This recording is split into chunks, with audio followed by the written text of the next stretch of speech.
I am the top health and wellness podcaster from a conservative perspective.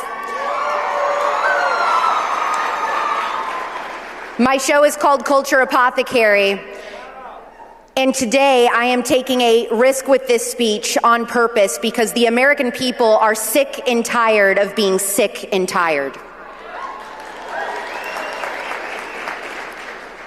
We are in the middle of a baby-making health crisis, and this is not a left-right issue. This is a future, no future issue. In our mission to make America healthy again, there are lobbyists right now trying to infiltrate the conservative movement, people who want to protect profit and industry over people, including vulnerable children. If we care about MAHA, we have to stay on mission. We have to define our terms, and we have to decide what legacy we're leaving behind. Because a movement that won't protect children's bodies will not ever protect the country.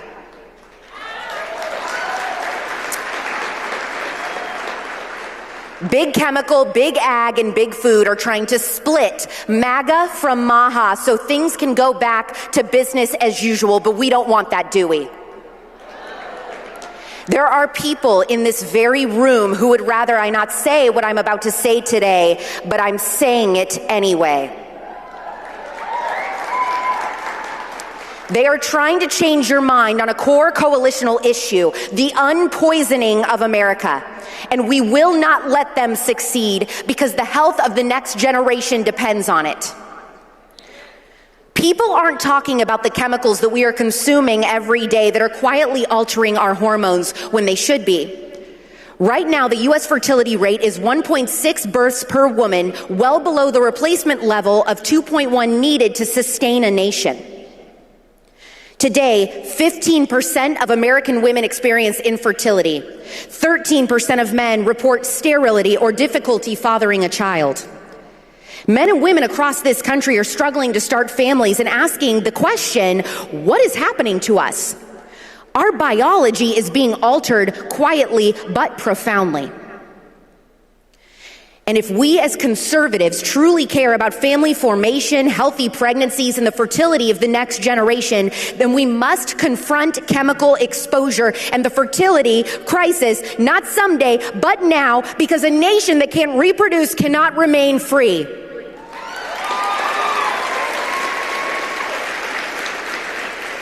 It's gonna get spicy. Let's start with the men. Guys, this part should concern you. Testosterone levels in young American men are declining sharply. Scientists estimate that 1 in 5 men now has testosterone deficiency, and that number is rising. And testosterone isn't just about muscle or libido, it's the engine behind sperm production.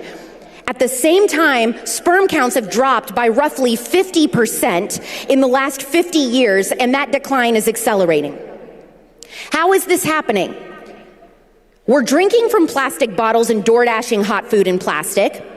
We're eating food sprayed with toxic pesticides and surrounding ourselves with synthetic fragrances in our homes, our cars, and on our bodies. All of these impair testosterone and fertility. They didn't weaken men with ideology first. You see, they weakened men with chemical exposure that are basically like kryptonite to testosterone. Take glyphosate, the active ingredient in Roundup, the most widely used weed killer in human history. It's found throughout our food supply. Eating weed killer with every meal sounds delicious, right? But here's the part that should stop everyone cold. Glyphosate can cross the blood-testes barrier and end up in semen.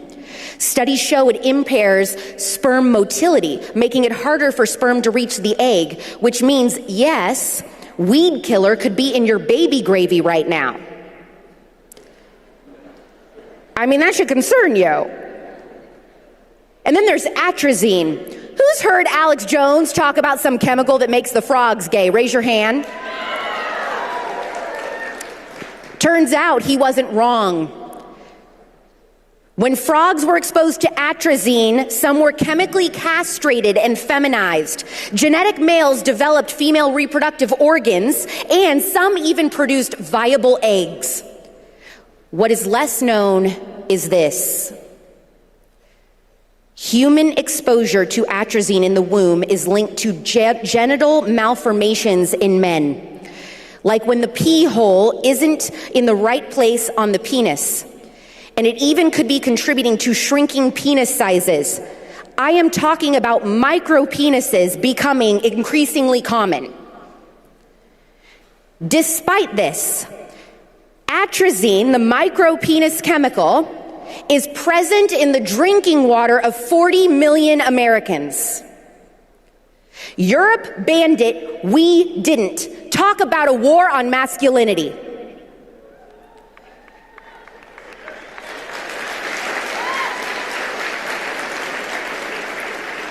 Why is the current EPA okay with this? Let's talk about the women. We are often more heavily exposed to endocrine-disrupting chemicals through makeup, lotions, fragrances, and food. And because the female endocrine system is more complex, it's also more vulnerable. You've seen it, your friends struggling to get pregnant. According to the CDC, it's 1 in 7 women. Many are pushed into expensive fertility treatments that may not even work or forced to go childless altogether. And even when pregnancy happens, the risks don't disappear. Glyphosate exposure has been associated with miscarriage, shortened pregnancies, preterm birth, and increased NICU admissions. Preterm birth remains one of the leading causes of infant morbidity and mortality in the United States. If this were happening by accident, it would be tragic. But it is happening right now by policy. So what about the babies? This is where the damage becomes permanent. Researchers measured glyphosate levels in pregnant women and then examined the sexual development of their babies. In baby girls, higher glyphosate exposure was linked to androgenization, meaning chemicals were altering sexual development in the womb. And glyphosate is just one of many chemicals that can change your baby's sexual development in the womb. Other exposures are linked to early puberty, infertility later in life, and lifelong hormonal disruption. You don't get a second chance at sexual development. What happens in the womb doesn't stay in the womb, it echoes for generations. These chemicals, man-made in factories, can scramble, block, or mimic hormones, sending false signals throughout the body. Plastic is a perfect example. Plastics contain chemicals like bisphenols and phthalates that leach into food and water. Bisphenols act like estrogen. Phthalates reduce testosterone. They're found in water bottles, fragrances, pesticides, and personal care products. Hormones are precise. They are sex-specific. They are age-specific. If a baby's hormones are altered by chemicals, like if estrogen or testosterone shows up at the wrong time, like when these hormone mimicking chemicals leach from a plastic bottle into your drink, then it can totally change the course of a baby's sexual development. If that sounds like a problem, that's because it is. So why is this still happening? Because the system meant to protect us is corrupted.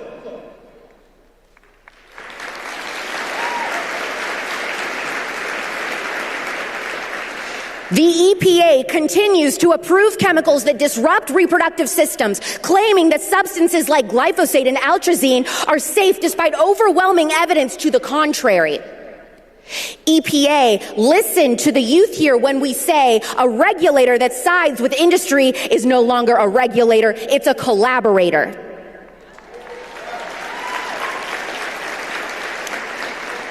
President Trump promised clean food and water for the American people, and I know that he will keep that promise. But the EPA is central to achieving MAHA, and right now, industry lobbyists are helping write the rules, and we did not vote for that.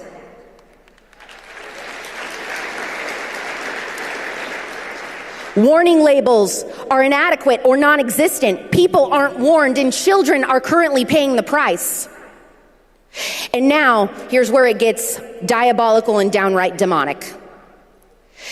Chemical manufacturers, as we speak, are pushing for legal immunity from lawsuits, meaning if a chemical makes you sick, they don't want you to be able to sue.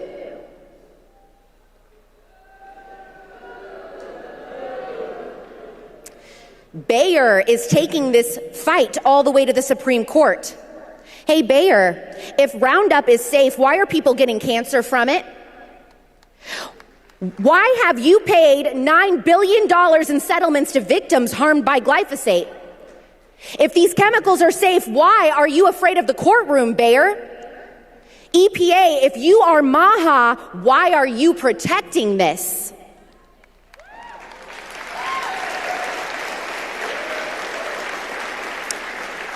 These companies want immunity because they already know the verdict. Guilty. When corporations get immunity, children pay the consequences. If they are given immunity from lawsuits, hear me when I say this, they will be putting the proper sexual development of an entire generation in grave danger. That cannot happen.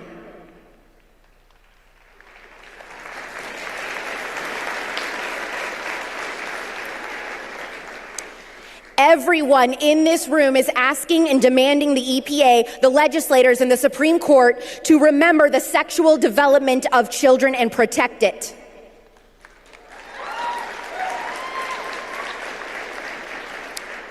We cannot let the EPA remain captured by an industry willing to sacrifice your children's fertility.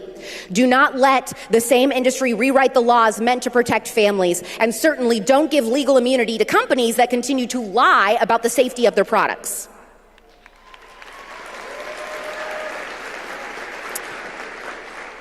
If the conservative movement is pro-family and pro-life, then protecting fertility is not optional. You cannot be pro-life while poisoning the womb.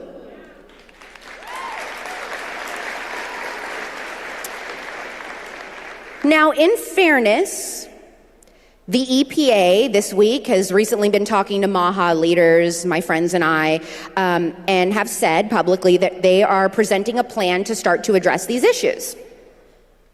It's good to see that they are listening to our concerns.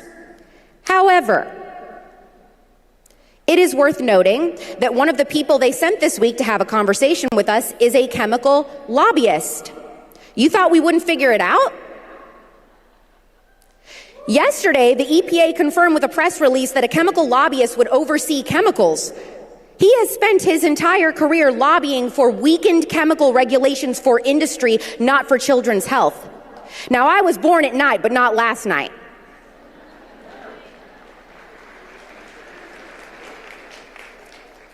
We are hopeful that change will come, but we must stay vigilant and we must make sure that they protect our hormones and our fertility so that they can live up to this beautiful vision of President Trump's mandate to make America healthy again.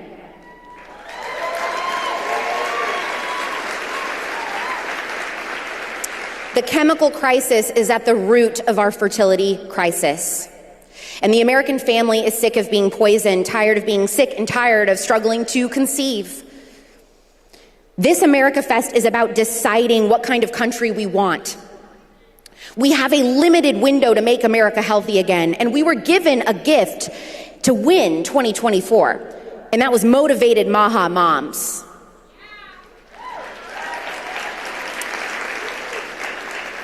Pesticides and chemical exposure is a top voting issue for young people and mothers. If we want to win 2026 and 2028, do not ignore us.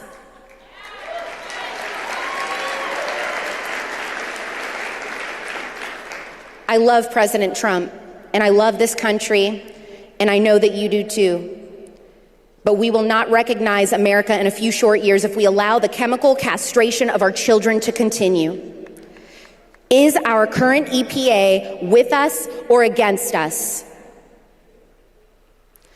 History will not ask how cheap our food was, but whether our children were healthy.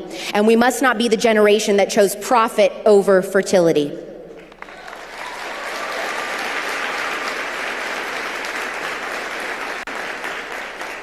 Charlie Kirk was MAHA, and so are we.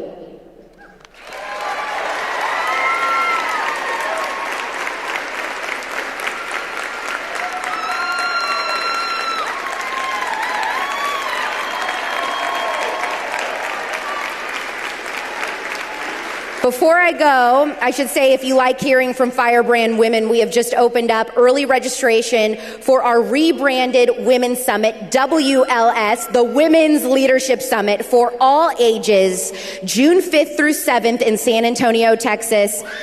Go to WLS 2026 right now. Here is a quick teaser. Thank you.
The golden age is a choice.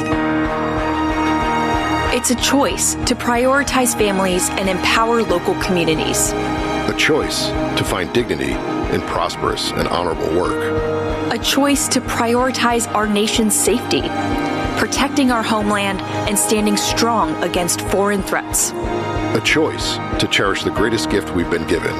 Waking up every day an American citizen. Our heritage is our future. It flows from our founding fathers. Through our grandparents. Through our parents. Through us. To future generations. Our heritage is our future. The golden age is a choice. Let's choose well.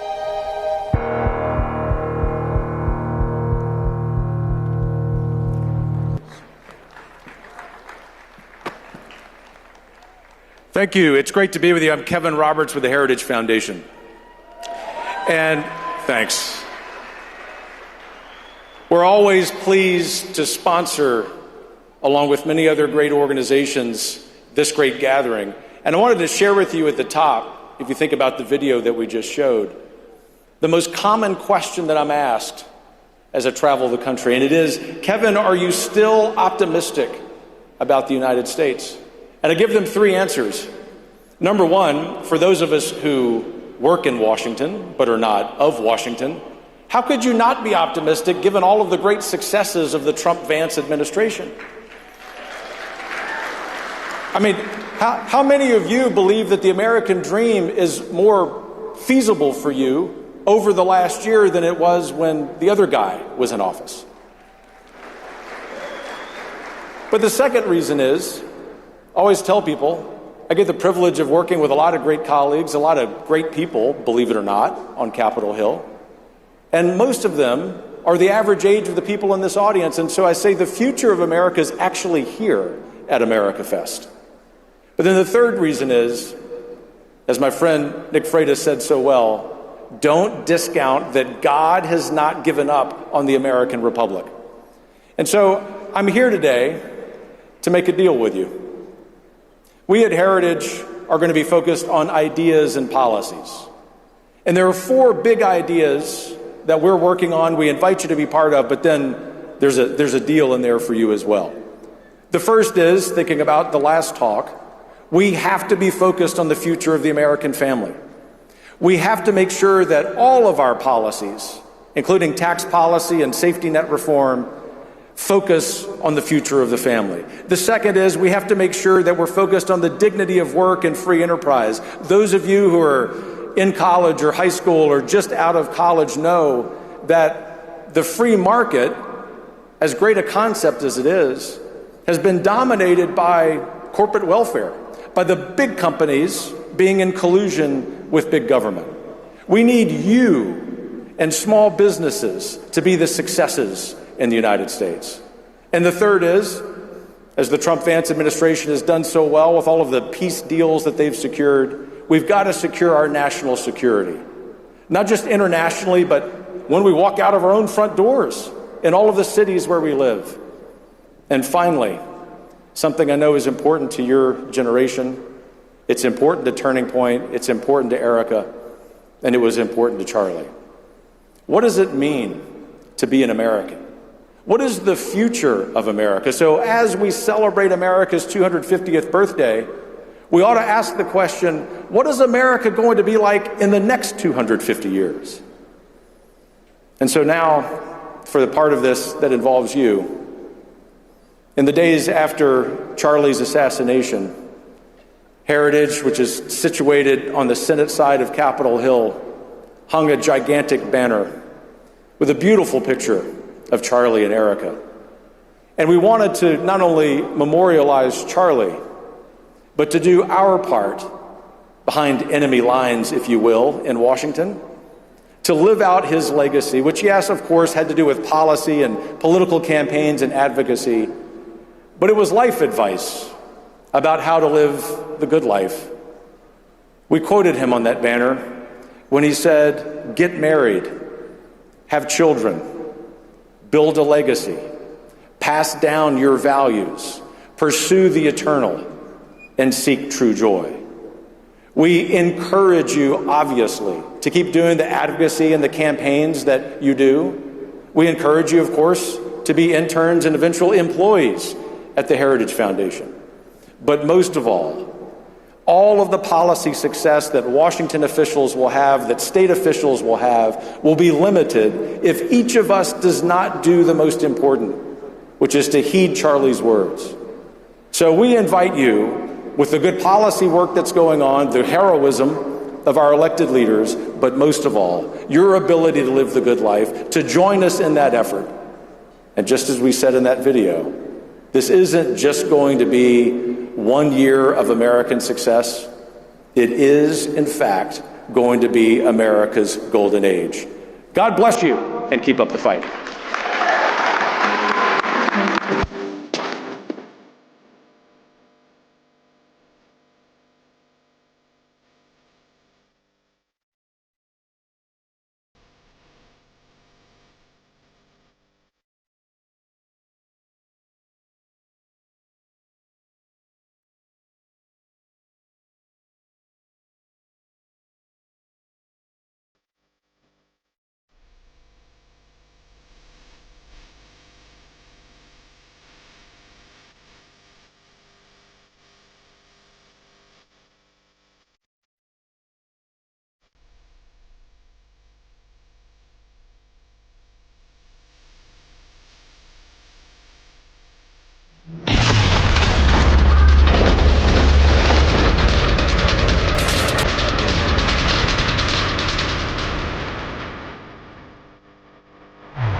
Welcome, everybody. So good to be at AmFest. This is my first AmFest. My name is James Orr. I'm from the motherland, from across the pond in Britain, and thrilled to be joined by some outstanding people today. And I was just thinking on my way in that this is, in fact, the true starting point of AmFest. Everything up until now has been a kind of a prelude, a warm-up to what Charlie Kirk loved most, and that's debating, contesting ideas, pursuing the truth together, because free speech is not only is free speech not violence, it is the antidote to violence, and free speech must be contested, and that's what we're going to start doing now with this first AmFest 2025 debate, which is on a topic that Charlie had certain views about, the legalization of marijuana and drugs more widely, but Charlie being Charlie, he wanted it debated, he wanted it discussed. And we are fortunate to be joined by two people who are going to be superb at doing that. So in the pro-legalization corner, we have Catherine Mangu-Ward. Catherine is editor-in-chief of Reasoned magazine, a fantastic publication that stresses the need for skepticism and free speech and so on. We're very fortunate to have her. And in the anti-legalization corner, we've got Alex Berenson,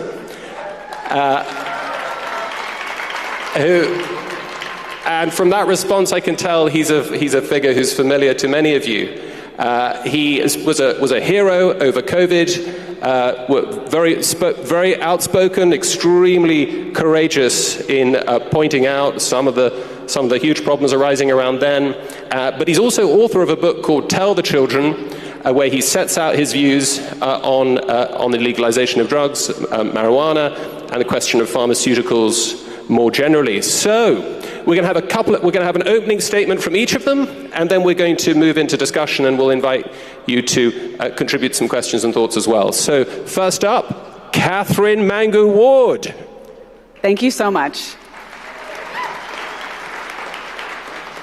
Sometimes debates like this one can devolve into fights over your study versus my study, your facts versus your facts. So I want to start with the big picture, which is that if you value freedom and rule of law, you should be in favor of marijuana legalization. I, as it happens, am a big fan of freedom. I don't like it when people tell me what to do, especially when those people are politicians. I also believe that virtue is only possible when it is freely chosen. If you want Americans to be good, they must first be free. I bet a lot of you feel the same way, and that is because I have seen the word freedom on more shirts here today than I have ever seen in my life, and I say that as someone who has spent the last 20 years as a professional libertarian. So very, very happy to see everybody wearing freedom on their hats, on their shirts, on their banners, on their backpacks. Nothing but good news. The war on weed has enabled all kinds of incursions on liberty. Aside from the obvious, which is that over just the last 3 decades, there have been about 20 million arrests for marijuana. There are also harms to our privacy, the sanctity of our homes, our foreign policy, our Second Amendment rights, and much, much more. Alex will probably say that he's a moderate and that he favors maybe decriminalization. He's kind of squishy and nice. But decriminalization without legalization is fundamentally incoherent, both morally and logistically. I'm a mother, and if there's one thing that I've learned, it's that it's really important to be consistent. If you say that something is forbidden and then you allow it to happen 9 times out of 10 anyway, or if you let one person get away with it and then punish another, you're going to generate confusion and resentment. You will lose the respect of your kids, not just on that thing, but on many things. Laws should be clear, just, and consistently enforced. This is what rule of law means. The prohibition on marijuana is none of those things, and the fact that we've tolerated prohibition of marijuana in this country for so long is mostly because we are so bad at enforcing it.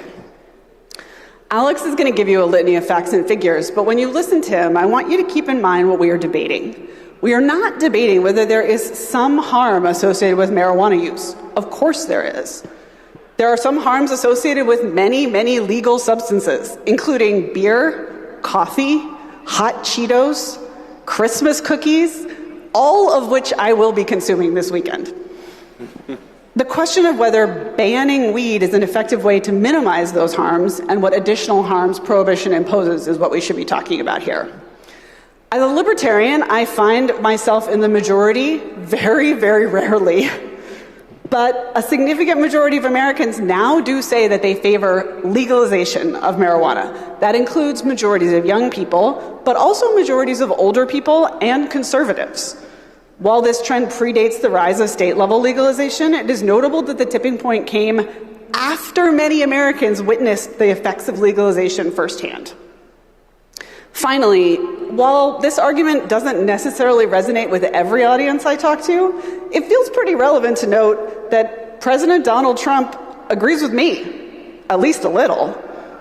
Yesterday, he announced the rescheduling of marijuana, essentially recognizing that it has legitimate medical uses and paving the way to decrease federal penalties associated with it.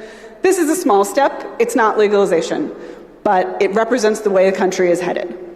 Weed has been winning the war on weed, and that's fine. We're going to be okay, as long as we keep personal freedom and rule of law in mind.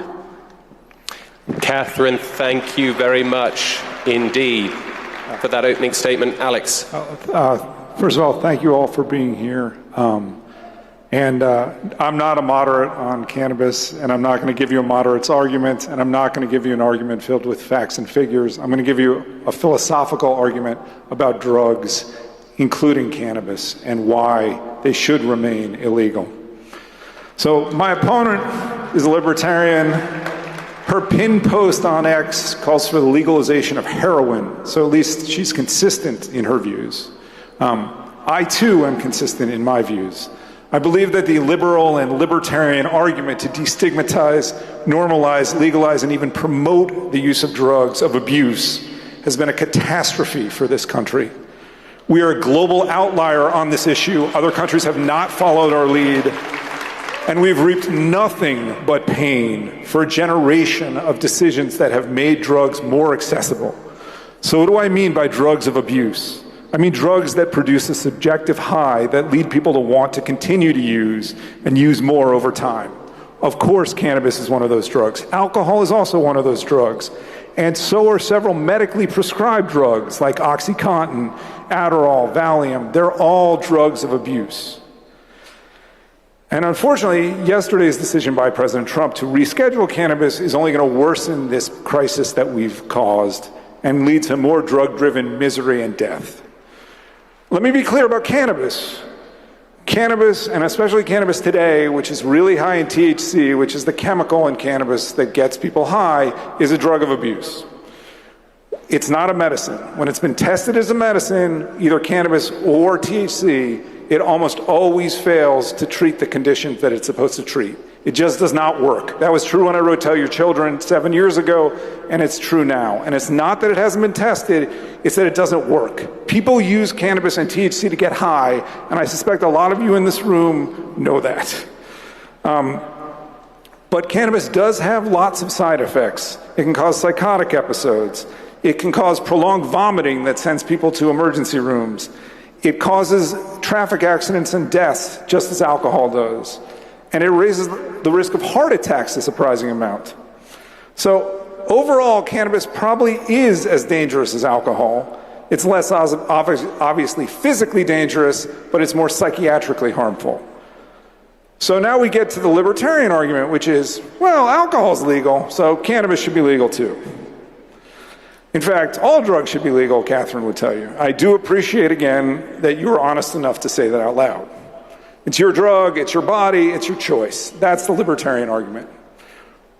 Except using drugs inevitably risks consequences that you can't foresee even the first time you use. Drugs follow their own logic. Some drugs, especially opioids, frequently kill from overdose. Many drugs cause people to behave in antisocial ways. And all drugs that are drugs of abuse, that are worth being abused, have addictive potential. So the libertarians say, well, too bad, we'll just ignore this downstream problem. If you use and you get addicted or you do something terrible, it's your problem. We'll deal with it legally.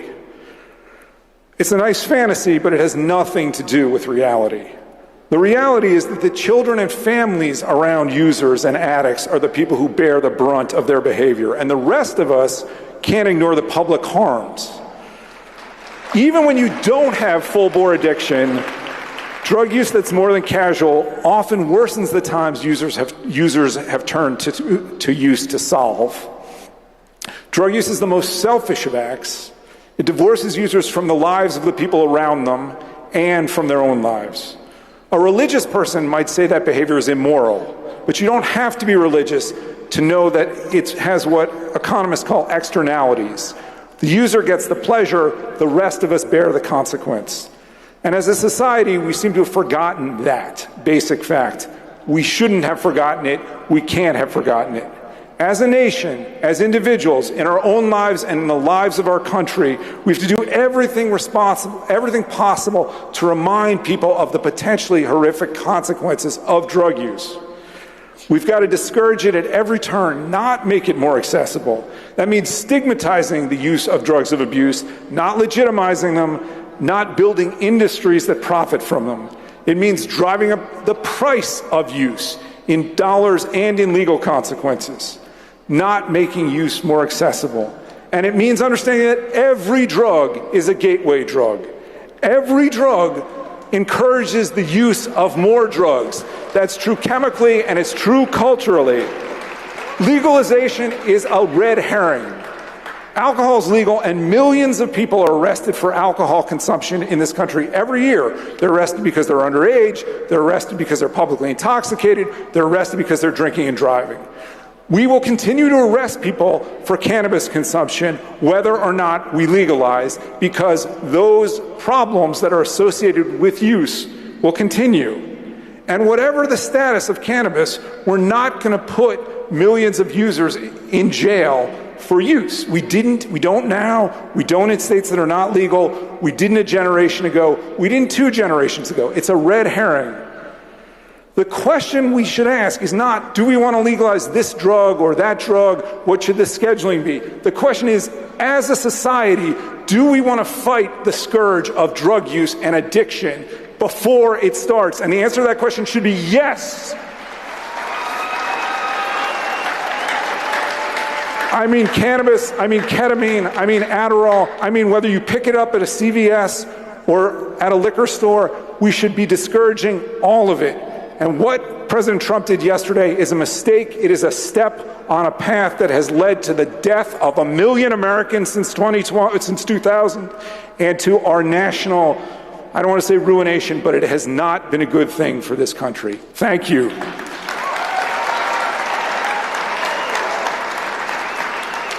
Alex, thank you very much indeed. Well, I hope you've enjoyed the debate as much as I have. This debate over one issue captures a big debate on the American right, I think, certainly on the British right, in every right-wing movement, between, on the one hand, freedom.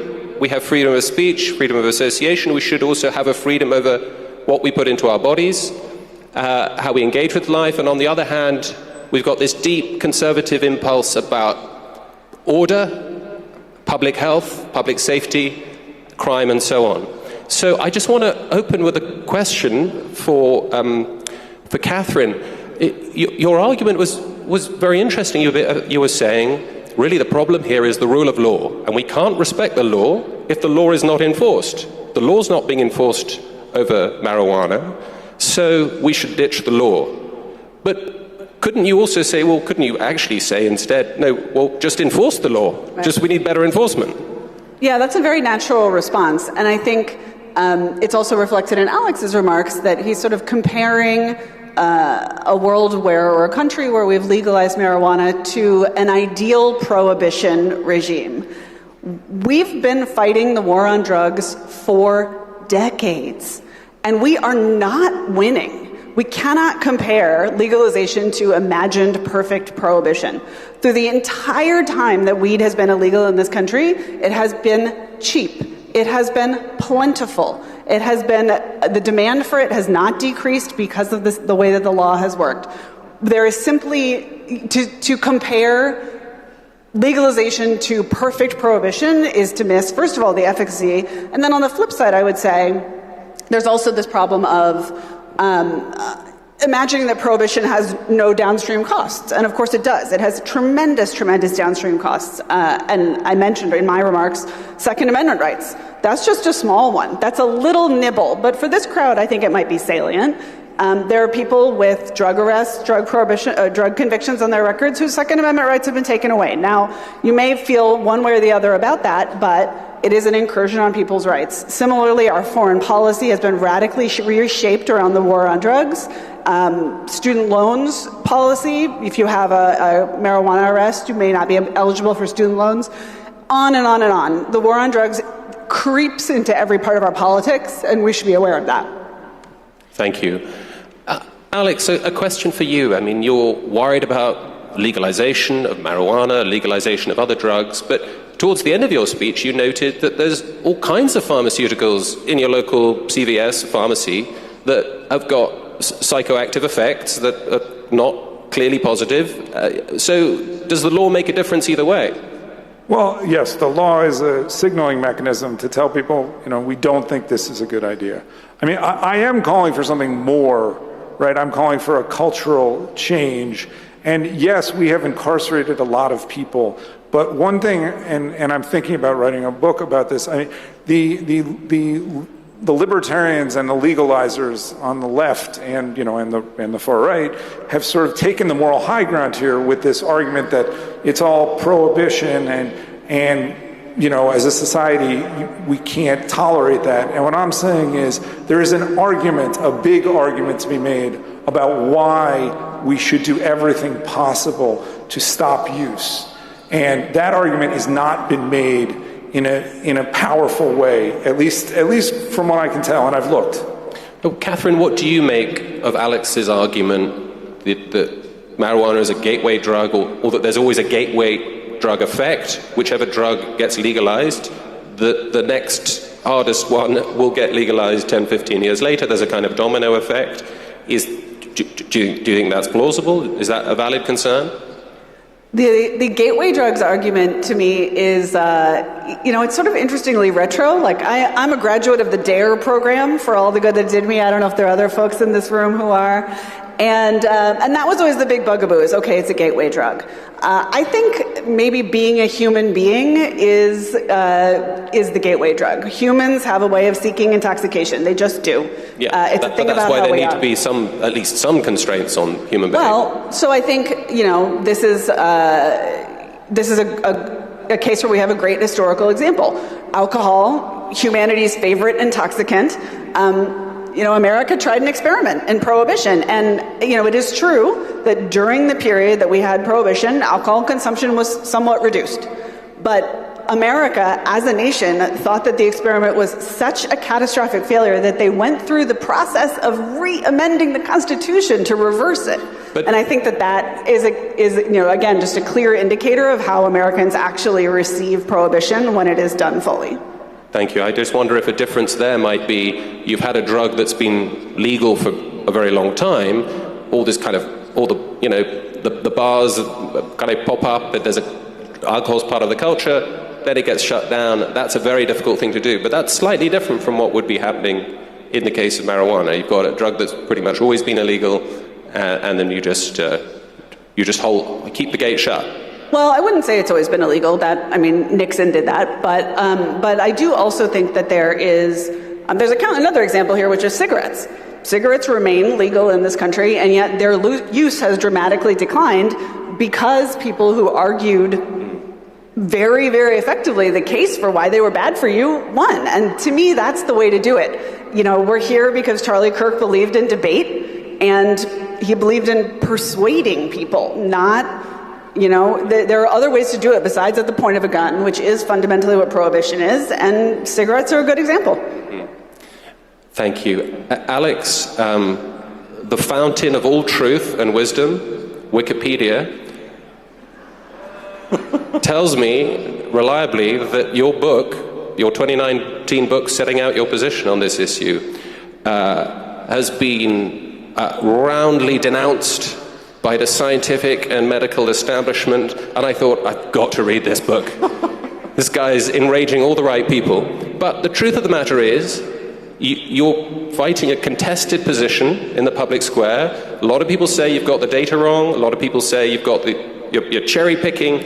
How do you respond to those criticisms? Well, I don't think people say that as much as they did in 2019 because more and more data has come out. I don't think anybody can argue at this point that cannabis isn't psychiatrically harmful.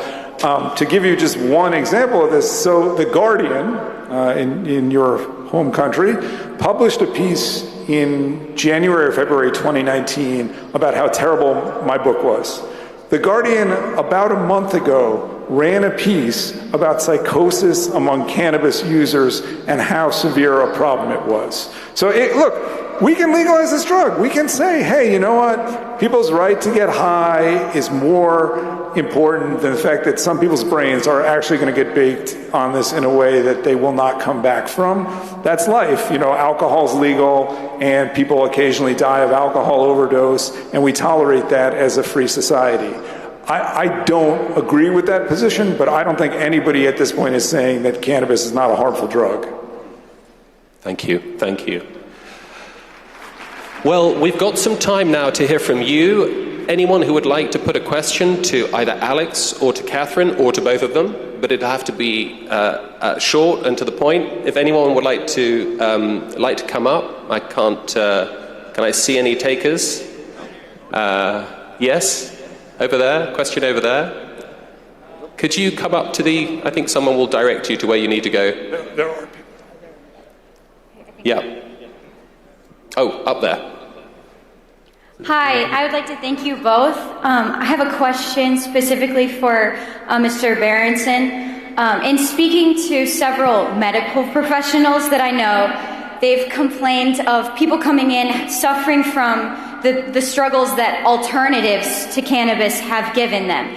And to them, that's a sufficient justification for keeping cannabis legal where it is, because the ones I've spoken to have said that alternatives are sometimes worse. I was wondering what your opinion is on that justification, if you would argue that those alternatives should also be illegal, and if so, what's the basis by which you determine that? Thank you. It's a little bit of a vague question because I don't know the conditions. I mean, people often talk about cannabis as a pain-relieving drug. Unfortunately, when THC was studied in a placebo-controlled trial, which it was several years ago, to see if it had long-term pain-reducing effects, it didn't.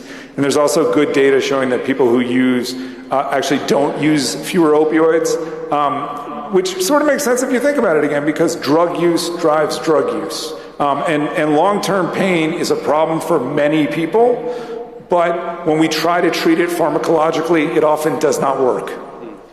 I would actually just maybe chime in here and say that we've now made it to the part of the debate I predicted, which is study versus study.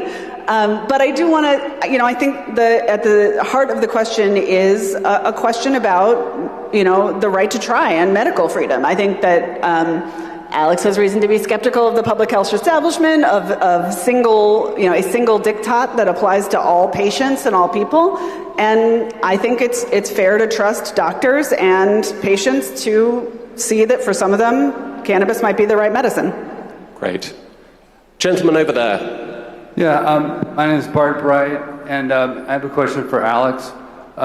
Should cannabis companies be held responsible for the, say thousands or hundreds of thousands of cases of cannabis-induced psychosis, and also squamine, which is the CHS, where they keep vomiting over and over? I think yes, essentially, especially because they're selling a product without warning labels and telling people it's medicine. Whether they will be held accountable, I don't know. I do think that those lawsuits will be valuable because they will force the companies to be more honest. I think where we are right now is the worst possible place, because full legalization at least would give the federal government the chance to have warning labels, to improve packaging. These companies, these for-profit companies, have shown that they are not interested in any of that. They're interested in selling as much THC to people as possible, no matter the consequence. And so, to me, what happened yesterday is so unfortunate because it continues to perpetuate this myth of cannabis as medicine. And I wish we hadn't done that. Lady over there. Hi, Teresi Bodie, and in the interest of brevity, just a question. Catherine, you mentioned you're a mother. How old are your children? 12 and 14. Okay. So, I don't wish anything bad for anyone or for their children, certainly. What I will say is that you haven't hit reality yet, or reality has not yet been reflected to you in what your children are doing, and I hope that they don't go down the path that you're actually advocating for. Here's the voice of experience. May I? Here's the voice of experience. What you are talking about here, I am living, and I have 2 sons, and I now have a son that has to be called a drug addict. And it is 100% because of this exact thing going on. The idea that marijuana has been legalized at all has led our children to believe it is, quote unquote, no big deal. Thank you very much indeed. Okay. Thank you very much. You got to give Catherine a chance to respond. Going to let Catherine come in. First, I'm so sorry about your son. That sounds really, really rough, and you're right, I'm not there yet in life. What I would hope is for you and for my kids, should I be in this situation, that I would be able to help them in a compassionate manner and not that this would be a matter for law enforcement. Thank you very much. So I would just say one thing. I would say that sometimes it's very difficult to get people who are addicted to drugs to stop using drugs. I think some of us know this better than others. And sometimes having law enforcement as a cudgel can help in that process, and not having it and having to beg them to stop with no consequences if they don't doesn't always work. Thank you. Again, though, for some cases that may be true, and also for many, many, many other cases, lives that didn't need to be ruined or harmed or set back are set back by an encounter with the legal system. This is not, simply not always going to be beneficial. By the time you reach the point where you're encountering the legal system, your life is likely not in great shape. We've got many, many more questions, I know, still to come, but frustratingly, we've got 2 minutes to go, and I want to give each of our debaters the opportunity to wrap up with some closing thoughts. So, Alex, you first. Listen, I talked a lot more than Catherine, so I've said what I need to say. I will hand my time to her. What a gentleman. Thank you, Alex. I'll just close up by saying, again, this debate is not about whether marijuana is perfectly safe. It's a straw man. The question is whether legalization does more harm than good compared to the alternative that we have available to us, which is imperfect prohibition. If Alex has persuaded you that weed can be harmful to some people, I will grant him that point. It absolutely can. The honest question is, does the state fix that harm by throwing people into the criminal justice system? And the answer, after decades of trying, is, at least on average, and in so many specific cases, no. Prohibition has not been effective at decreasing supply or demand, and it adds a whole new batch of damage, including arrests, raids, records, selective enforcement, black markets, and big government. We know what banning something looks like in practice. It looks like millions of low-level arrests, overwhelmingly for possession. It looks like police time diverted away from real crimes. It looks like jails full of people, overfull of people, unable to accommodate real crimes. It looks like otherwise law-abiding people getting treated as criminals for a product that is still cheap and common and easy to get. Legalization won't solve all our problems, but it does something important that really matters in a free country. It would make the law clear, consistent, and enforceable, and it would shrink the collateral damage that we've been pretending is acceptable. The right answer isn't trust politicians more. It's never trust politicians more. It's trust people more. And reserve the heavy hand of the state for conduct that violates other people's rights. Catherine Mangu-Ward, Alex Berenson, thank you for a fantastic kickoff to AmFest, a fantastic first debate. Thank you. Thank you all. On freedom and order. Thank you for all your questions and for being with us for this great kickoff. Thank you all. All the best.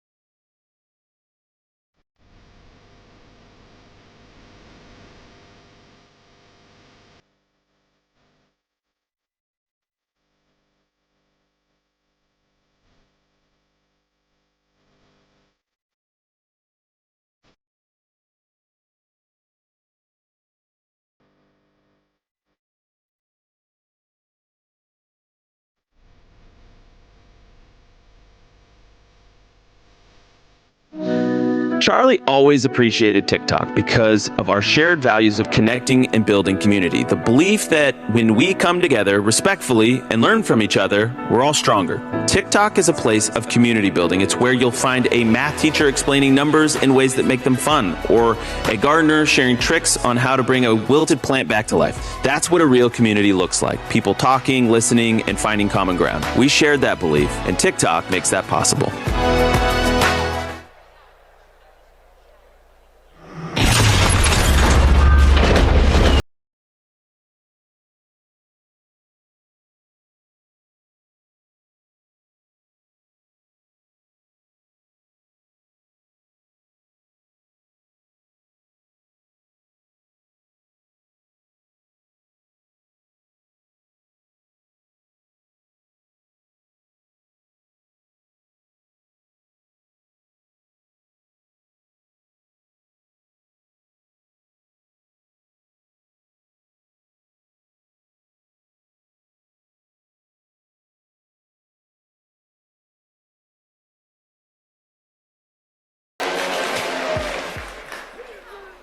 Good afternoon.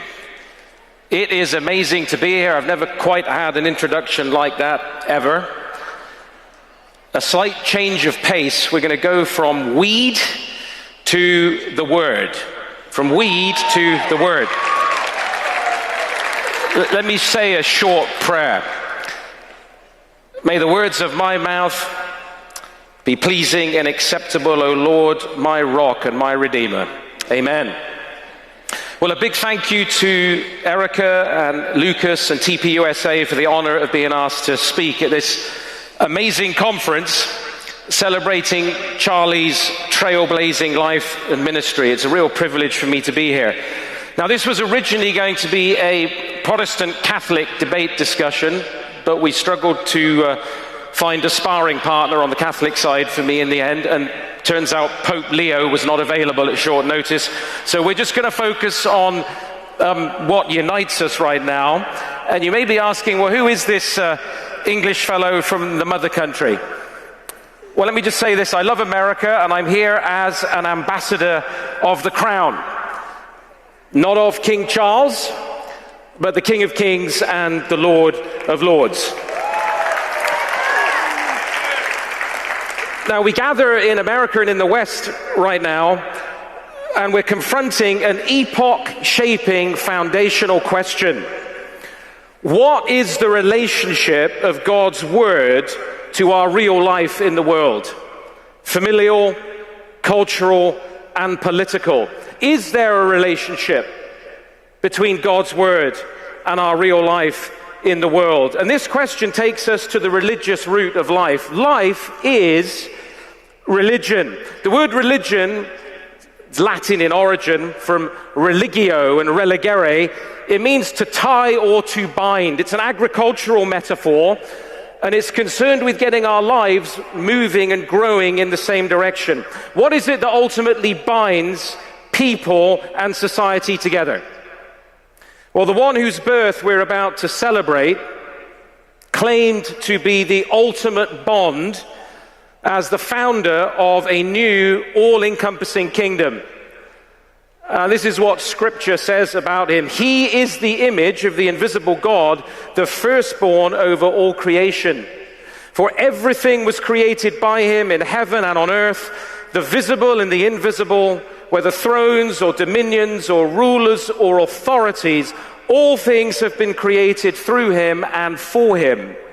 He is before all things, and by him all things hold together. He is the head of the body, the church. He is the beginning, the firstborn from the dead, so that he might come to have first place in everything.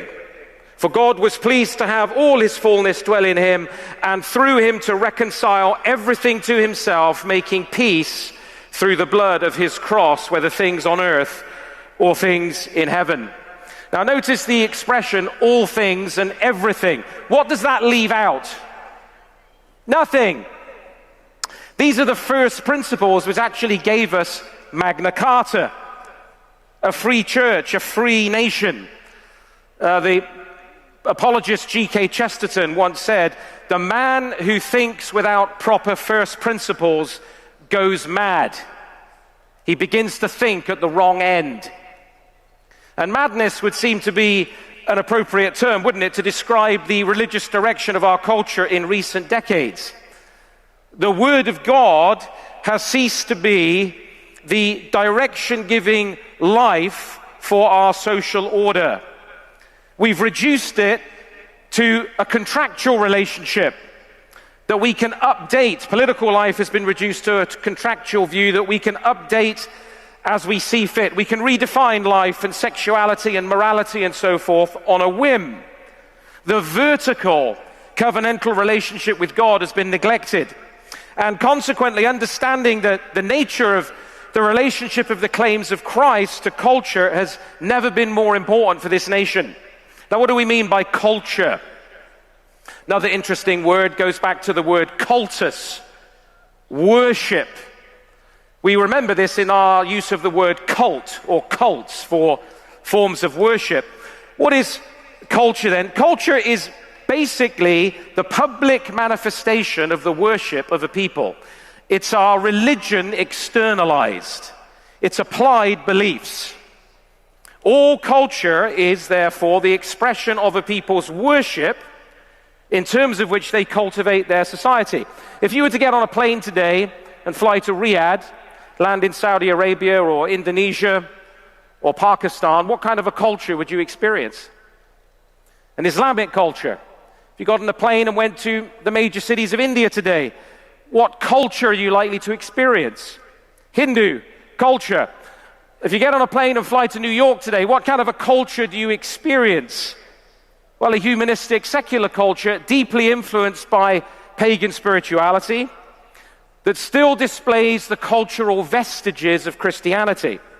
But Christian truth is not giving direction at the present time to the historical development of our culture, and as such, we're in a precarious place. We hang right now in the balance. Now, in the Bible, culture is what human beings make with God's creation. Grapes, creation; wine, culture.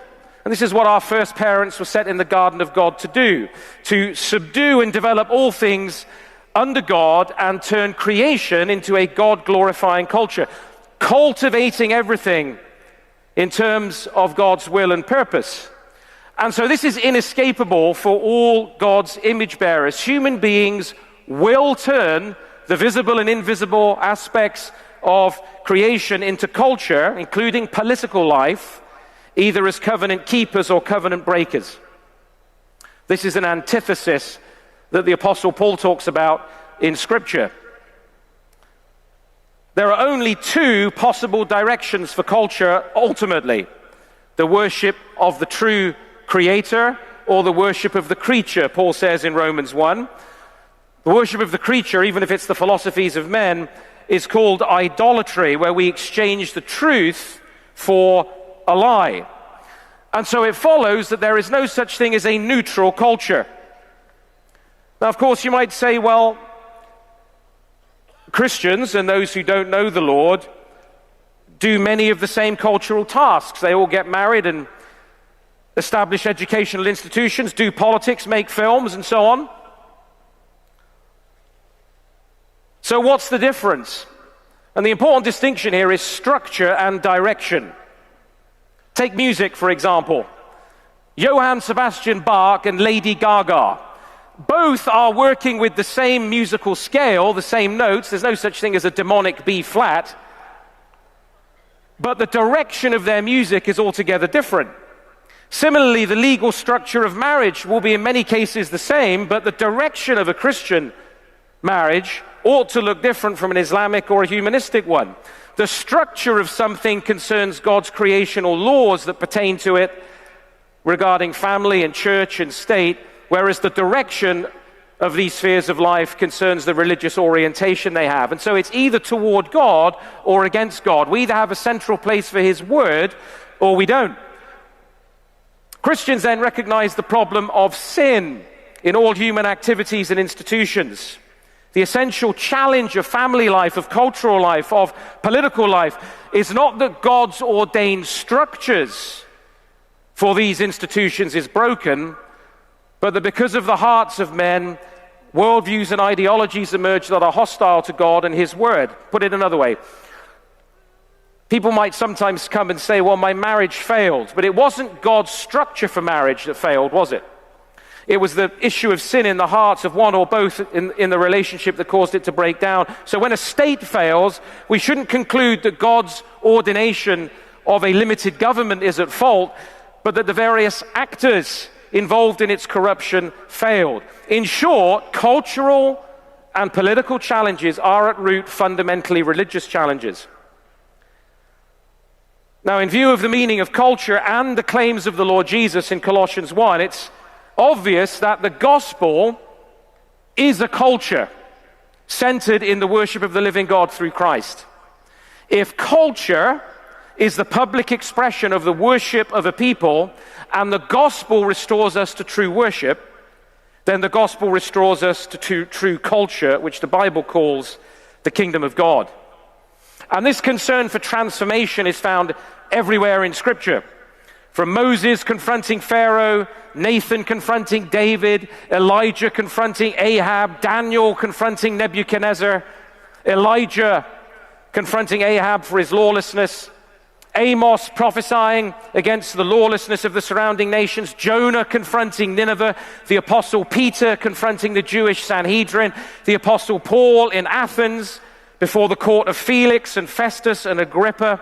Why did these great saints interfere with the cultural life of the people, with the life of the nations? Well, a clue is given to us in Psalm 2. Now therefore, O kings, be wise, be warned, O rulers of the earth. Serve the Lord with fear and rejoice with trembling. Kiss the Son, lest he be angry and you perish in the way, for his wrath is quickly kindled. Blessed are those who take refuge in him. Let me conclude by saying this. Christ is king not because we accept it. His word is not true only if kings or politicians acknowledge it.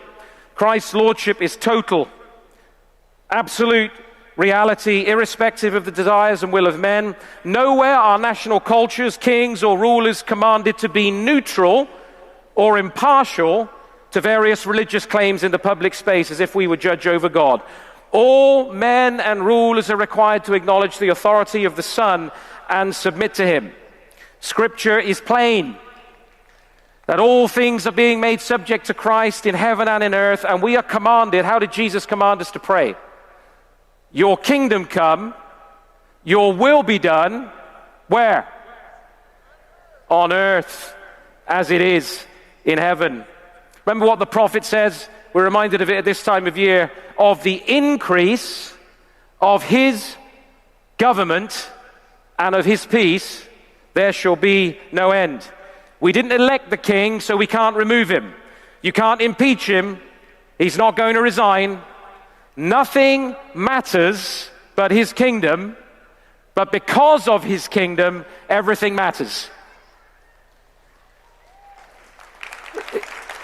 Amen. If you want to learn a little bit more about Christian worldview and culture and its application, the application of the Word of God to every area of life, please come and visit the Ezra Institute booth in the exhibition hall. You can pick up my book, The Mission of God, or Think Christianly. We'd love to talk to you this afternoon. Thank you so much for having me, and God bless TP USA.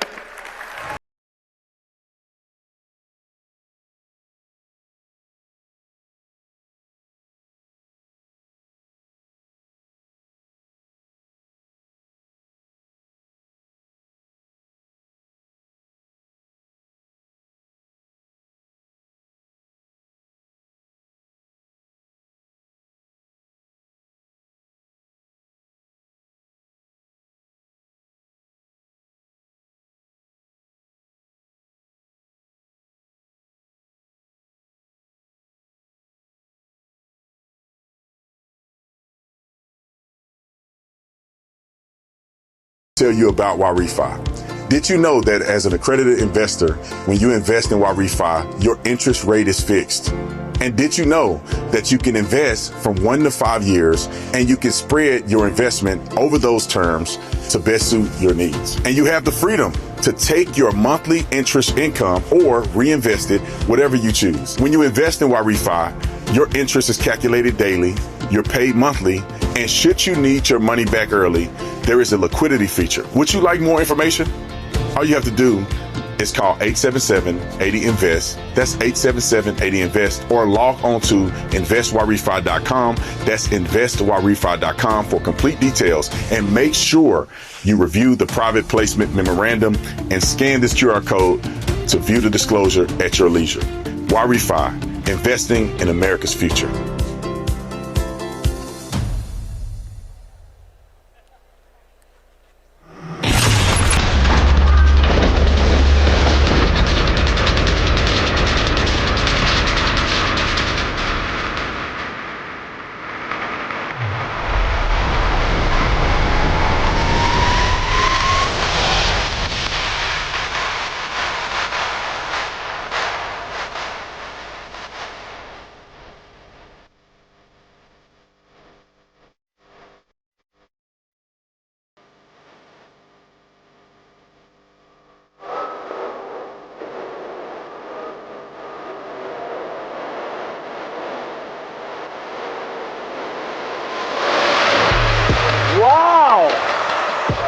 Good to see you guys at AmFest.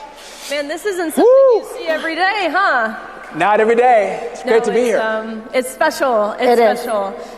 So excited to spend some time chatting with both of you.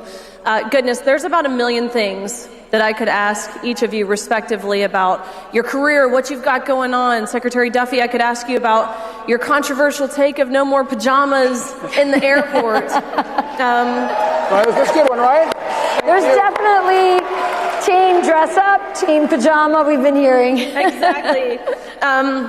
Things that I'm genuinely curious about, I know the audience is too, that feel relevant for the moment that we're in, but beyond all of the policy and politics, you guys and your story as a couple, as parents, I think it is so remarkable. It's one that you don't hear very often. We have a video. If you are here and you haven't heard their story, we have a video we're going to throw to it really quickly, and then I want to ask you guys about it. This is the true story. True story. Picked to live in a house And have their lives too. to find out what happens when people stop being polite and start getting real. I was nervous because, I don't know everybody from all the shows, and I was kind of nervous that I'd meet these people and I won't know their names. My destination is Westport Station. I bet you the other castmate has the clue. All right. Thank you. Who's that dude? Who is that? I'm Sean. Hi, Sean. How's it going? How you doing? Nice to meet you. Okay. And John, I'm Sean. Sean? Yeah. You guys. Are you our next guy? How you doing? Eric? Yeah. All right. How's it going? I'm Sean. Sean? Are you our fifth person? When they didn't know who in the hell I was because they hadn't watched my show at all. And that is Rachel. You're Rachel. Yeah. I have my own. Rachel's a cool girl. She was very bubbly, very, very spirited, and I like her right off the bat.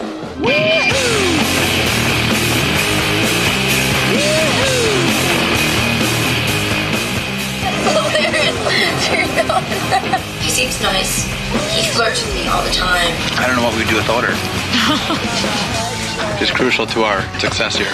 Sean flirts with me all the time. Part of me thinks he likes me. I told Cynthia, and she's like, duh. Yeah, we went to sit and listen to you piss and moan, and we're trying to earn a living. We're trying to bring home the bread and butter in here. Bring home the bacon. Lie down in the fire with me. Wait till it gets under your skin. Stop getting fresh with me. I want to have this relationship with her. But he's like such a great guy. I've enjoyed my time with Rachel, and the little bit of kissing that may have went on. It's been a good time. And so that's it. Sean. Here's our on-camera kiss. I think it's amazing that I have the meeting between me and Rachel on TV. Most people don't have that opportunity to look back and say, oh my God, that's the moment that I met my wife. Let's bring her out. She's got a little special guest with her. Rachel, where are you?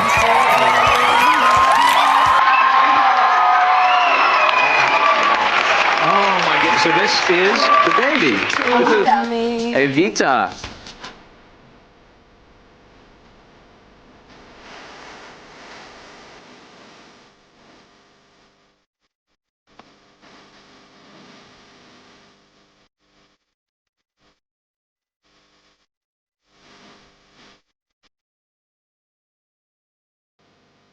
We're the first reality TV couple, the first ones to, like, again, the only ones to have all these kids. 9 kids. No one beats us. Can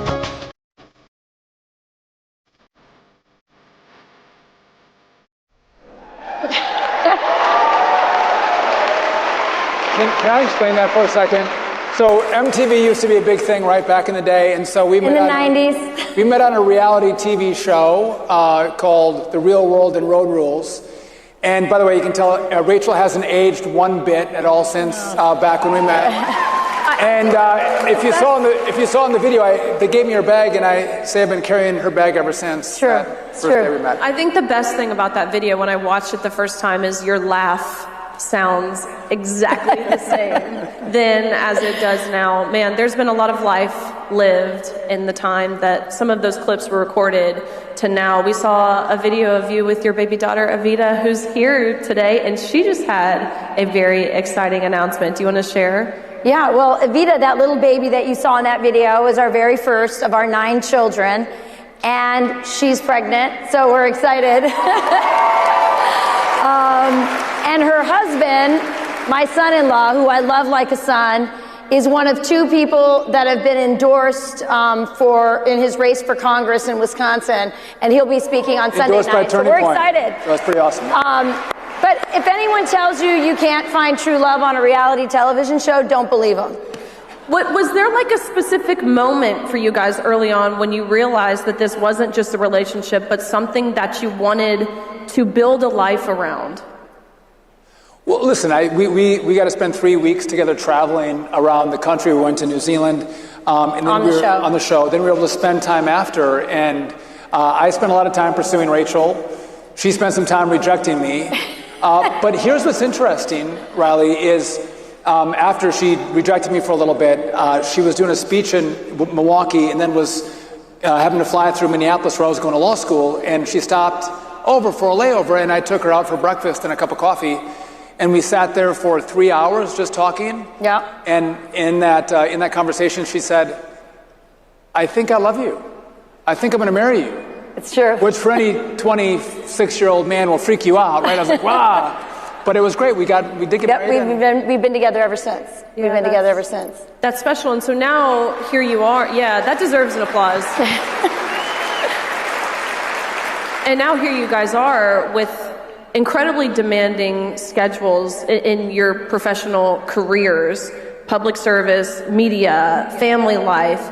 How do you 2 intentionally prioritize each other and your marriage and protect that in the midst of all the chaos? Wow, it's such a great question. And we both have always had this philosophy, and we've stuck to it. And by the way, at every moment, it's not perfect. I mean, you're trying to, you have to recalibrate because things get off kilter. And we've done that, like when Sean stepped down from Congress because it was just getting to be too much and we needed to refocus on our family. But we've always said that the relationship between he and I is the foundation of this marriage. If we are not focused on each other, if we're not prioritizing our marriage, we're not the only ones that suffer. The entire unit suffers. And so that's something it's a constant reminder. But we've made sacrifices. As I said, Sean stepped down from Congress when things got too much. I had a Spanish show called Vox Noticias that I started before Sean got into office, and it just got to be too much. And I just said, I can only do so much. I've got a husband, I've got a family, and so I did not renew that contract, even though I loved the job and I wanted to continue. So it's just a reminder about sacrifice, that those things have to happen if this is going to be the priority. And I would say I have the privilege of working for, I think, the greatest president that this country has ever seen, Donald J. Trump. He's amazing. He is the greatest boss I've ever had, and I love working for him. And I love my department, and I'm trying to tackle every single problem that I can to make travel better for the American people. And it's an honor. It's an amazing honor to serve, and especially with this president. But my most important job is to be a good husband. My most important job is to be a good father. And so I think all the time, and Rachel and I were talking about this morning, I think about what are we doing to spend time together? Because we're really busy. And so I plan. He's the thinker. He's I the plan planner. every single trip that we're going to go on. Every time we're going to go back to Wisconsin, I book everyone's flights. I coordinate the travel. Rachel and I have to spend time together. So when are we going to spend time together? How are we going to, whether it's 4 days or a week together, where we can get away and recalibrate and rekindle.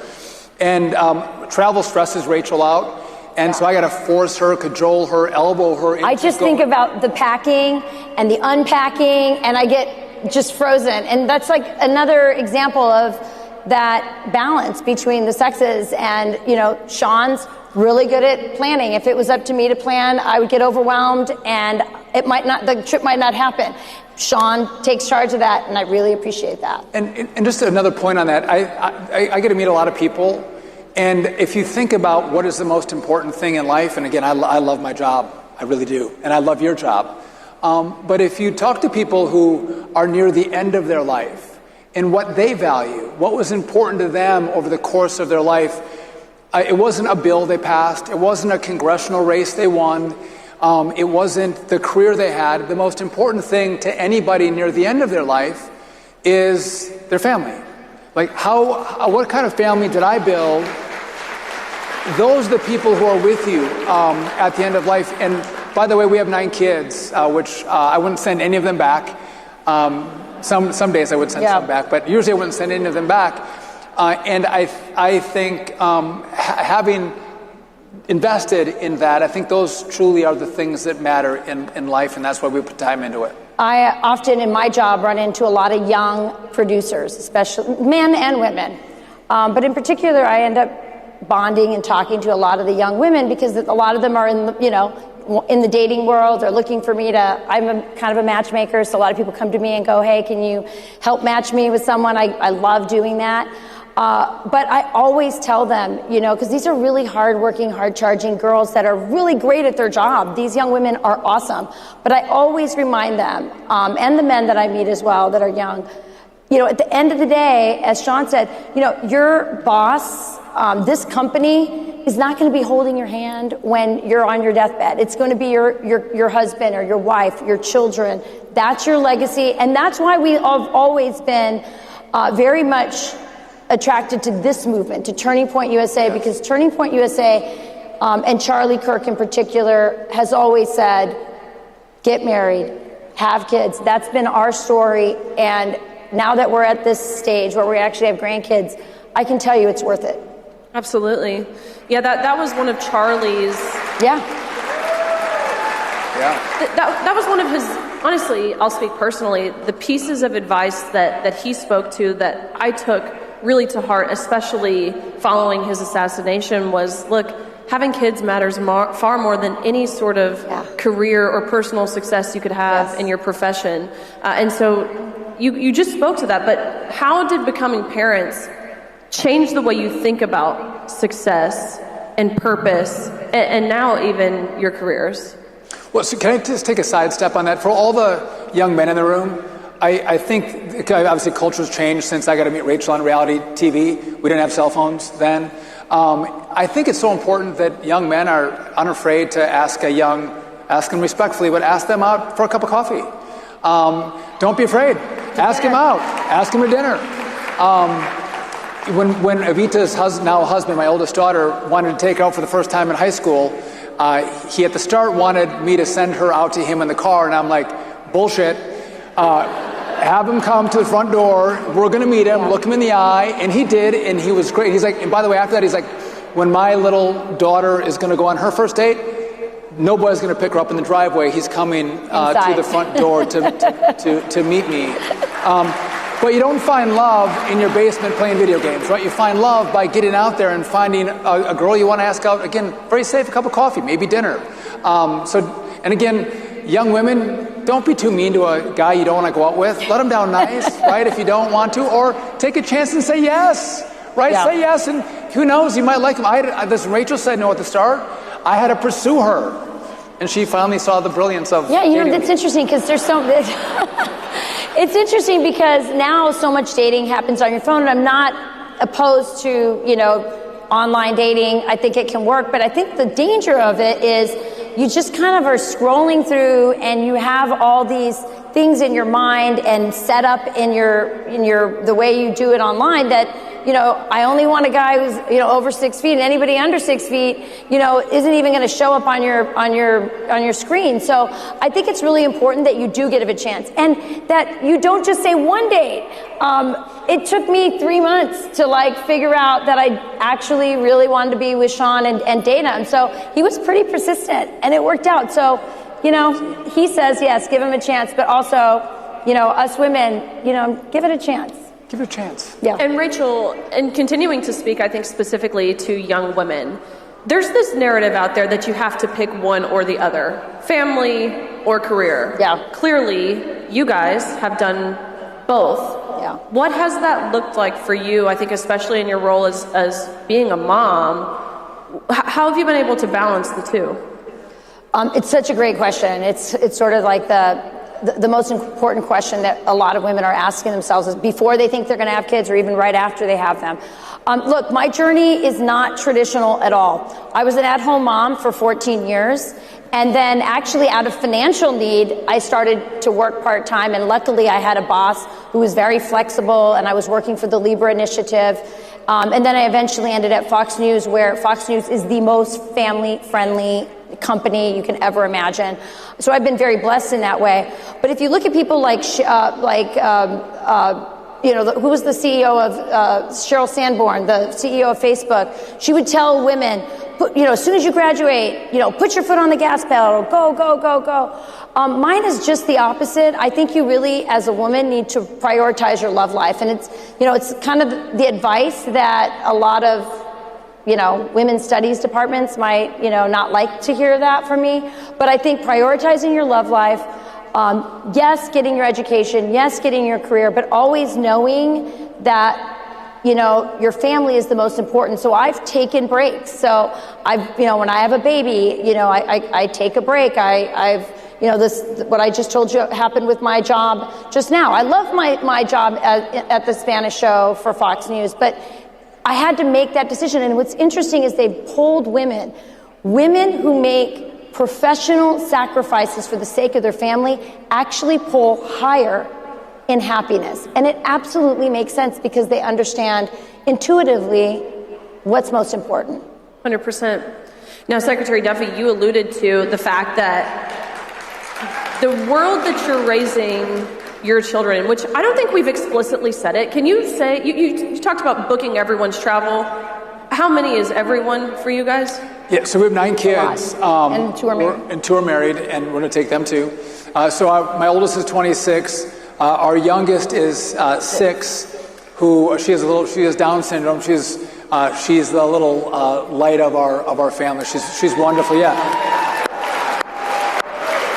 By the way, there's no other Downs kids in her school because all of them have been aborted, which is shameful because she is the most wonderful little baby, and we would have never made a different decision. And every one of the kids love her dearly. But can I tell you this?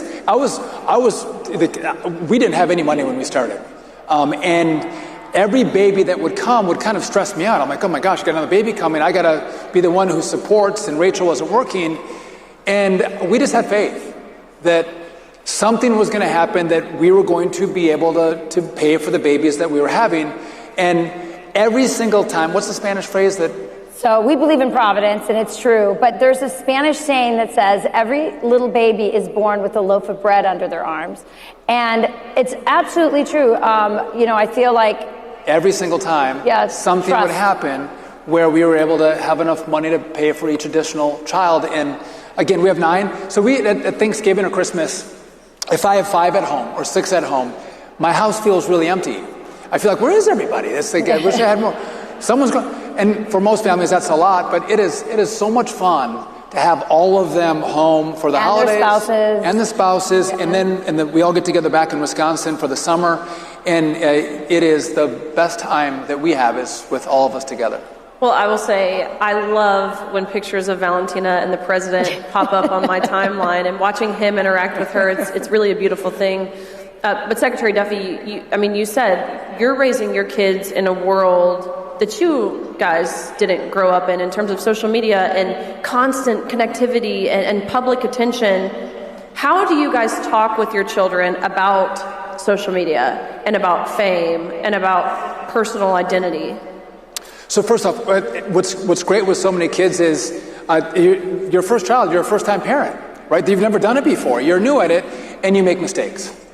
And then with the next one, you make less mistakes, and then less you learn as you go through with all these kids. You're saying we got do-overs. We got many do-overs, yeah. That's right. So the first ones got cell phones earlier. They were younger. But the further we've gone back, we've now, I have a 15-year-old who still doesn't have a cell phone. No. They hold off as long as you can. Hold off as long as you can. We think about when they start to drive. That's when they have to be able to communicate if something goes wrong. So that's when we think about the cell phones. But it's challenging because social media is so consuming for this generation, and what you put out and how many likes you get, and so we try to talk about a little more reality and less about what social media is and is not. I don't know, Rachel, what you're... I just think that, we learned our lesson. We keep going further and further out before we give them a phone. It's tough once they start driving. Obviously, you want them to have the phone for an emergency, for directions. But the more you can hold off on that, the better. Remember, we had a discussion once on the couch, Will Kane and I, at Fox and Friends, and he was like, well, I'm just worried that my kid is going to miss out, right? If he doesn't have a phone and everybody else. But I think it's more it's like you're giving your kids back their childhood. You're giving them back. I love seeing on you see all these videos coming back of high schools in the 80s, when people actually talked in the hallway and, at their lockers. I do think we've lost something. And I'll tell you what, when Charlie Kirk came out with this book about finding a 24-hour period in your life where you're completely disconnected with it, I think that is one of the most powerful, important messages in the world, honestly. Yeah. What do we want? I agree with that. That's something that, following Charlie's assassination in this book, which you guys have done a fantastic job at Fox News over the past week, and talking with Erica and explaining the vision of Turning Point USA and the book and everything. It's been fantastic. But even me and my husband, that's something that we have certainly started to implement in our own household. We've talked about your faith as well. It's clearly very central to your family and how you conduct yourselves in your professional roles. What advice would you give, especially to the younger people in this room, about keeping Christ at the center of their marriage or their relationship, particularly in this culture that so often pushes faith to the margins? Well, I think when Sean and I got married, and this is sort of Catholic theology, I'm sure it's true for a lot of other Christian faiths, there's 3 people getting married. It's me, Sean, and God. And I think that what's wonderful about a Christian marriage is the permanency of it. There's something, a lot of people get caught up in the, all the aesthetics, especially with Instagram of a wedding. But the reason for the ritual is that it's a really important thing, and it's a permanent thing. And so I think it saved our marriage that we got married in a Catholic mass with God right between us, because we fight. When people tell you, we never fight, we hear that sometimes, and we're always like, they're going to get divorced. Because fighting is just part of being married. But these fights don't end in the end, because our marriage is forever. That's the vow we took. And so that just never happens. That just never is the conversation. We actually will fight about this conversation sometimes about marriage, because I think sometimes we put a rosy picture on marriage is always wonderful every single moment of the day. Well, if you've been married, it's not. Anything that gives great value takes hard work, right? And we put a lot of hard work into our marriage. I love Rachel, and as you go through hard times and good times, but you work through that.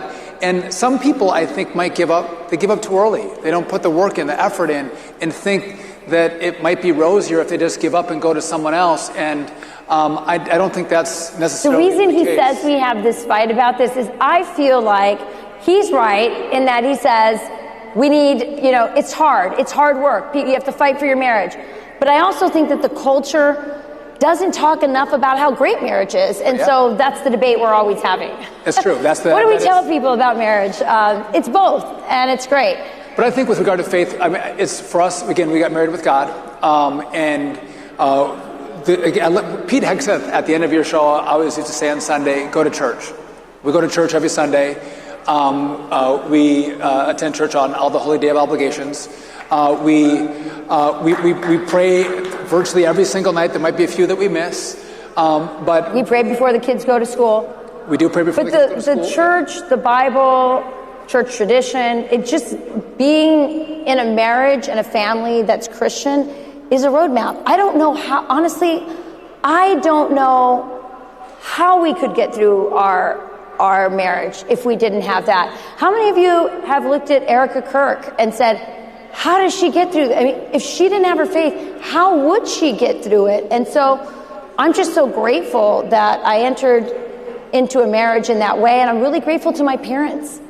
And I'm really grateful that his parents raised him as a good Catholic, because that has helped our marriage. We were at the Fox News lighting of the tree a few weeks back, and the Cardinal was there, and he's walking through, and I had my little baby, I think at the time she's 8, 9 weeks old, and he's walking through, and we're sitting there, and you say, wait, Cardinal, can you bless this baby? And it was I'm like, you got to get to work, Cardinal. You got some work to do here. Yes. Did Dana take your baby too? Was Dana walking around with your baby? No, that was not her baby. That was a different baby. Okay. She's around here somewhere, all 11 weeks I was like, old. don't take the baby. Yeah. I know, it's a really special time. Now, Secretary Duffy, you mentioned working for the best boss. We've seen some recent family-friendly initiatives to implement in airports. Can you speak to what some of these will be? So first off, my number one job is to fix the air traffic control system. That's job number one, to make sure we update a very, very old system. Copper to fiber, analog to digital, 90s to 2026 is what we're doing. Brand new radar and radios and voice switches. So that is my first job, and that's what I focus on. Bringing in more air traffic controllers. I want people to be less delayed, less canceled, and more safe. And you have had more air traffic controllers. We do have more. We've increased air traffic controllers through the academy by 20%. But with that, I also think that when we travel, we should also bring our best selves. And our best personalities and best spirits, and bring civility. And so I've asked people to be nice when they travel, and most people are really nice when they travel, but some people aren't. I've asked people to dress a little more respectfully. Maybe to all of you, when you travel home, no pajamas or slippers on the airplane. More North Pole elves, less South Pole elves. That's right. Yeah. But in regard to the terminals, I thought, how can we make this better? And so a lot of families travel. I want more play areas where if you have a child with you, a lot of parents will just give their child an iPad or a phone. Wouldn't it be great to have more play areas for children? There's a conversation about where can a nursing mom go to nurse? I want more nursing pods for mothers who are choosing to nurse their babies, and nursing pods that are clean and are actually functional. Mm-hmm. And then I want the liberal media mischaracterize this, but a little micro workout area. If you're walking through and you want to do 3 or 4 pull-ups, a couple push-ups, don't get sweaty, don't have a full gym workout, but a little micro gym where you can actually do some exercise. And then I'm open to anyone else's ideas on, I want to make the travel experience better in America. And how do we do that? This is my first foray into making suggestions, but we can take information from all of you and our airports to then improve the American experience. By the way, we should have the greatest travel experience in this country as compared to the rest of the world. And that's what we're working for under this president. Riley, would you use a gym and do a micro workout? I mean, you're a pretty athletic girl. Oh, heck yes, I would. I love that video of you and Secretary Kennedy, which remind us, how many pull-ups did he do? And you, by the way. He did 20, and he's like 72. And I did 10. And our daughter did 12. 13. They all, like, I was a low performer. He broke, to be fair, he broke his shoulder, like, what was it, 3 years? I'm 54. I did 10 pull-ups. And I did real pull-ups, by the way. I'd like to see one between these two. Yeah. I know who will win that no, one. I totally would use this. The amount of traveling, and you're right, delays and cancellations that you go through in an airport, this seems like a fantastic use of time in a layover or whatever the setting might be. Yeah. Absolutely. Well, I think that what you see with President Trump is there's no problem that's too big that we won't try to fix. We are going to fix the problems that this country has. We're going to lean into them. And so what happened is each department was passing off the problems to the next secretary or to the next administration, and they never got fixed. And you want your government to work for you and fix the problems and make this country great. And that's what President Trump has directed the whole cabinet to do. Which, by the way, can I make one last point about our cabinet? I've never been on a cabinet, so I have nothing to compare it to, but our cabinet gets along. President Trump, we all defend each other, we all work together, we all try to collaborate together, we try to help each other. And if you're going to have an effective government that's going to change America forever, you need a cabinet with the leadership of a president to make that happen, and that's what you have with this cabinet. And I couldn't be more grateful to serve with all these great men and women and an amazing president. I will say this too. Last weekend, I aired an interview that I did with all the cabinet spouses, something that had never been done before. And by the way, the ratings were through the roof for it. The cabinet spouses are just as great. So, just saying, they were awesome ladies. I love that. Last thing for you guys, take us through a Duffy family Christmas. What are some of the traditions? What's y'all's Christmas day look like? Well, the first thing is we cut down our Christmas tree, right? And Rachel and I we always do it every year. This year, Rachel thought our house was as big as the White House, so she wanted to pick this gargantuan Christmas tree. And I had to be like, no, it's too fat, it's too wide. Anyway, so we get a Christmas tree, we cut it down, we put it up. Real tree, no fake tree. Wisconsin. We decorate it, we light it. It smells fresh, it's wonderful. Mm-hmm. And then, I'll let Rachel go. Well, we also make sure that Advent, we really are very intentional about the seasons of the year. And so in our family, the Advent calendar really, matters to us. So we have a room in our house where we all gather every night to pray. And so our candles are there, and every night we turn down the lights, and the kids light the candles, and we sing and play music. We play O Come, Emmanuel every single night by the way, throughout. It's a great version, the Enya version of... He loves the Enya version, so we play the Enya version. Pull it up a script. But we prepare our home in Advent, the decorating. All of it is very intentional, these traditions, these rituals, because we're preparing our hearts for Jesus' birthday. And so we really try hard, whether it's nativity scenes, we want to make sure our children fully understand exactly why we're having Christmas. It's not snow, and it's not snowmen and reindeer. It's not reindeer, yeah. St. Nicholas is a saint. We emphasize that part of it. And we really want to enjoy the reason for the season, which is Jesus. Special. Yeah.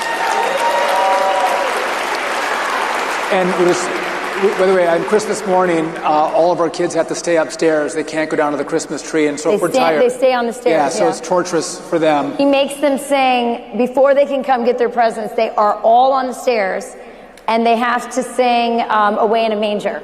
And we sing horribly, so it's pretty rough. But can I give a front run for everybody? So NORAD usually tracks Santa. Okay, have you been to the website for NORAD? But just so you know, the FAA under DOT controls the civilian airspace in America. So we are working for this year to make sure that there is an FAA DOT website that's not from 1994, website that will track Santa this Christmas Eve. So stay tuned for that announcement. Stay tuned. Santa Tracker coming to DOT. He did not want. Was NORAD's run by who? Is that? Well, that's the Pentagon. The Pentagon. Oh boy, Pete might get involved. Tail number. Tell Pete he's fine. Excess fine. We're taking Santa back. We're watching it in our household. Thank you guys for everything, for your service, both of you. I know you're headed back today. She'll be on Fox News tomorrow. Everyone make sure you're tuned in.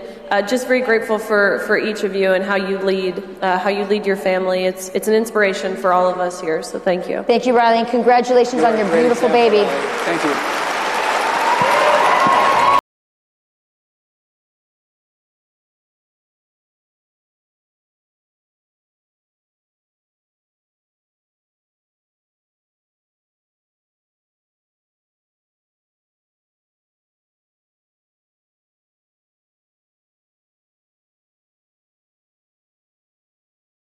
Across our country, Americans are feeling the weight of national turmoil. Political tension is growing, cultural values are being challenged, and many sense that the Christian foundations of our nation are slipping away. In a moment when people are searching for clarity, we have the opportunity to carry a message that can restore direction and point our nation back to Christ. Saturate USA is uniting churches and believers to pray for and reach every zip code, every neighborhood, and every home with the gospel.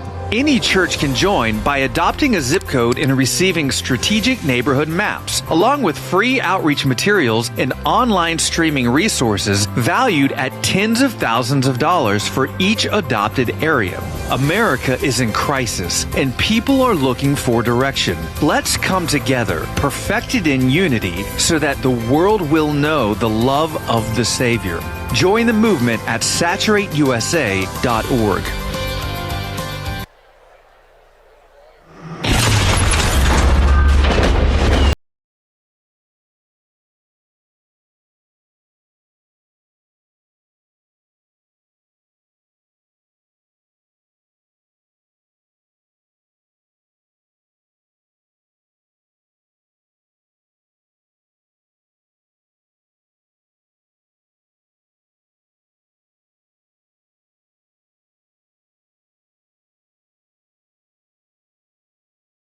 Fest, what is up? Hey, my name is Lucas Miles, and it is an honor to be here. I'm the Senior Director at TP USA Faith, and we want to continue the conversation. It's hard to beat an announcement about Santa Claus, but we're going to do our best to try to do that here today.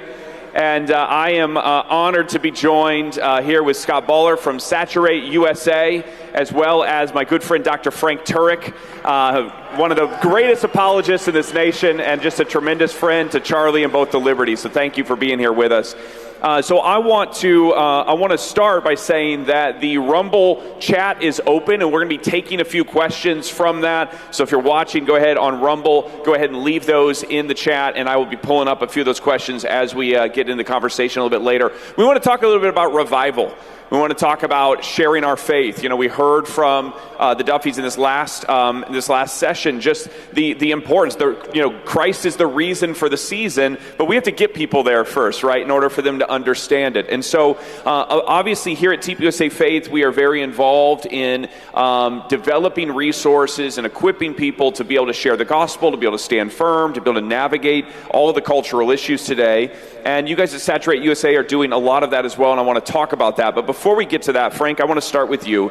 And I want to ask, here we are, we're almost 100 days since Charlie's martyrdom. And we are, have seen such a tremendous move since specifically the memorial, which you were part of. It has been said that this was the greatest evangelistic moment in possibly the history of the planet and Christendom. And I want you to unpack a little bit about where you feel like we are in the church today. What is the state of Christianity as we kind of move forward and frame this conversation?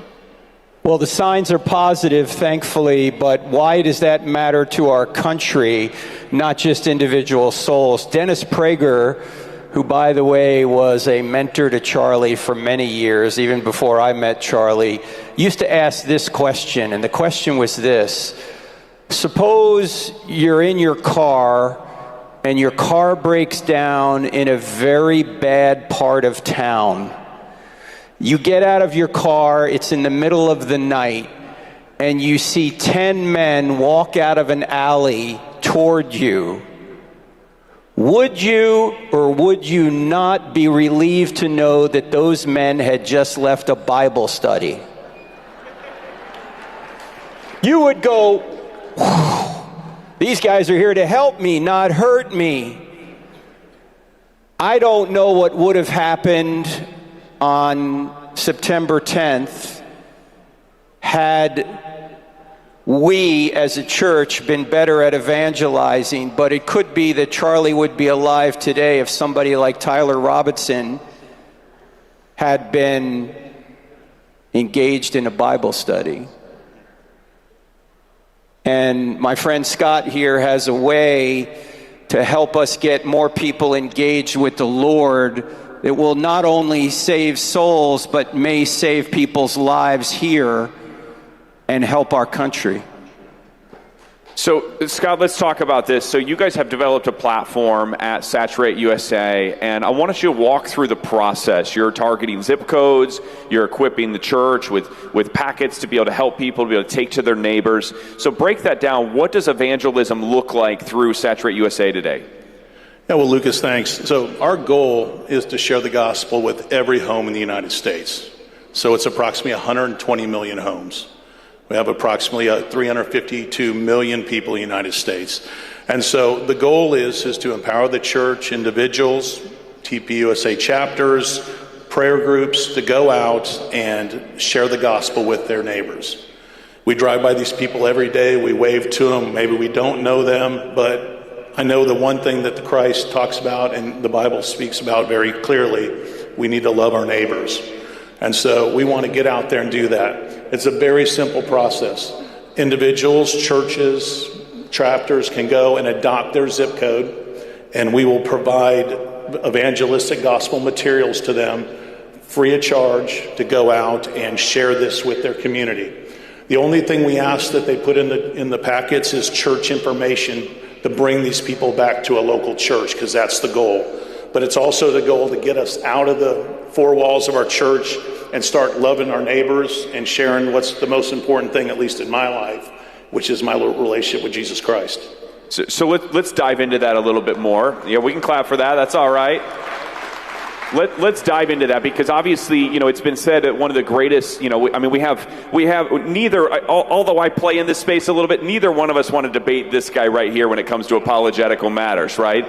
And so, apologetics can be it's something that you can study your whole life and still, seek proficiency in. You never arrive. It's almost like a martial art where you're just constantly improving on what you're doing.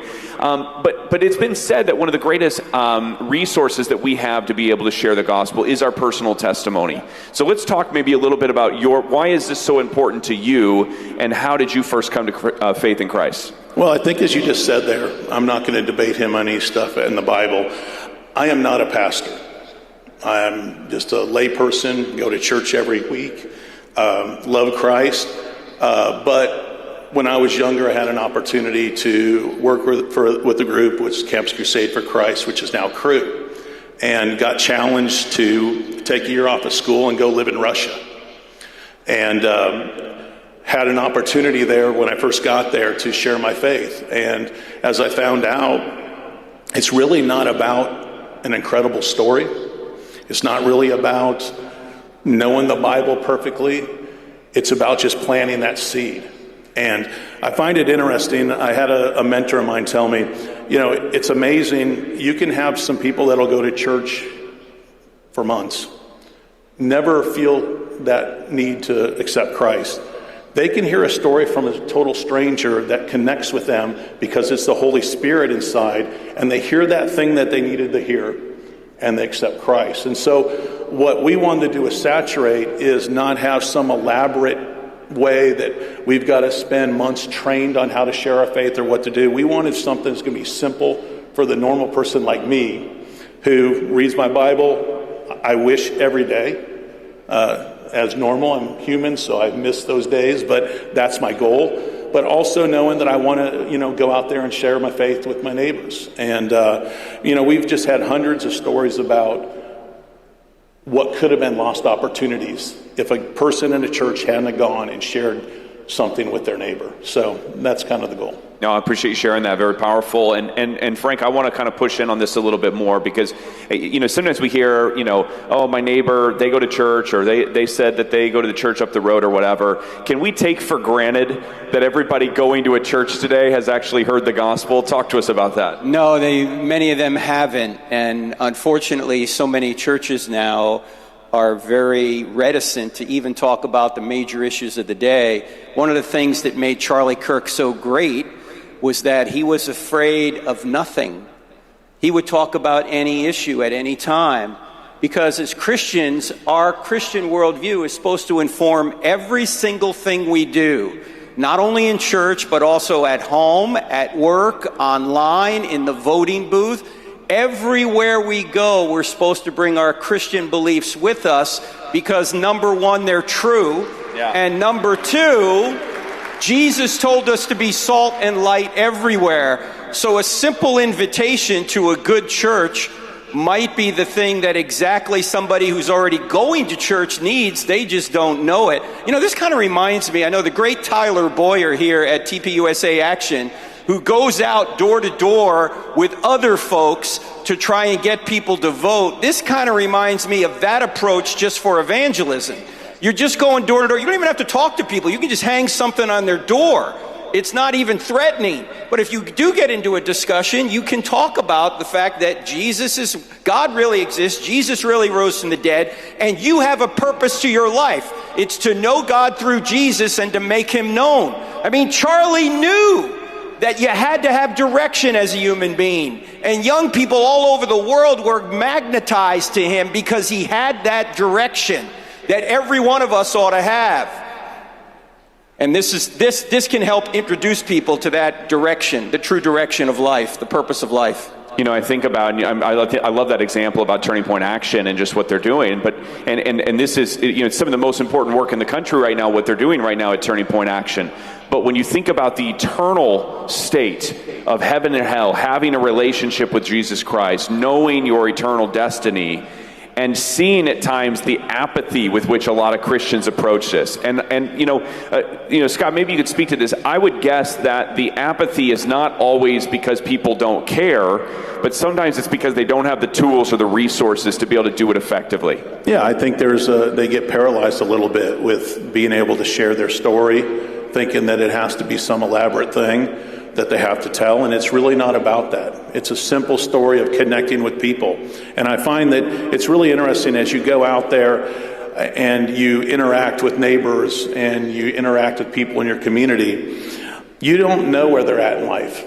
They could be having marriage problems. They could be, as we heard earlier today, about drug problems, having marijuana in their family. There's so many different things going on in our lives that are distracting us from the important things. But they need someone to come alongside them, partner with them, love them, and say, hey, we're here for you. And that's what the church is about. The church is about that. They can provide that help. And so as we talk about this, when we first started this, we thought this needs, we want to focus on the biggest churches and the biggest groups. You know what I found out? I've seen 2 people in Denver, Colorado do 30,000 homes by themselves. Significant. I've seen 50 people in a Spanish church do, half a town. I've seen big churches do great things too. But my point is if we sit back and we do nothing and we expect the pastor to lead us doing this or the big church to do it, they've got a lot of other stuff going on too. And so it takes us, and that's why we love, Charlie and I had a great conversation about this. It's the youth, the high school kids, the college kids. They're the ones that can get out there and do this. They can be leaders in their church that can show the older people we should be evangelizing people. This is how we can love our neighbors. And so that's what's great about it. It can be for old, young, many, few. It works for everyone. So. You mentioned a Hispanic church, and I want to talk about that for a minute. One of the things we've done at TPUSA Faith is we've created a whole, deck of various courses and classes that you can utilize at your church free of charge. Has anybody been through a TPUSA Faith course at their church before? We got a few hands out here, maybe. All right, I see a couple over here as well. One of our most popular courses right now is our First Truths course, and this is a course that goes through basic foundational principles of primary doctrine, works through that. We just dropped this course in August. It's brand new. We've already had, I think, 70,000 people who've gone through this course in a church setting. And one of the powerful things that we've done with this is we've been able to put these resources into Spanish.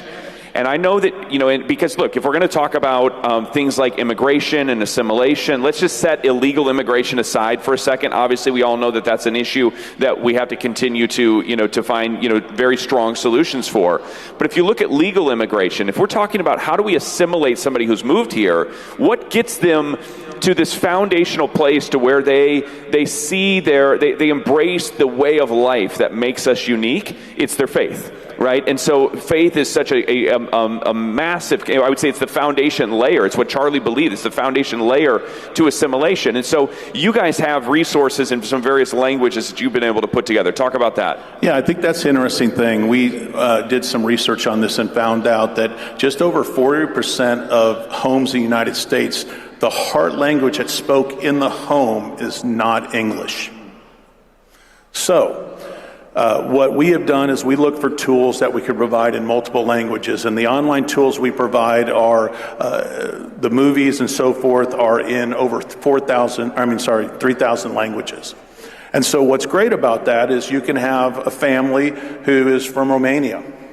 They can now watch these materials about Christ and about his life and about Magdalene and movies for children in their heart language, which is really important. And also something that's very eye-opening to them, because that's something they don't get that opportunity to do living here. I mean, just don't. So it's a huge tool, and it's a great opportunity. Obviously, nothing's perfect, but one person, and that's Christ. Yeah, that's good. Yeah, please. Lucas is not just the leader of TPUSA Faith, but he's also a pastor himself. So I'm going to ask him a question in a minute. But I want to point out that you notice that when Erica stood up here yesterday, and even before yesterday, 2 days after her husband was assassinated, she went on national TV and she said, we're going to continue doing what we were doing. We're going to continue with the college tour. We're going to keep going to campus. We're going to keep doing the radio show. We're going to keep moving forward. Do you know how much wisdom there is in that? Because right now in our country, our hearts are tender.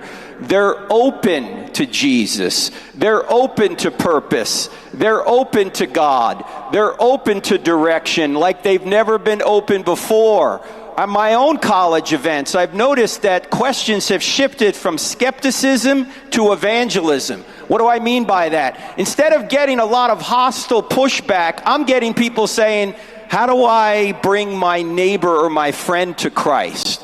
What he's doing, and we're going to show you how to get involved here in a couple of minutes, what he's doing is exactly what's needed in our country now. And Lucas, who's a pastor in South Bend, Indiana, can tell you the same thing, because since Charlie has been murdered, there's been a rise in interest in church, and your church and churches around the country talk to that, if you would. Yeah, so my own church has tripled since September 10th. Tripled in size. It's remarkable. We have people who showed up to church for the very first time. We have people that had never been, they'd never been to church in their entire life, and they came. We had people buying Bibles for the first time. We had people who hadn't been to church in 35 years show up. We had one guy who got on ChatGPT and asked Chat, is there a church near me that would teach the Bible the way in which Charlie Kirk believed? And that's how he ended up at our church. That's just remarkable to me, and it's so cool to see that revival, take place. We only got a couple minutes left here, and I want to grab one of the conversation or one of the questions here from the Rumble chat. Okay, and so first one here, I want to pitch over, and Frank, I'm going to give you like you got 90 seconds or less on this one here. Is what can churches do to start working together to help better steward this moment of revival? Saturate USA. I'm done. Go ahead. Take it. Really? No, seriously. That's been the greatest thing. We have seen Spanish churches working with Methodist churches and Presbyterian, we are not selective in who can do this, because here's what we feel good about. The materials we're providing, we know they're good. So we actually had one person, pastor in California, he's like, I got so many boxes, but I'm concerned they're going to be out in our storage unit out there. What happens if someone steals them? I'm like, hey, if someone steals 50,000 Jesus films, great. You know, what are they going to do with them? Give them out. Get saved. Yeah, exactly. But honestly, it's churches working together, and we do a lot of citywide events, but it's incredible to see when we're focused on a single thing, how churches can come together. A month before he was murdered, a podcaster asked Charlie, how do you want to be remembered? Do you remember what he said? I want to be remembered for my faith. I want to be remembered for following Jesus. He did. You can take what he wanted done with his own life to so many other people through what this guy's doing. You know, what's the stat, Frank, that about 1/3 of the planet is Christian? Which means if everybody leads 2 people to the Lord this year, the job's done. It's done. It's right? over. And so I would ask you guys to do 2 things here as we prepare to close. First off, what I want to do is I want to challenge you.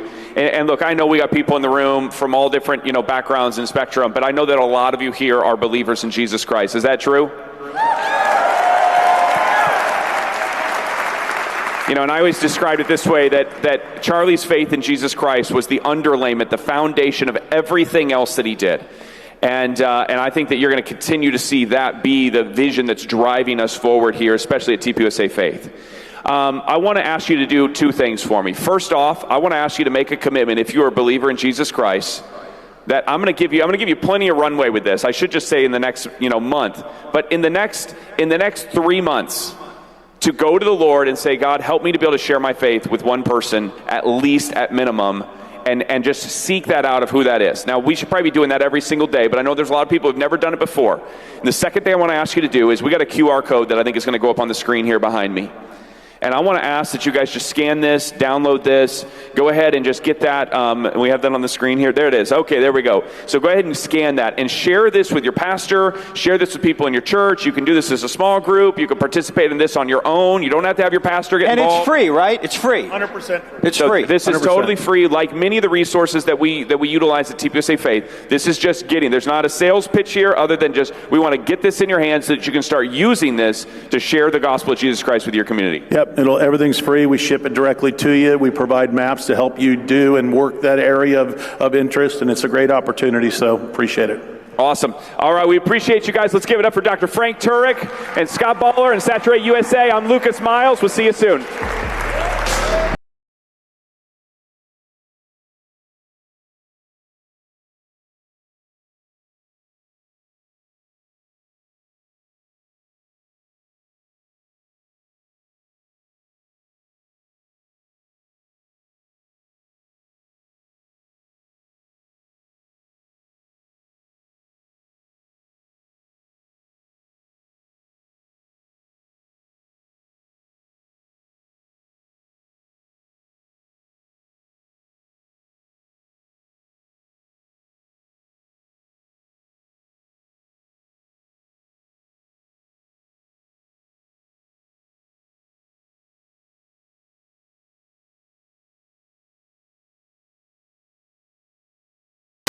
Aldine. Mornings around here can be pretty hectic, but no matter how crazy it gets, it's in these moments I think about what's really important. My family, our faith, and the freedom to live our lives the way we choose.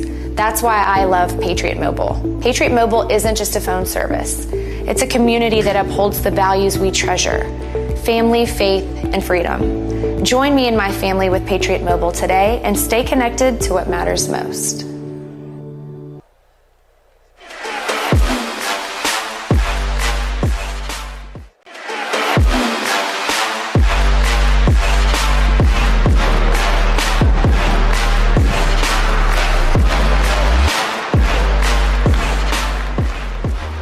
Hello, how are you guys? What a great place to be, to sit here and enjoy each other's company in this greatest country in the world. But you didn't come here to hear me speak. I'm here to introduce some great folks. However, before I do, if you give me a microphone, I'm going to tell you my story very quickly. Anyway, Patriot Mobile is America's only Christian conservative cell phone service provider. How do you call us a Christian, or how does that come about? Well, it's pretty easy. We put God first in everything we do. He's at the helm of our business. We're His stewards, and we live by biblical principles. And here's a real beauty. We carve out a portion of every dollar and donate back to causes like this. Conservative causes. Yeah, that's right. And you know, it's when we put God first in our business, that's when Charlie took a real liking to Patriot Mobile. He came to us, or we talked, and he says, that is an admirable thing to do. All companies should put God first. And that's what we want to really do. And I encourage everyone in here to put God first. And so last thing I want to do is I want to introduce a couple of incredible folks. Jenny Story, our COO, my wife for 29 years. Brittany Aldean is coming out here pretty soon, and she is, everybody here knows who she is, an incredible person, knows fashion, and most importantly, she is a Christian and she loves this country. And then her husband, I think he may show up at some point in time as well. So Jason Aldean, has anybody ever heard of him? All right. Well, come on out, guys.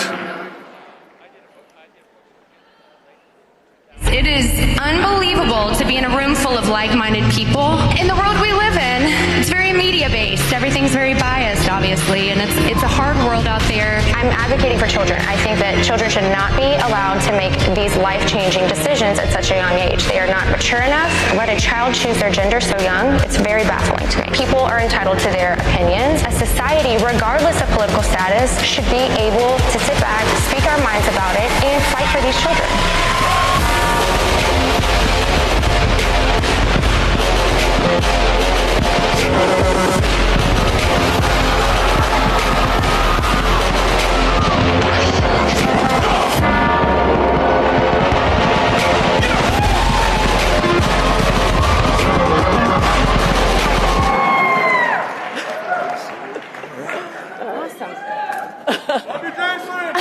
I brought a guest, you guys. Yeah, I didn't even know I was doing this until today. Surprise! Well, he kind of got caged into this, maybe, right? Hey, it's all good. Glad to be here. Yes. We were just hanging out in the green room.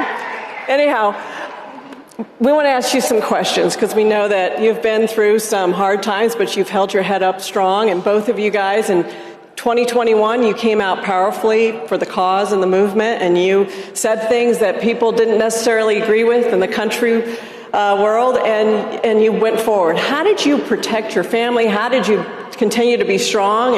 And what kind of influence did you have on Jason?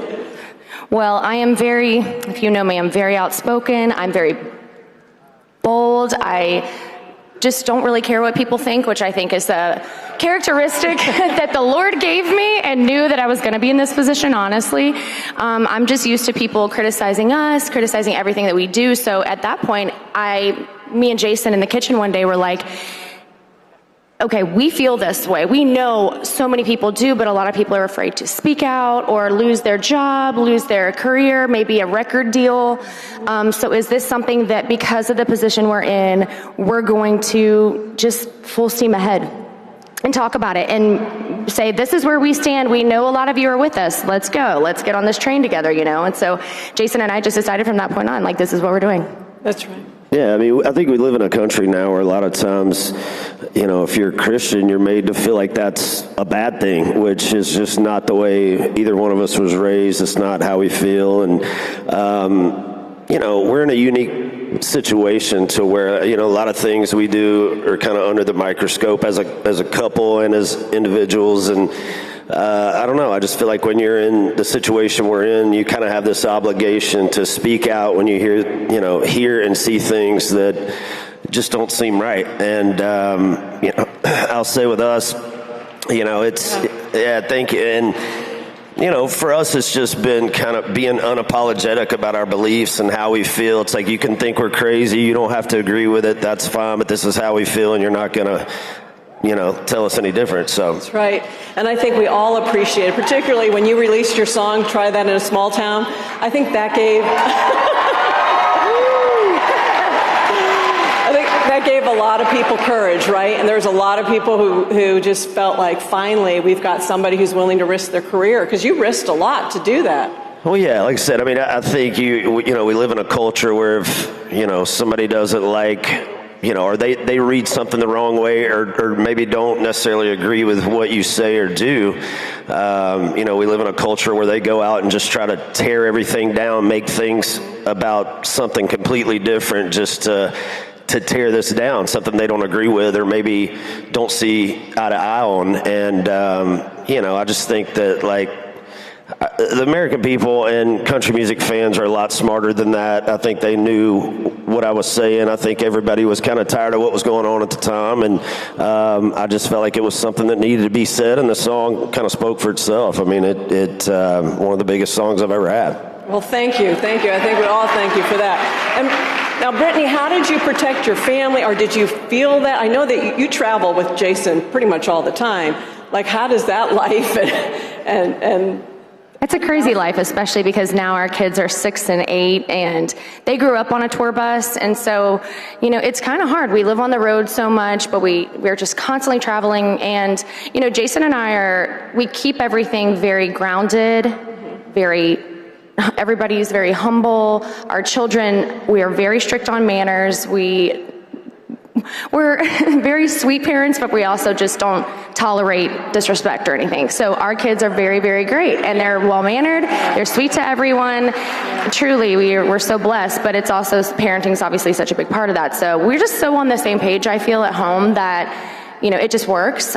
He's gone a lot, but also I try to make it a point to come out and see him and allow him and the children and me to be able to see him perform and have those memories. So now we're in the swing of things, after being together for 13 years, but it's been a journey. Yeah. And I don't go more than 2 weeks without seeing them, so I'm, refuse to be gone longer than that. So I kind of build my schedule around kind of like a 2-week max, and that's pretty rare, unless they stay in Nashville. I go to the West Coast for a couple weeks.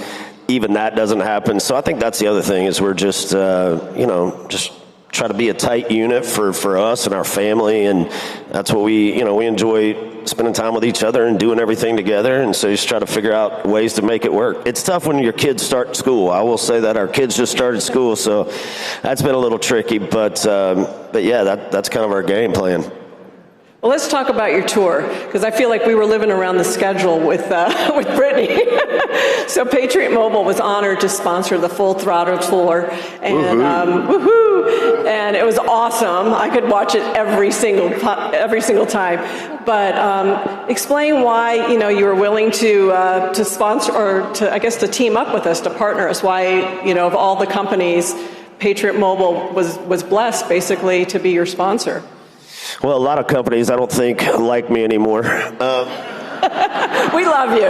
We love them. No, I think that's one thing in my career over the years is that, I don't want to align myself with somebody just for a paycheck or for whatever. It's like if I partner up with somebody, I truly want to be invested in, what they stand for. If it makes sense to me, I just feel like people can read through those things, if Pepto-Bismol was like my tour sponsor, that's kind of weird, right? I don't know. I just pink bus going down the street. I don't know. So the fact that you guys came to I love what you guys stand for. Obviously, we're on the same page as far as that goes. I love what you guys are doing, and proud to have you guys on board as sponsors. And it's been a huge year for us. So thank you guys so much for coming on board. A lot of fun. So I'm not the one supposed to be here. I will tell a quick story. Jenny just found out she was going to be on stage about an hour or two ago. Hey. And Jason had more of a heads up than I did. Anyway, hey, Brittany, I've got a quick question. We spent many days on the tour with you guys, and what was amazing to me is just what Jason said. They love their family. The kids are grounded. You guys are as grounded as I've ever been. And I just admired that. And I think you are a great role model in your influencing and your fashion and all that. It's incredible that you're a great role model. And I just want to applaud that. Thank you. I applaud you. That. Thank you. Oh, and by the way, Jason might be a great golfer. I've golfed with him, or kind of, sort of. I'm not a great golfer. I feel like you're doming me out right now in front of all these people, man. You know that's not true. He was over at a different area, and I was in one area, and Brittany came through. We let you play through, right? And she was like, her and her foursome, they got out there, and Brittany goes, yeah, I'm not very good. And she hit a shot that just went whoosh, up here and landed right in front of the green. I was like, oh, that's beginner's luck. Beginner's luck, for sure. Sir, I am athletic. Okay, so it didn't surprise. No, you could win a car at this hole. So I was like, oh, I'm going to get that dang car. Trying to win the car. That's why she That's had what it was. So I really put my all into it. No, that was actually, it was luck. I don't know what I'm doing at all. Yeah, I barely made it past the ladies' tees. I won't say anything other than that. But, there's a big game tonight, right? Yeah, I know. I don't think we're favored. She graduated from Alabama. Well, you got one fan. I have one fan, thank you. I have one word, boomer. It's fine, it's all right. I'm used to it. It's going to be a long night. So going back, I guess, a little bit towards business, again, why did you choose to sponsor Patriot Mobile? What particular cause, or what did you notice that? Well, the philanthropy that you guys do, we have a charity event we do every year with the Sentinel Foundation, and it raises so much money for child trafficking. The amount of children we save per year is unbelievable. And we actually don't speak on it a ton. I mean, socials occasionally, but we raised well over $1 million this year, and there's just no telling how many kids that's going to save. But the fact that you guys came on board and helped us with that and sponsored, and just everything you guys stand for, family, your conservative feelings, your morals, everything about you guys is what we stand for, so we couldn't be more proud to work with you. Thank you. Well, thank you guys for joining us. I see the clock is... We're out of time. We're on negative time, actually. Hey, go for an encore, though. We got to have another... Thank you, guys. Hey, thank you, guys. All right, have a good evening. See ya. Thank you for having us.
talking with Wendy. She's one of the owners. You and your mom loved this place so much when it was going to close. You're like, we're going to buy it. And you really have created a place for people to get fit. Yes. Our phrase is Pilates for everybody, every day. And we truly mean that whether you're 20 to 70, whether you have injuries or whether you're trying to strength train, we can make it accessible for you. And you have certified instructors. Absolutely. Why does that matter? They know your full anatomy. They know how to work with every type of person, injury, like I said, strength training. Yeah. They know how to work with you. Yeah.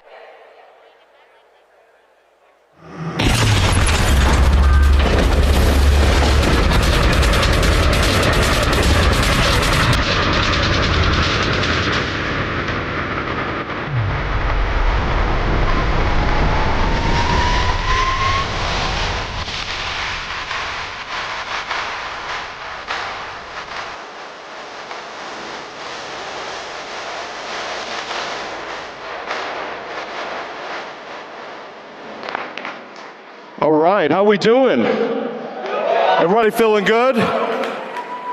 I'm so proud to be here with you today. And for those of you who don't know me, I'm Nate Morris, and I'm proudly running for the United States Senate to replace Mitch McConnell once and for all for the United States Senate.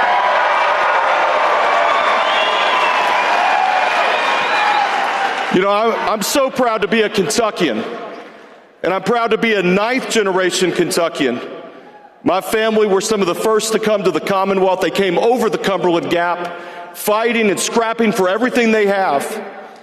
And I grew up like many Kentuckians in a tough way. I was raised by a single mother.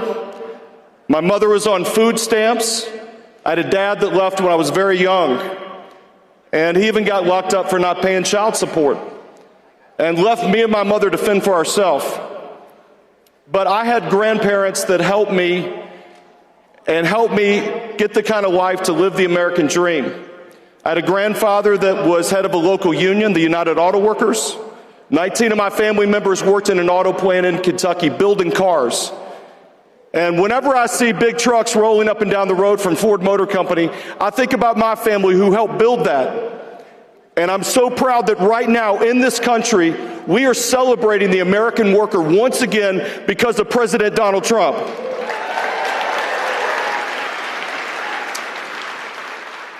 My mother gave me a mindset around the American dream. She used to tell me all the time, she said, Nate, we may not have a lot of money, but thinking big is free. And if you're going to be thinking, you might as well be thinking as big as you can. And that's what America's all about, is thinking big. And I had the opportunity to get a great education in Kentucky. Ended up going to some great schools, eventually getting some scholarships, working my way through some of the world's best schools. And when I got finished with that education, I decided to become an entrepreneur. And a lot of people say, Nate, why did you become an entrepreneur? And I said, it was really simple. I said, I was broke. I said, when you're broke, that's a powerful place to be. You get inspired real quick to figure out a way out of the situation. And I started learning about the waste management industry. Does anybody watch The Sopranos out there? Anybody seen The Sopranos? Now, you know the people in The Sopranos are not the nicest people. And the garbage business was the ultimate mafia business. Tough business, tough people. And what a lot of people don't know about the garbage business is that Bill Gates is the biggest garbage man in the world. Did you all know that? Bill Gates owns more garbage stock than anybody, and he controls the big companies in our country. But you know, as a young entrepreneur, I was 28 years old, I said, you know, we could take on every one of them and win. I believe that. And I thought about what my mother said, to think big. And we started with about $10,000 on a credit card and built what would become a working pilot of a company that would grow to $700 million in revenue and go public on the New York Stock Exchange. And I'm so proud. I can't think of anything more American than making money with garbage. That's very American, as we know. And you know, as an entrepreneur, I had the opportunity to meet a lot of fascinating people.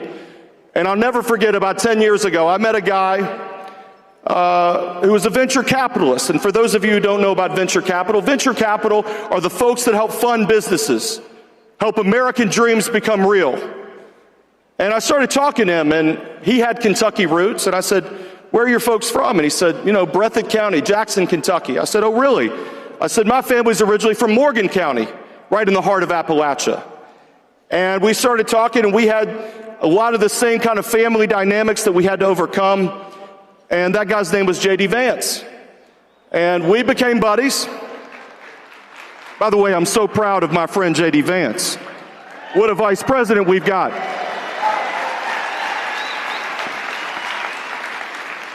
And I got a phone call last year, and it was my friend who was the senator from Ohio, J.D. Vance.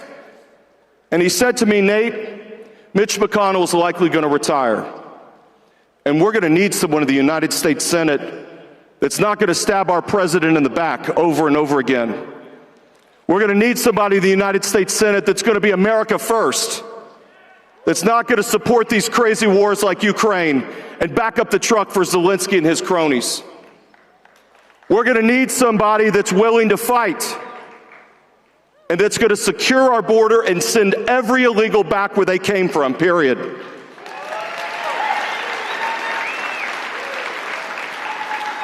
And I said, you know, JD, I said, you've called me at an interesting time. I said, you know, I've got a son on the way for the first time. I've been married 13 years. By the way, I'm so proud of my wife, Jane.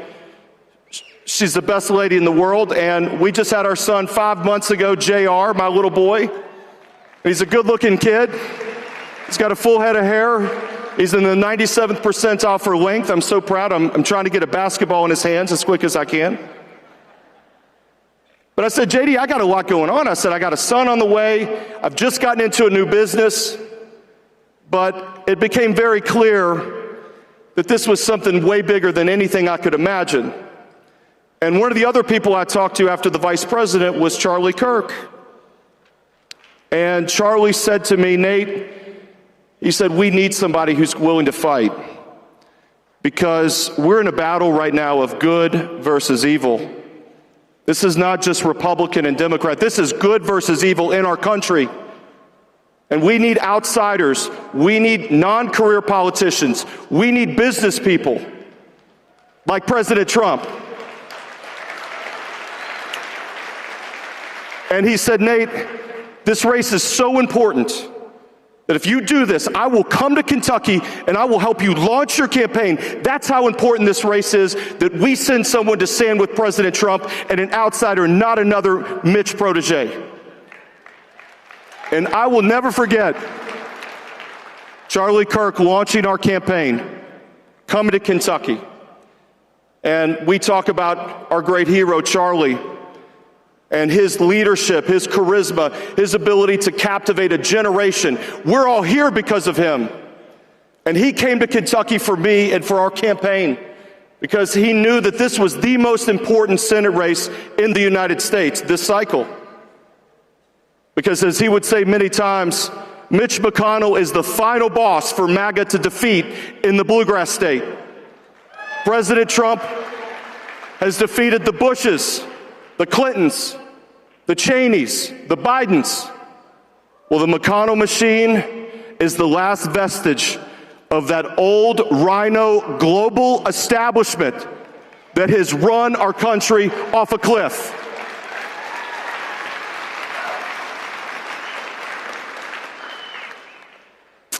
And as we started talking about the issues, the first thing we did was call for a full moratorium on any new immigration until we send every illegal back where they came from. No carve-outs, no exceptions. If you're here illegally, you go back, period. We also said we're going to stay out of these globalist wars that we should never be in. I think about the generations of veterans in our country that went to Iraq. They're scarred, their families are scarred, and we got nothing for being in Iraq. And I saw a lot of the same thinking that got us into the conflict in Ukraine. We should have never been there. And then I think about things like a balanced budget. And we know that for our young men in particular in this country, it has been difficult for them to get into the economy and live the dream. And I've been broke. I've struggled. I've fought to build a business. But a lot of our young men in particular today do not have the hope that they should have living in this country. And that's why we've got to have job creators, people that have signed the front of a paycheck, not just the back of a paycheck, going into the United States Senate.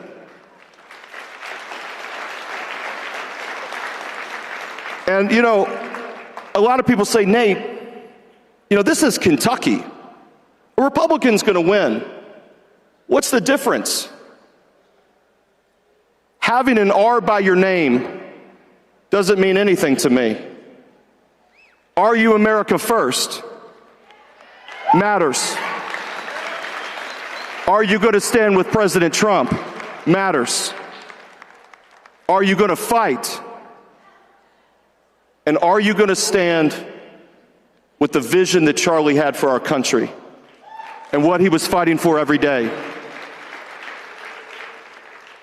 You know, I think about the things that we're talking about in the United States Senate today. And folks, we've got to get rid of the filibuster. It needs to be gone. It needs to be gone so President Trump can get while the getting's good, so we can pass national voter ID and kick every illegal off the rolls and make sure that the MAGA agenda moves on and moves forward. We've got 3 years. We don't have a lot of time. And everything is going to count. These blue slips, we've all heard about these blue slips. Folks, we can't even place our conservative judges because of these blue slips. They got to go as well. The United States Senate should not be a gentleman's club and about decorum. It needs to be a body that works for the American people, period.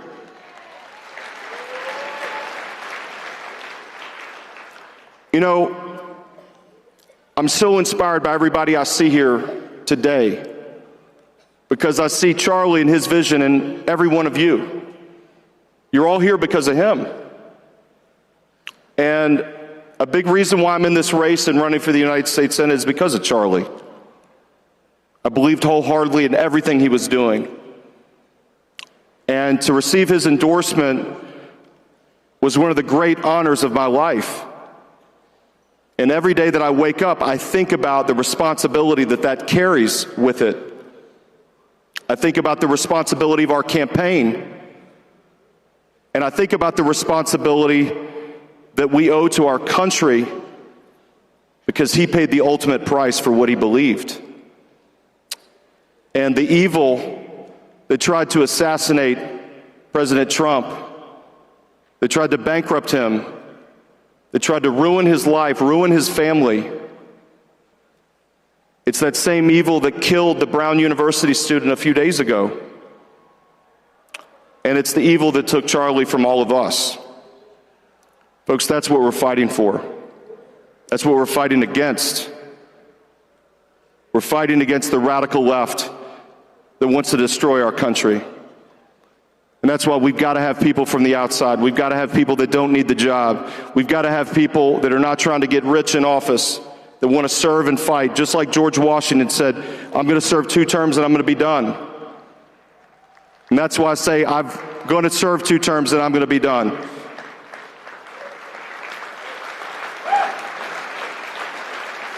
And I call on all of you today to stand with me. Stand with me in this campaign in Kentucky. Help me defeat, as Charlie said, the McConnell Mafia once and for all, so America First can live on for generations. Stand with me in this campaign. Come to Kentucky. Help us knock doors. Make a contribution. Make an investment in this. And I have no doubt that come May 19th at this primary, we are going to be victorious. And we are going to win this race for Charlie Kirk.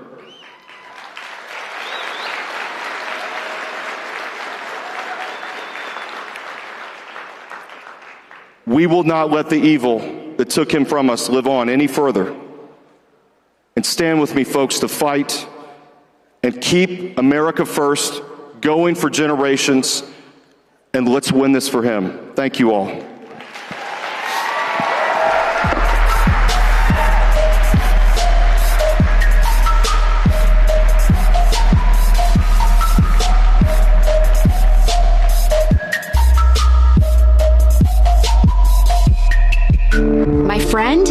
chronic fatigue, 3 specialists, 5 prescriptions, still exhausted. My neighbor, brain fog, anxiety, 2 years of SSRIs, still struggling. At what point does this stop being a coincidence? The average American only gets 15 minutes with their doctor, gets a prescription, gets sent home, and when that doesn't work, another appointment, another prescription, another copay. This system doesn't fail by accident, it fails by design. A patient on 5 medications is worth more than a healthy one. A chronic condition managed for decades is worth more than a problem solved.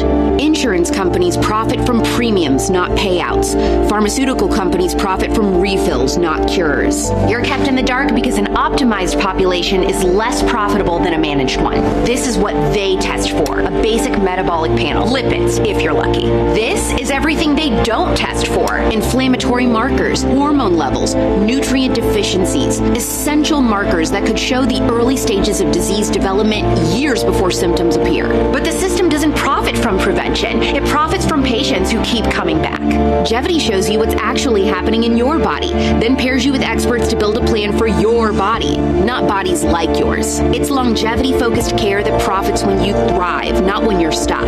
Break free from the system that profits off your dependence. Take ownership of your health with Longevity.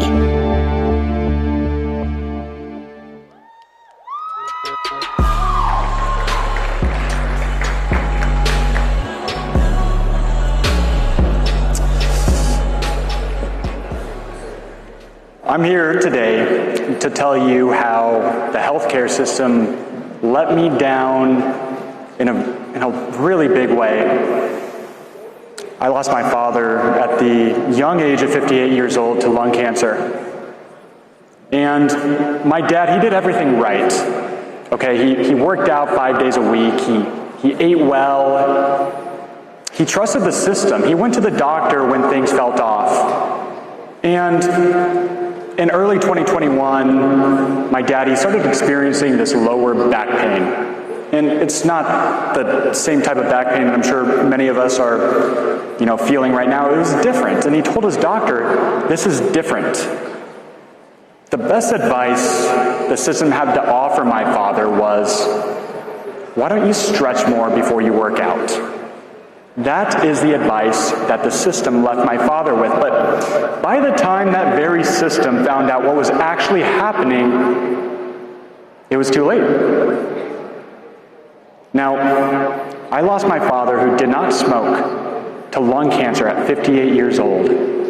And by the grace of God, he was able to watch me and my beautiful bride get married at the young age of 22, just a few months before he passed away. But it was months after when we found out we would be pregnant with his first grandson, who we'd never get to meet.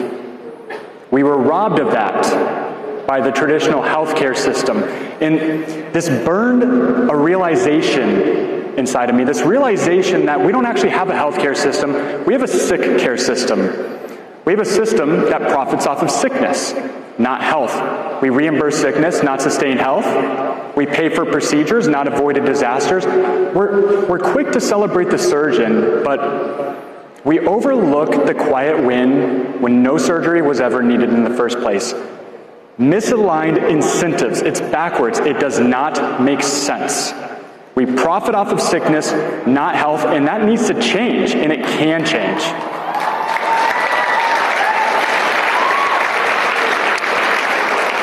So I founded Longevity with a mission. Let's realign the incentives. Let's make healthy the default state in America. We are the greatest nation on this planet. There is no reason why we should not be default healthy. It should not be a test against our willpower every day to be healthy. We should be default healthy, but the system is not set up that way. It's just not. So, okay, what does that look like? Well, it looks like catching risk before risk turns into disease. And that's critical. Catching risk before risk turns into disease. It looks like measuring now, today, what matters most. Well, we are the youngest we'll ever be. We have the tools readily available. They're accessible. Comprehensive blood work are wearables. I'm sure many of us right now have on an Apple Watch or a Ring or something like that. Look, we can compile all of this data, and we can spot trends early while intervention is still simple. There is no reason why my father, who trusts the system, should have died as a non-smoker from lung cancer by something that could have been prevented. This is what longevity is all about. It provides hope. And there is hope, but it's not enough. It's not enough to go to your primary care doctor, unfortunately, and ask for a full panel of blood work because they're not looking at enough. And that's not their fault, it's insurance companies' fault. They will not allow the doctor to test for markers that they don't cover. Why is that? I should be able to go to my doctor and say, I want this looked at, and my insurance that I pay a lot of money for should cover that, but that's not the case. We get screwed every single day by insurance companies. The system is broken. The incentives are backwards, and there is a better way. But it's not going to be big pharmaceutical companies or biotech or the WHO or any stakeholder of the legacy system who's going to make this change. It's you. It's me. It's people who realize that we have a sick care system who profits off of sickness, not health. And that is nonsensical. It makes no sense. So, okay, what does that look like? It looks like comprehensive blood work. And where do you get that done? Okay, now I know the sick care system sucks. Well, we're doing comprehensive blood work here at AmericaFest. I don't know if y'all have been by the exhibit hall, but we have an amazing booth. We have 6 bays. And look, I encourage every single one of you to go and get your blood work done because I do not want my story to be yours. My babies were gypped of meeting their grandfather. I have 2 little boys who will never know the man who raised me. But if a solution like Jevity would have existed at that time, I believe he would still be with us today. And I think that's probably the case for many of us here. So if you're not going to take this step for yourself, you should consider doing it for those who love you most, for all those around you who want to be with you for longer. You owe it to them. If you don't know where to get started, come on by and talk to our team. There's a stark contrast in talking to a team whose incentives align with keeping you healthier for longer versus talking to somebody who's part of the system who only makes money when you're already sick. Okay, 20% of our GDP, 18% of our GDP is spent on healthcare. That's over $5 trillion. But in 2010, it was $3 trillion less. Guess what happened since 2010? The average life expectancy in America has gone backwards. We spend $3 trillion more on healthcare every year, but we're not living as long. That is nonsense. It's because we have a broken system, a framework that does not work. It's ideologically broken, but it starts with you guys. It starts with you. So my call to action is go and get tested today. Get your blood work done today. Establish a baseline. It could save your life. If my father would have done this, I believe to my core that my little 3-year-old and my 10-month-old, that they would have a grandfather. And the healthcare system robbed me, robbed my wife, robbed my children of that. And change starts today, but it starts with us. So go get your blood work done. Let's make America healthy as the default, because we can. My name is Nate Graville. I'm the CEO and founder of Jevity. I'm 27 years old. I grew up right down the street. And I want to encourage everybody, do not let my story become your story, because it does not have to. Thank you. God bless you guys. God bless Turning Point USA and Erica Kirk, and God bless the spiritual health of America. Thank you.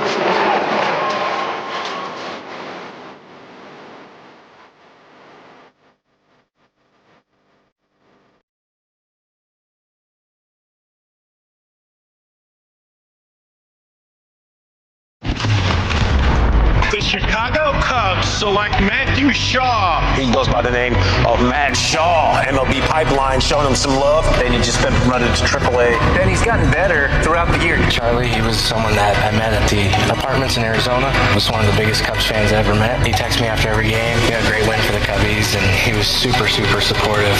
Obviously someone who's really faithful, so we connected on that front. You're playing in the best league in the entire world against the best players in the entire world. It really doesn't get better than that.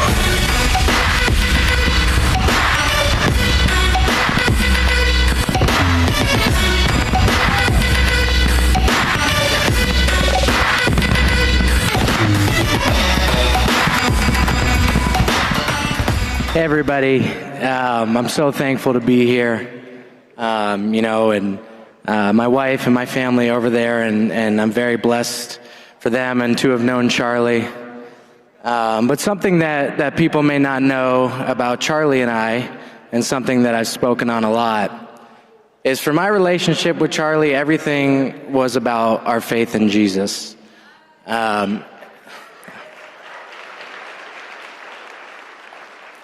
And for me, I feel a very similar way. My faith in Jesus is everything that I am. It's guided me and put me in the position that I'm in today, especially to come up and talk to a bunch of people who get the opportunity to learn about healthcare, which was great. And more importantly for me, I'd love to talk about my experiences and why I'm in the position I'm in today. So for a long time in my life, I wanted to be a professional baseball player. And that started from when I was a really young kid. And I worked hard, and I grinded through, played high school, college, and then eventually made my way to professional baseball. And during that time, I read a lot of books.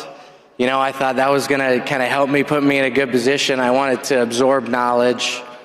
And the more that I read, I kind of learned what it takes to be successful, right? And these books say, work hard, be disciplined on and off the field, no matter what you're doing. Be focused. And inevitably it said, work harder than the rest of the people. And I was like, great, I can do that, right? I can work hard, I can eat right and sleep and all those things. And for a long time, that's what I believed my purpose was in life, was work hard, live the American dream of being able to accomplish what I put my mind to. It wasn't until college where I started to realize that being a professional baseball player, working hard, all these things, they just didn't fulfill my heart. And, it started there for my journey and learning about Jesus. And my wife, who's sitting over there, was extraordinarily helpful for guiding me in the direction.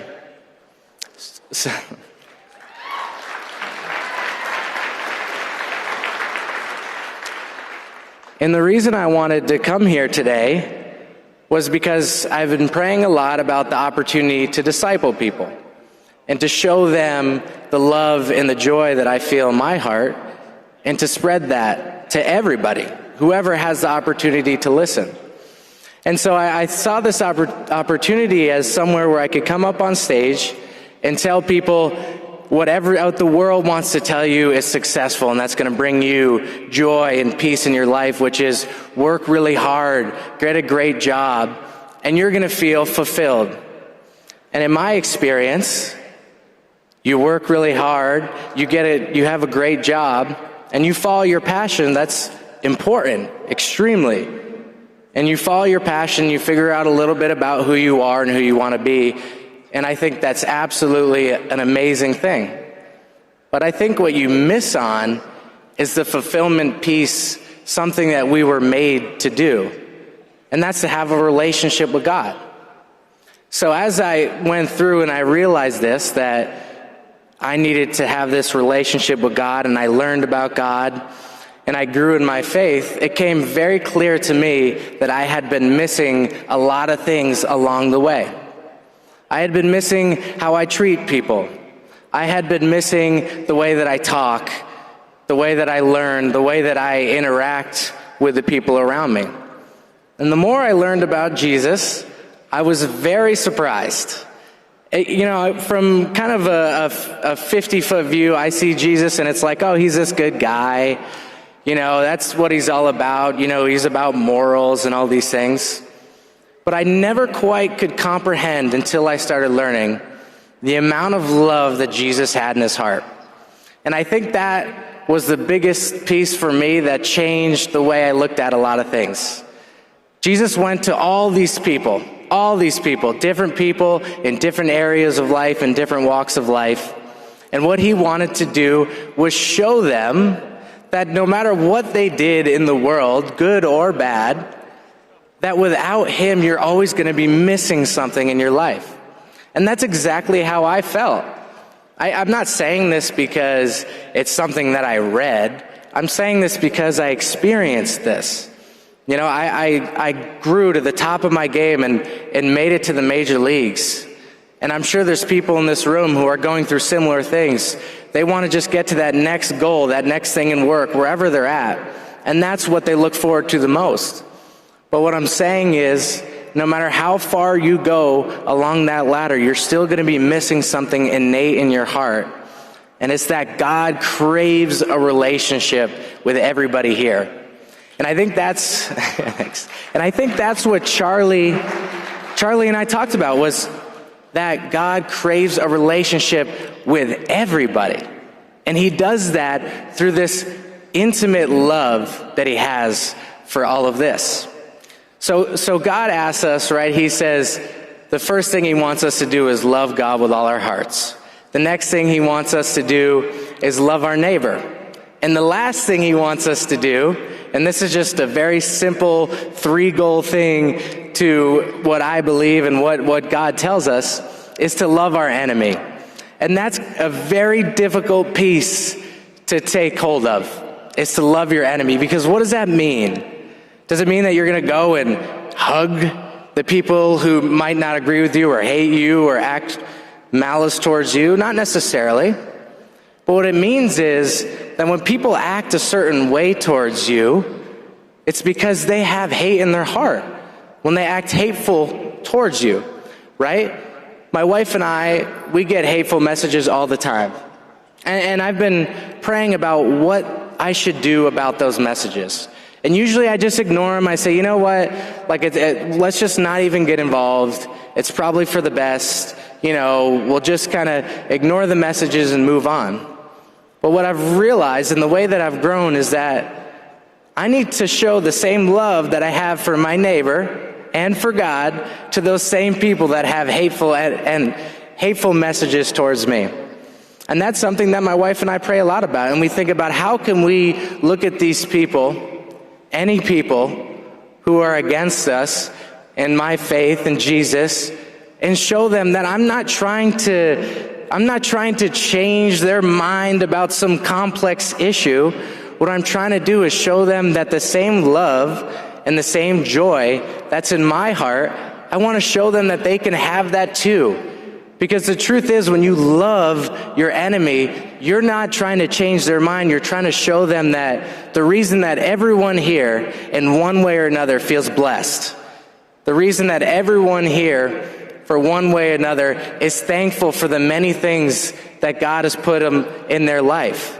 You can look at your enemy and say, hey, I just want you to feel thankful for the things that are in your life. I'm not trying to change and reinvent the wheel here. That's God's job, right? My job is to disciple and to guide and to say, hey, I'm very blessed, and I want to show you guys the same feeling that I have. So I just ask, and it's kind of a challenge to everyone here. Everyone here, we're here because you love America, and you want your children, your family, your grandparents, everyone to have a good America. But how can you do that if you're not fulfilled in your heart with what we're meant to do and have a relationship with God? You'll find yourself start swinging and missing, quite frankly, when you have conversations with people who don't agree with you. I just saw here maybe 5 minutes ago or 10 minutes ago, people arguing about something. I'm not sure what it was. And the bottom line was, I looked at those two people, and one of them's red in the face, they're arguing about something. And I would bet a lot of money that that person had no idea what the other person was saying. They're in such a moment where they're arguing about whatever it may be. And the truth is, we need to first look at ourselves and say, hey, am I actually providing an environment where I could have this conversation with someone? I mean, you look at Jesus' life and his ability to talk to people, and he went on so many different events and areas in his time and spoke to so many different people, because all he wanted was peace and joy and love, which inevitably ends up being the foundation for everything that we believe in. If you have that peace and love and joy, you're going to talk about a safer environment for your children. You're going to talk about a community where people can talk about differences and not argue about them, to the point where people are getting hurt, people are getting murdered, right? Nobody wants that. I mean, we look at Charlie, and he was a great example of someone who had a lot to say and a beautiful message about Jesus, and he got murdered.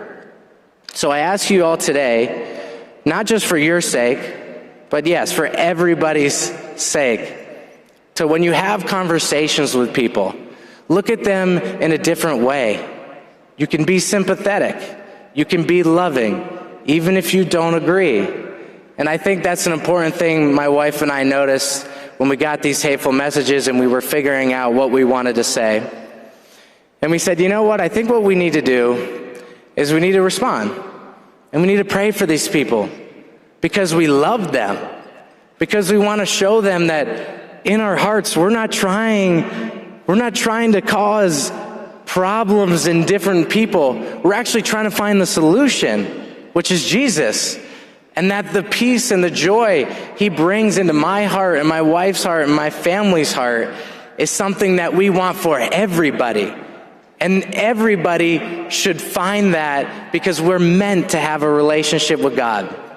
And so when I had this opportunity to come here, I thought the most important thing that I wanted to share to people, if I had the chance, which I've been blessed to be able to come up here, is that my love for Jesus is the first foot that I step forward when it comes to my interactions with people. It's not truth. It's not like I'm going to try to tell you what you should and shouldn't believe. I'm saying, listen, I understand where you're at, and we're all at different parts of our life. So it's important for me in my life to try to listen to people and say, hey, this is where you're at. I love you. I don't know you, and I want to guide you so you feel the same peace and joy in my life and your life. And so when I step that first foot forward, that's Jesus. I just hope that people who have conversations with me anywhere, on here, on the baseball field, in life, no matter where I go, that I love them and I want the very best for them, just that I've had in my life with my beautiful wife and I and my family. And so I just ask you the very same thing, that when you talk to people and you step that foot forward, is it in your heart? Do you have love and understanding and saying, you know what? The very best thing for you is that you have a relationship with God and you feel the same things for me. It's not that you agree with me, because trust me, we're humans. We're going to disagree a lot, all the time. We will, and that's okay. Because at the end of the day, when you disagree with someone, you're not disagreeing with them and saying, you know what, we disagree, so I hate you. Which is easy to do. It really is.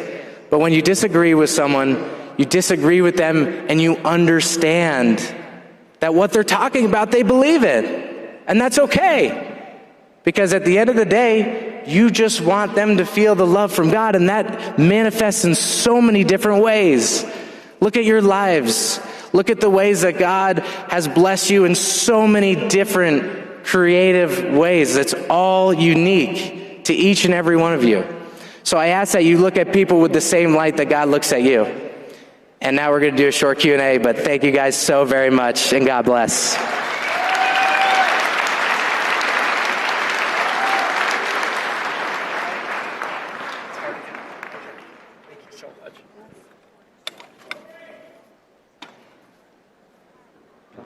Yeah.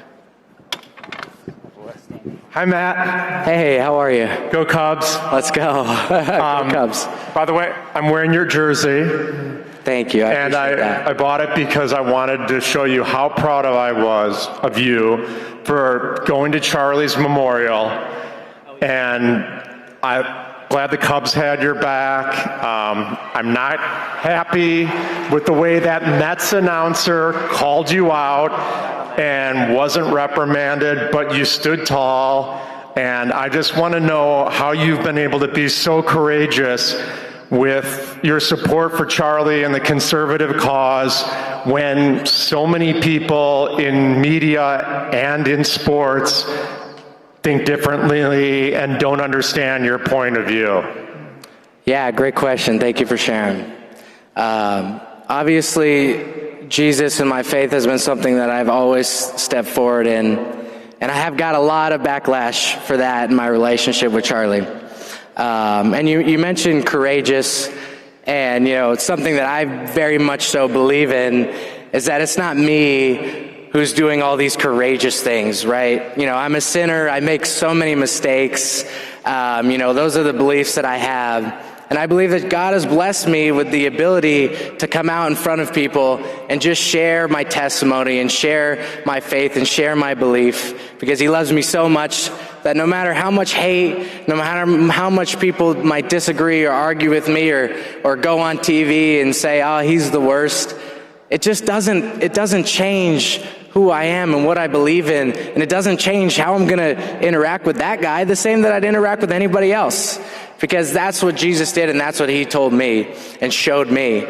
And so I just hope for you and your beliefs and what you believe in, that again, even when people say terrible things about me or terrible things about Charlie or terrible things about anybody, you just show them grace and love, because in their heart, yes, they're angry, but you want to get them to a point where they too see the peace and the love that they can have with God and with Jesus. Thanks, Matt. Hey, Matt, my name is Bentley Love. I'm from Dallas, Texas. And after I graduate college, I hope to work in sports media one day. So maybe I'll get to interview you. But what kind of advice would you have for me in going into a field where people don't tend to talk about their faith as much, or the fact that they're conservative? How would you kind of suggest that I go about that? Yeah, I think the most important thing that you can do in media is get to know the people that you're talking to, right? We have some people that might come in and out here and there, ask questions, and they can kind of manipulate what we say. But your job is to get to know the person. So when you're writing the story, you have everything about who they are, and you can maneuver that into a story. Like, that's what good media is, right? Is taking what they say but understanding who they are and tying those things together to show the bigger public a picture of what they're all about. And I think that's easily misconstrued. So I encourage you, and first of all, God bless you and good luck with everything you're going through. But I do encourage you very much to get to know the people that you're talking to. And even if they don't necessarily talk about what you're talking about, you get to know them and understand where they're at. And you're going to be able to use your beliefs to guide them just as much as you're guiding your stories. Nice.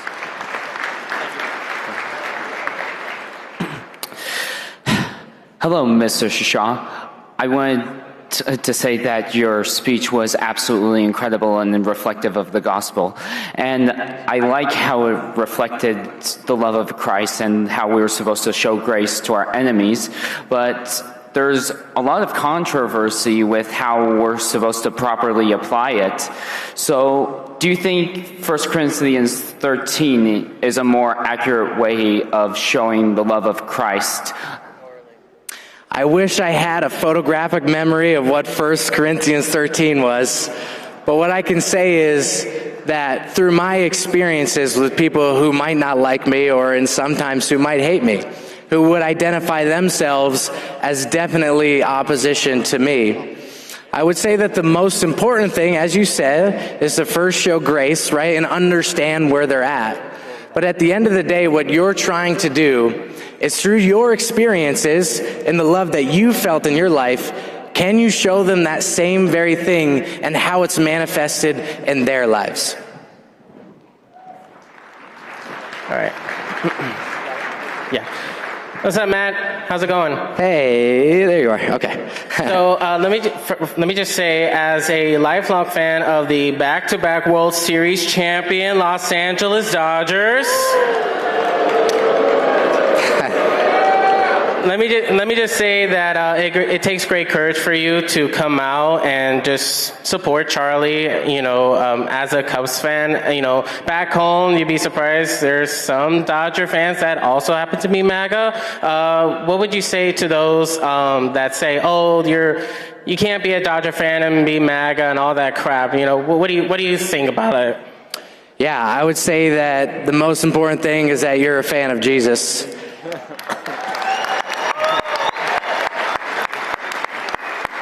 And if you can remember that above all else, that you're a fan of Jesus first, then yes, you could be a Dodgers fan as well. I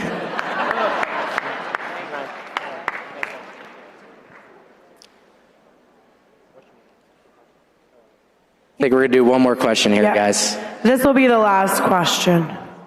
Hi, Matt. My name is Camden, and I have a question. How do you share Jesus with your fellow teammates? That's a great question, Camden. Thank you for sharing and having the courage to get up there.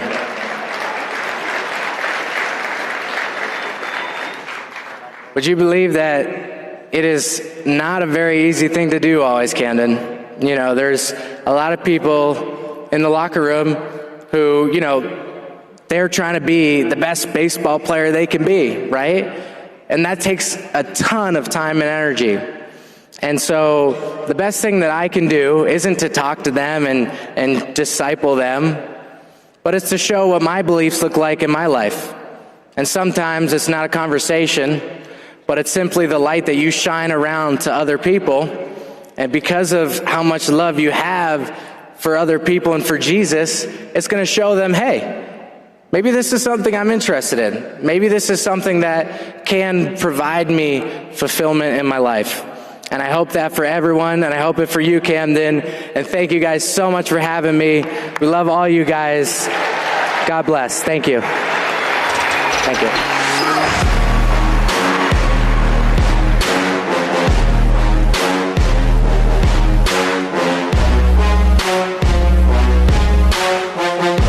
Begins with your health.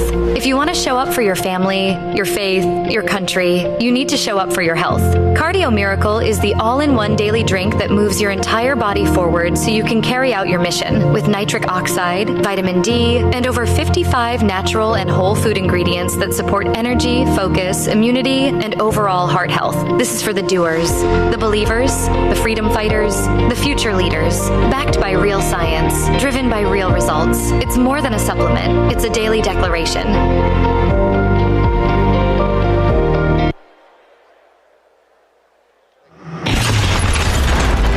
As far as we know, the only thing in the cosmos made in the likeness and image of the Creator are people. There is nothing more important in the kingdom of God that He has given us in His creation other than us. One of my favorite quotes from Augustine, there are many sheep without, but many more wolves within. And ultimately, we have to make that first commandment great again. Love the Lord your God with all your heart, soul, strength, and mind. We think it's about authority. It is not. It's about responsibility. There already is an authority in this world. It's God.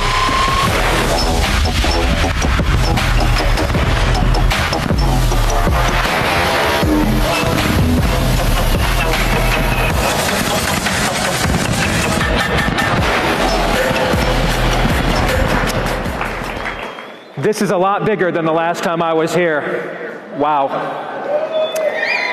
In fact, there are, and thank you guys very much, there are 30,000 RSVPs for AmericaFest this year. Absolutely incredible. And I know that a lot of these people, this is your first opportunity to come here and to mourn and celebrate Charlie. And so I want to speak on behalf of them here for the next few minutes. And if you'll indulge me, I'd like to eulogize my friend.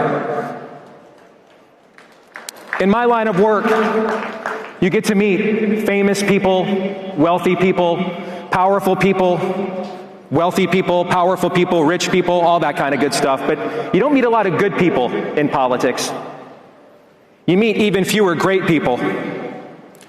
And I want you to know that I've met very few great men.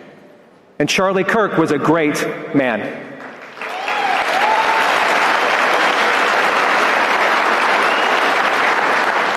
Charlie understood servant leadership. I saw it behind the scenes with my own eyes. I saw Charlie seek out accountability from a local church, from pastors, theologians, even his colleagues like myself. Question me, what am I wrong about? Let's have dinners, let's get together, let's figure out how we can unify our coalition. Let's figure out how we can go fight and win. You see the testimony of Charlie's family in the aftermath of his martyrdom. But maybe the greatest single trademark of Charlie's greatness was his memorial. His memorial led to the greatest single proclamation of the gospel in all of human history. We watched the Secretary of State of this country give an altar call. We saw the son of the President of the United States tell people more about the first martyr, St. Stephen, than 95% of churches have taught in the last 50 years. Charlie's memorial was proof that God keeps his promises, that his word will not return void. But I think we need to understand the cost of what that proclamation was, how high of a cost it was. First of all, it cost our Lord and Savior his life on the cross. And it cost our leader his life as well. On September the 10th, like many of you, my phone began to go nuts in the middle of the afternoon. I sat at my computer desk like I do every other day, getting ready for the next day's work. And reports start coming in. Charlie was shot. I was paralyzed. I didn't know what to do. I start texting everybody I know. I don't know what the prognosis is. I texted Charlie, I love you, brother. You know that. I hope you're okay.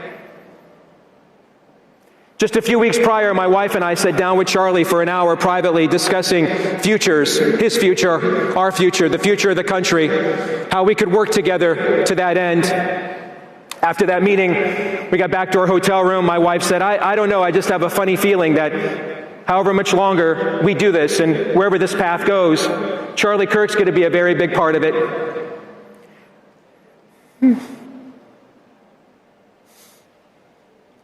Little did my wife know that would be the last time she ever talked to Charlie or saw him.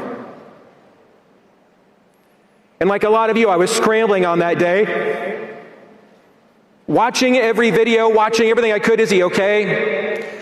And I saw a video that for several months I wished I'd never watched. Many of you have probably seen it as well.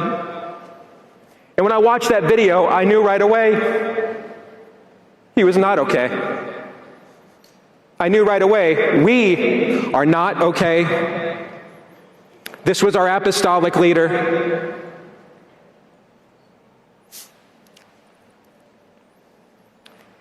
And in the aftermath of this, my phone ran off the hook. It just so happened that Charlie's social media channels pushed out the day before his martyrdom the Freedom Night in America that the two of us had done together at his home church. And so a lot of media thought that this was just done the night before his death when it was done 3 months prior. And my phone is ringing off the hook, and I don't want to overplay my hand. I don't want to make it about me. And so I contacted my dear friend Sloan Adams here at TPUSA. And I said, hey, what's the right protocol? What do I do here? And he said, what you need to do is exactly what Charlie told you before you went onto the stage that night at his Freedom Night in America. What did he whisper in your ear? And right before we went on stage in a packed house, Charlie bent down in my ear because he was like 6 inches taller than me. And he bent down in my ear and he said 2 words right before he went on to introduce me. Go hard. That's what I'm wearing on my shirt here today to honor my friend.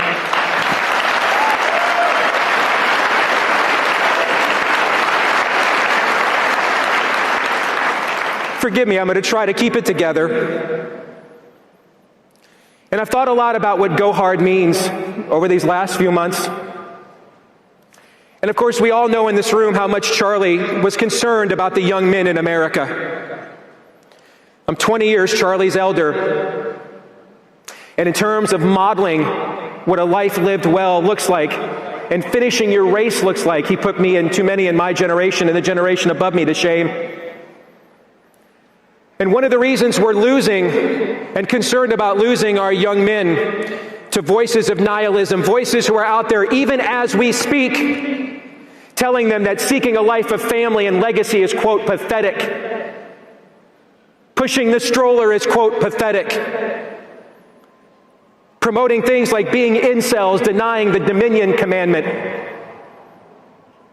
The reason our young men are falling into this abyss that Charlie was trying to rescue them from is because of the older men. And that is the group that I think I am qualified to speak to. So in the final few minutes I have here this afternoon, I want to talk to the older men about what go hard means. Because for too long, we have been too soft. Too soft.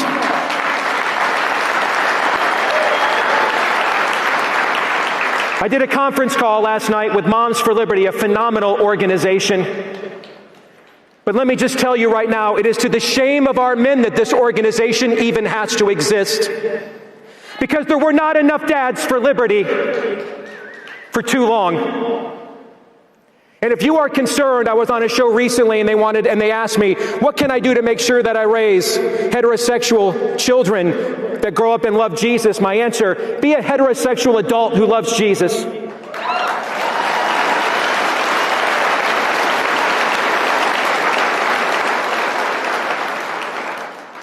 We have skipped a generation of finishing well men, and this culture is paying for it. Charlie did his best to model what he preached: get married, have children, go to church. If it wasn't for the family he leaves behind, you could not script a better death than Charlie's. He died instantly in the arena, painlessly, fighting for his Lord, fighting for the grace and redemption of his own enemies, standing tall in the arena. That is the dream. We're all going out. I checked the death rate, folks. It's still 100%. It's still 100%. You could not script a better death than Charlie's. But his ministry also came at a high cost. And there are now 2 children and a wife that are going to go home every night from this ministry the rest of their lives and never have his presence ever again. To you older men, and I include myself as well, it will be to our shame if that sacrifice was in vain. And Charlie could only do so much reaching the younger men, modeling for them on the front end what a life well lived looks like, what sacrificial love looks like. Just as Christ died for us when we were his enemies, Charlie did the same for his. Now, how does this go from a moment, though, to a movement? How does it last? And what's going to happen now with our younger men without the best leader we had to reach them? Well, there's going to be a revolution in our younger men. It's occurring right now, and it must happen, and it needs to happen.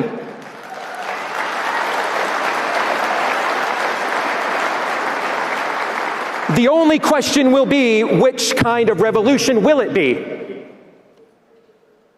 Will it be the nihilistic French Revolution? Anger, bitterness, resentment, godlessness. One group of innocents taken to the guillotine in exchange for the next. One group of people thrown in prisons in exchange for the next. One group of people castigated as the other in exchange for the next. Will it end in a reign of terror, of unregenerate, undiscipled young men? Or will it be the American generation, with founding fathers who by age 18 were Ivy League graduates, back when Ivy League colleges were seminaries, who wrote the greatest treatise in human history, the Declaration of Independence, and ended it by begging God to judge them for the rectitude of their actions, Judge our motivations. If what we're saying isn't good, if it's not true and beautiful, do not let it succeed. Squash it right here if we're on the wrong side of history. And God bless that humility and wisdom by giving them the greatest nation he's ever permitted since Genesis chapter 3. And it is our charge now to fight to pass this on. Now, how will this happen? How will the young men know whether to fight power to the people, one angry mob versus another, or no king but Jesus, and government by the consent of the governed because God is not a respecter of persons? How will they know which revolution to fight? Older men, it's going to be us that determine that. If you're a boomer, you're in your third act. If you're a Gen Xer like me, you are embarking upon it. Here's what you and I must do. We must finish well. We must go hard to the finish line. We must go hard with the wives of our youth. And I say that as somebody who was this close to walking away 5 years ago from the wife of my youth. And now she's backstage, and she still pinches my butt, and we still make out and gross out our kids.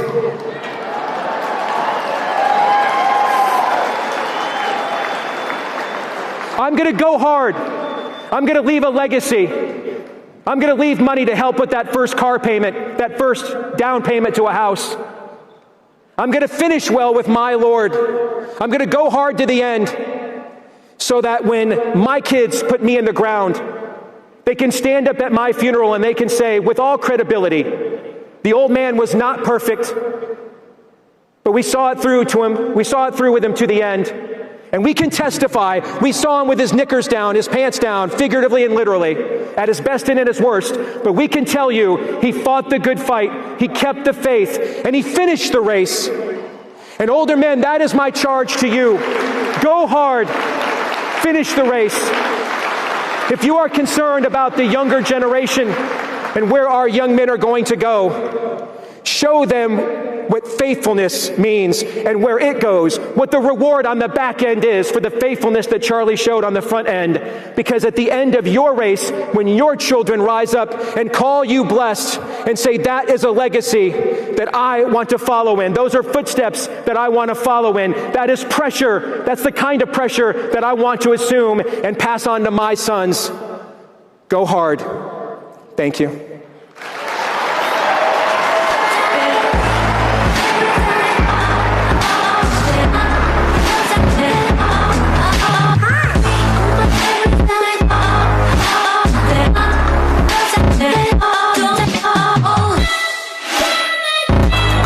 From the very beginning, God didn't just create us.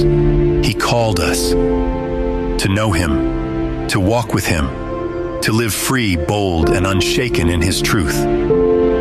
Jesus said, "Man shall not live by bread alone, but by every word that comes from the mouth of God." Because the word isn't just ink on a page, it's life, it's true, it's power. When you know God through His word, everything changes. Hearts are healed, minds are renewed, lives are transformed from the inside out. Coming to Charis, I was completely set free. My marriage is now restored. I was set free and I was healed of Crohn's disease. I know that I'm loved by God, and the joy of the Lord really is my strength. America was built on biblical truth. The Word of God was the cornerstone of our freedom, and that truth still stands today. If we want to see our nation strong again, it starts with hearts awakened to God, people who know Him deeply and live His Word boldly. At Charis Bible College, everything begins with the Word. Here, revelation meets real life, where truth becomes action, and through it all, lives are changed. Charis Bible College. Change your life. Change the world.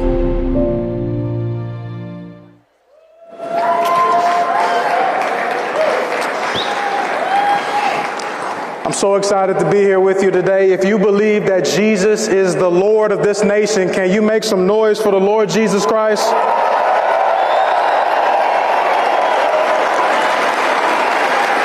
I want to say thank you to all of our veterans. Thank you for serving us. Thank you for protecting us. And thank you for liberating people that were captured by Hamas in Gaza. Thank you for your service. I want to say thank you to all of our attendees here for supporting the Kirk family. Charlie passed away on September 10th, and he was expected to be with us at Charis Bible College the very next day on September 11th at our Truth and Liberty Conference, and we will miss him greatly. Friedrich Nietzsche in 1882 said that God is dead. He said that God remains dead and that we have killed him, is what he said. And so sometimes we may feel like we are losing this battle. We may feel like we are losing the fight. We've lost Charlie. We've had a few losses before. But I want to tell you today that God is not dead.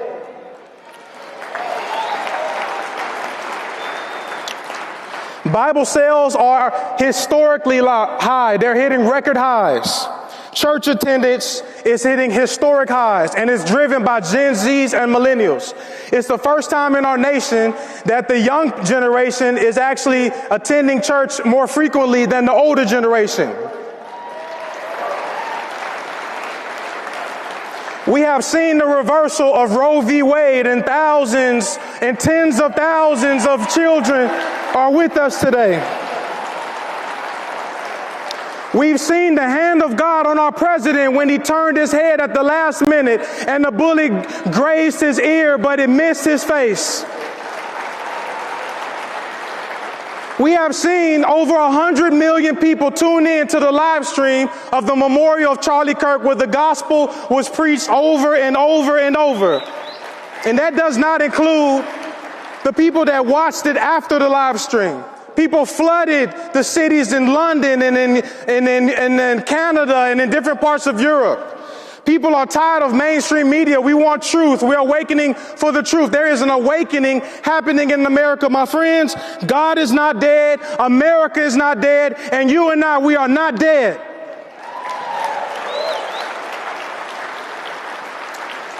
And I would also like to submit to you today that Charlie Kirk is also not dead.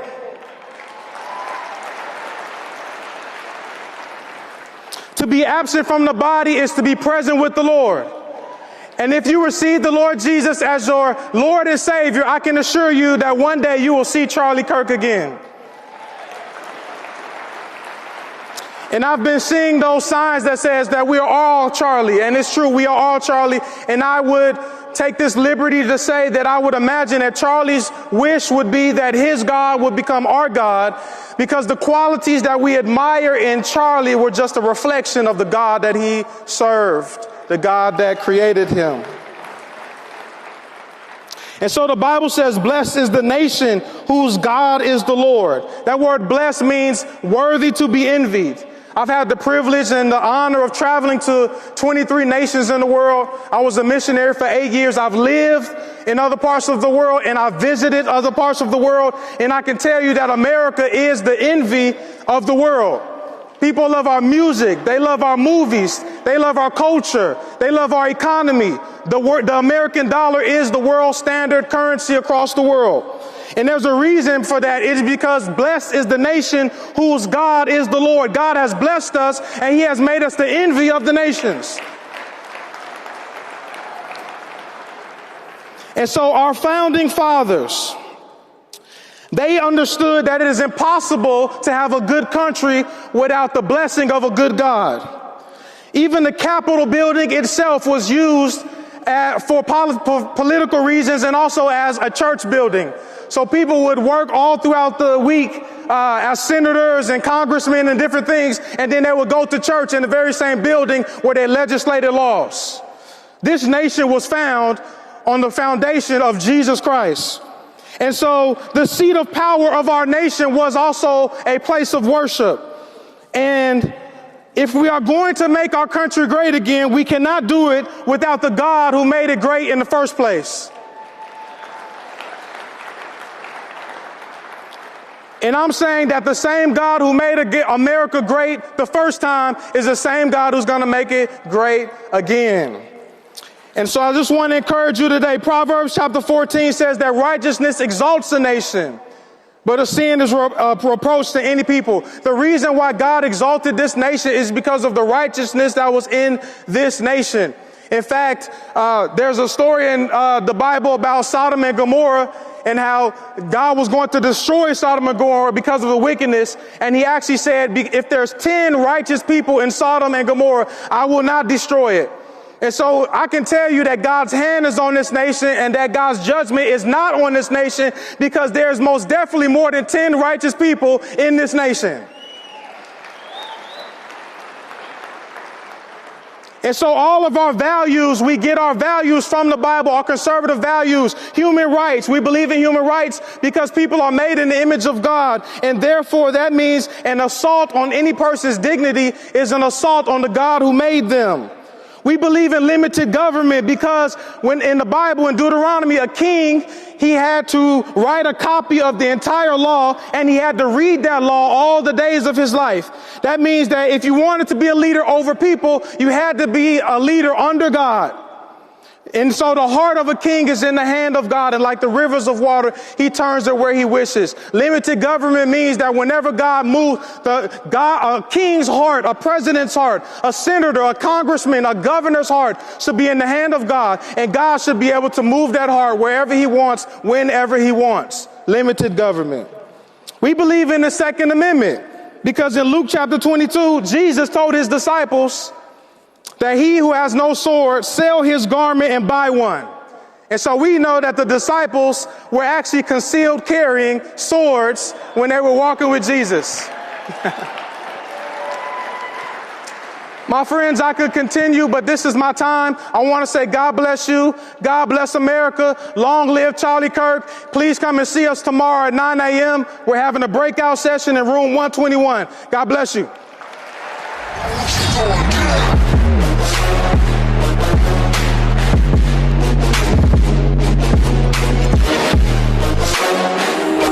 You know your choices matter, and getting it right starts with good information. When it comes to what your family eats and drinks, we know you're the expert, because you know what fits your life. That's why America's beverage companies are sharing more information about our ingredients. Because when it's time to decide what goes on your table, you know facts are the first ingredient. Visit goodtoknowfacts.org.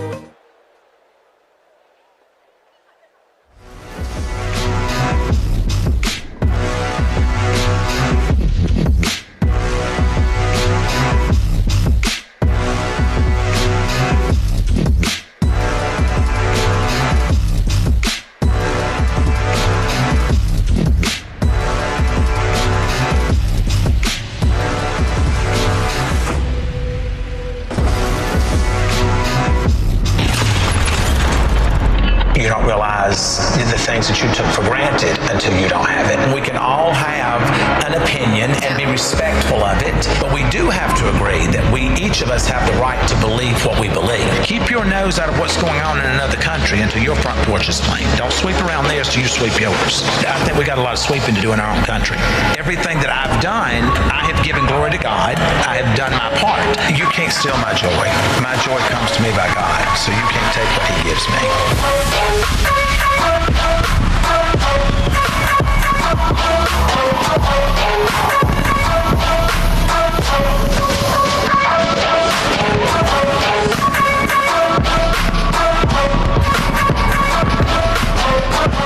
Hello. It's great to be here today. Great audience. It's a much better stage than what I've been on in the past. I've met a lot of you today in the meet and greets, and I want to say how proud I am of all of you young women and men that are here showing up because you know it's the thing that you need to be doing. So, congratulations. I want to thank each and every one of you for coming today. I want to thank Turning Point USA. And thank you to every American here today who still believes that this country is still worth fighting for. I want to say something right from the heart, something that shouldn't be controversial, but somehow has become exactly that. This country is stronger when we come together than when we allow ourselves to be divided. Not by race, not by background, not by income, and not by political labels. Division is not strength. Division is a strategy. I come from hardworking people, so let me tell you a little bit about where I come from. I wasn't raised with privilege. I wasn't raised with connections. I wasn't raised by parents who worked in textile factories, hardworking men and women who clocked in early, clocked out late, and did whatever it took to put food on the table. They didn't complain. They didn't ask for handouts. They believed in work ethic, faith, and personal responsibility. They taught me that. You earn what you have. You stand on your word, and you don't quit when life knocks you down. That's the America that I know. That's the America worth protecting. I want you all to know that right now, division is being sold to us every day. Today, we're being told that we should see each other as enemies. You're told every day that if you don't agree with me, you're the problem. If you believe in faith and family, you're outdated. If you love this country, you're extreme. That kind of thinking doesn't build a nation. It tears one apart. So let me be clear. Disagreement is not hate. Debate is not violence. Standing on principle is not extremism. What is dangerous is silencing people who think differently. And this is exactly what Charlie Kirk stood for. Faith and freedom matter, no matter where you are, where you go in your life. Faith and freedom matter. I'm standing here today only because of three things: God, President Donald Trump, and my daughter Savannah.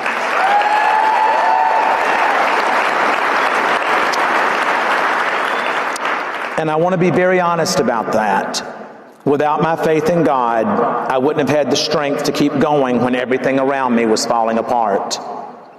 Without President Trump, I would not have experienced the support, the courage, and the reminder that standing up to powerful systems matter.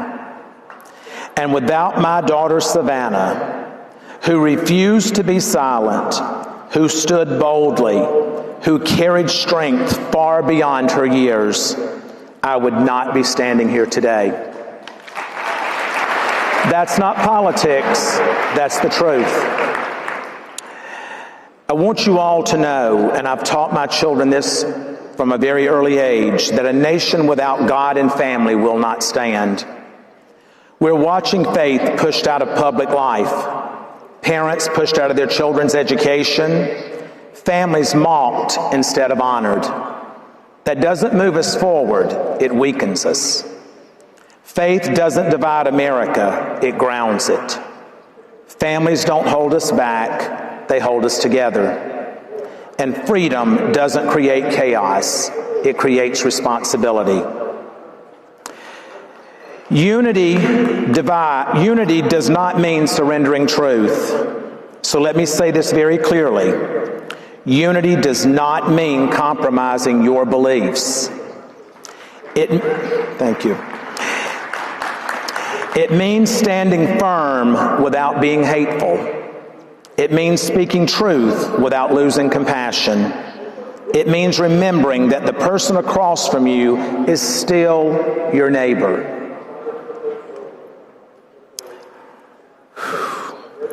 We can come together without thinking the same way.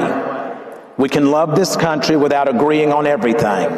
And we can fight for freedom without tearing America apart.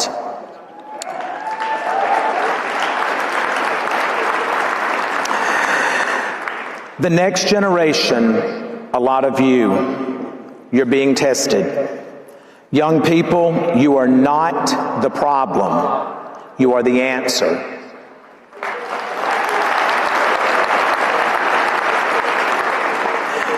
But I need for each and every one of you to know that you're being targeted. You're being told what to think instead of how to think. You're being pressured to conform instead of lead. And you're being told that silence is safer than courage. Don't believe it.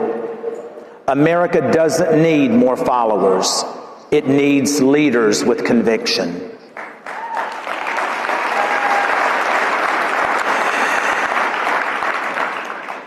You know, patriotism is something that you should never apologize for. So let me be very clear when I say this. Loving America is not hateful.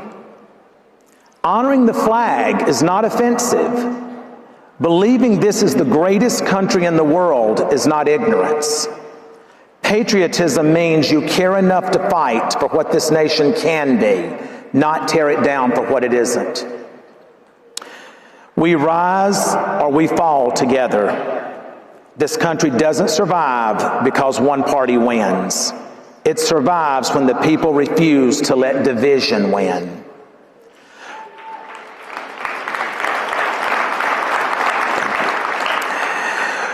When we choose conversation over cancellation, when we choose faith over fear, when we choose unity over chaos, because at the end of the day, we don't rise as conservatives or liberals.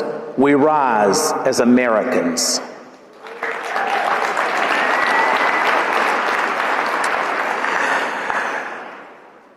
Closing, I want you all to know that choose courage, choose unity.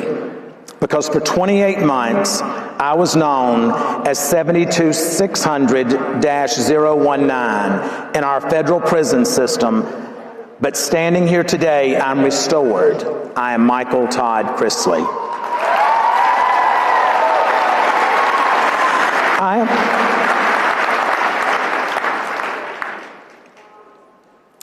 am the son of textile workers. I'm a man saved by faith. I'm a father strengthened by his child. And I'm an American who still believes that this country's best days are ahead.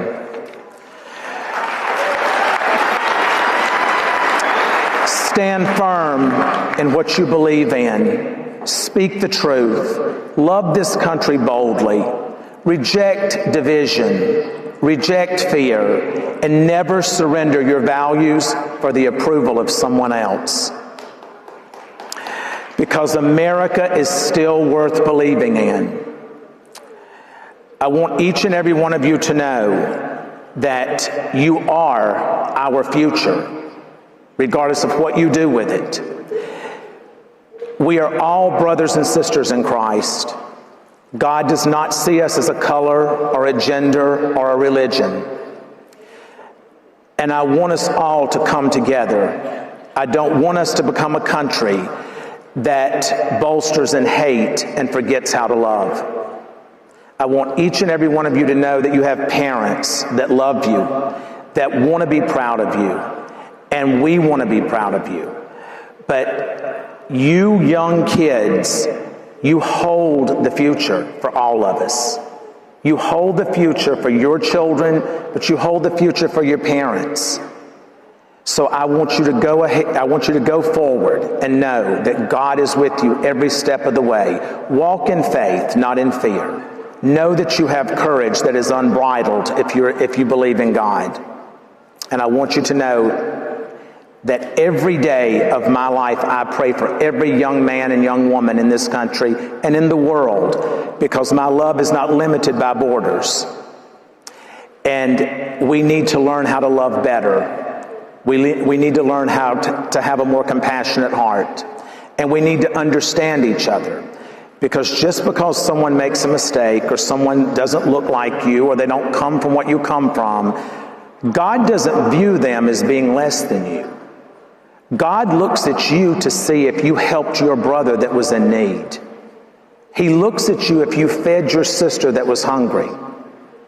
So going forward, know that you control your destiny. God bless you all.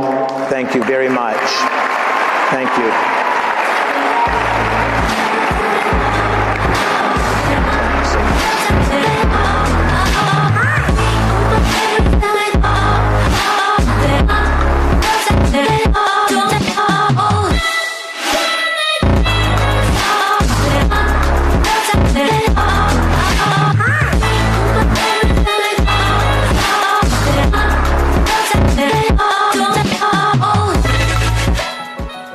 Every year, we add something new, another dream, another voice, another story. Welcome to the comeback of Gold Star Science, Beauty, and Backbone. Welcome home. Teach your children how to blaze a trail of glory. Go lead in truth and go be the light. Bold, visionary, God-fearing women, all shaping who we are. This summit isn't changing who it's for, it's changing how far it can reach. Because leadership grows stronger when every woman has a place in the story. We do it for you. We do it for her. Curated for her, the Women's Leadership Summit.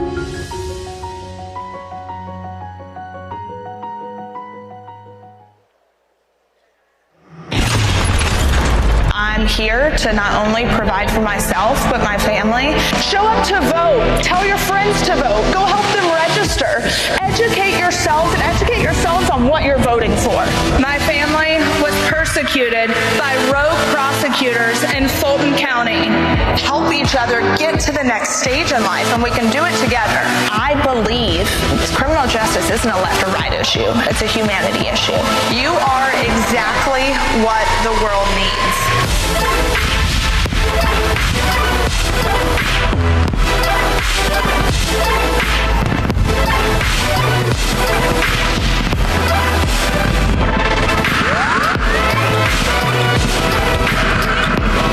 Hello, everyone. First off, I am so honored to be part of the Turning Point family. What this organization stands for is everything that I stand for and what you guys in this room stand for. So thank you, Charlie. Thank you, Erica. And tonight, I could walk out here and give you all of my greatest hits that you've probably heard before. I could talk about government corruption. I could remind the media, again, that there are only two genders. I could explain how the radical left has completely lost its grip on reality. And I could definitely say loudly and proudly that Donald J. Trump is the greatest president that our country has ever seen. But tonight, I want to speak from a deeper place, not as Savannah Chrisley, the speaker, or the podcaster, or business owner, but as Savannah, a young woman who has walked through grief, public scrutiny, loss, and redemption, and who has been transformed by God in the process. Tonight, this speech is for someone special. This speech, and bear with me because I may get emotional, this speech is dedicated to a woman whose courage has shaken me to my core. A woman walking through a valley most of us cannot even fathom. A woman who is still choosing to show up for her family, for us, and this country. Still choosing to lead, still choosing to serve, still choosing to believe God when her whole world has been shattered. Tonight, I dedicate this speech to my friend, Erica Kirk.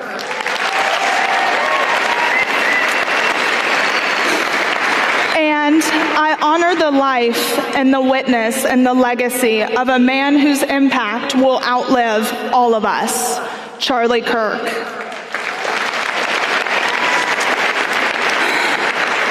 Charlie wasn't just a leader. He was a movement in human form. He was a force of conviction wrapped in humility, boldness, humor, and purpose. He believed this nation could be revived.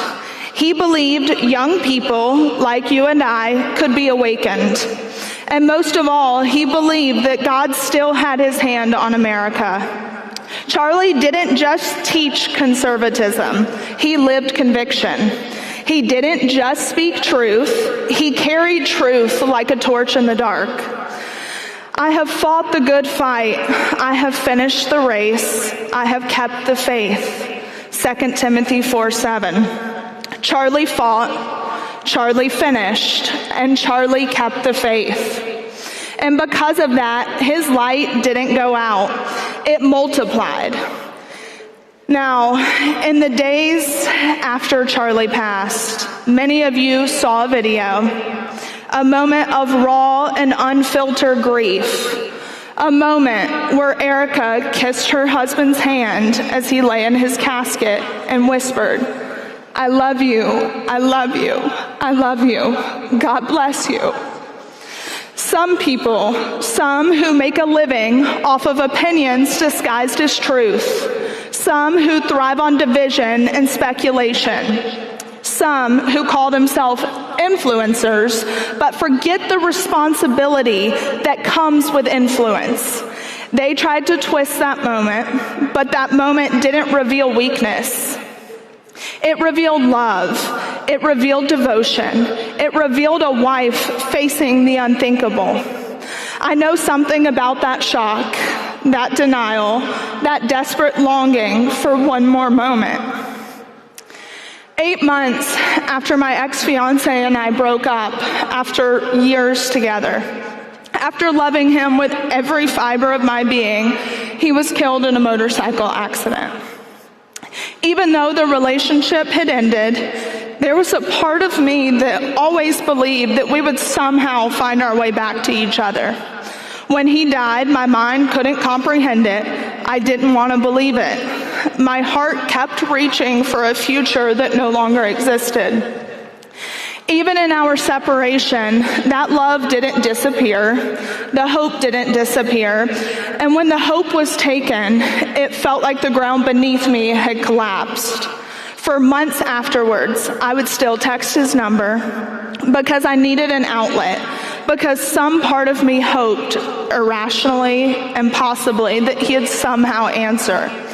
I posted on social media not for attention, not for sympathy, but because keeping his memory alive felt like the only way to keep breathing. So when I saw Erica kiss Charlie's hand, I understood. Grief is not logical. It's human. It's holy. It's where love and loss collide. Her moment wasn't madness. It was pain. It wasn't strange, like some of these people tried to say, and I think we know who those people are. It was sacred. God's hand is on this woman. God's calling is not canceled by suffering, and God's purpose is not paused by pain. She's a leader, a mother, a warrior. People will always have something to say when they don't carry the weight that you carry. People with microphones rarely understand what it means to carry a cross. Drama is a business model, but God, He judges the heart. Charlie didn't just fight cultural battles. He fought for the soul of America. He stood against a government addicted to power. He stood against an administration that weaponizes agencies, attacks faith, silences speech, and calls it democracy. He never bowed to political correctness.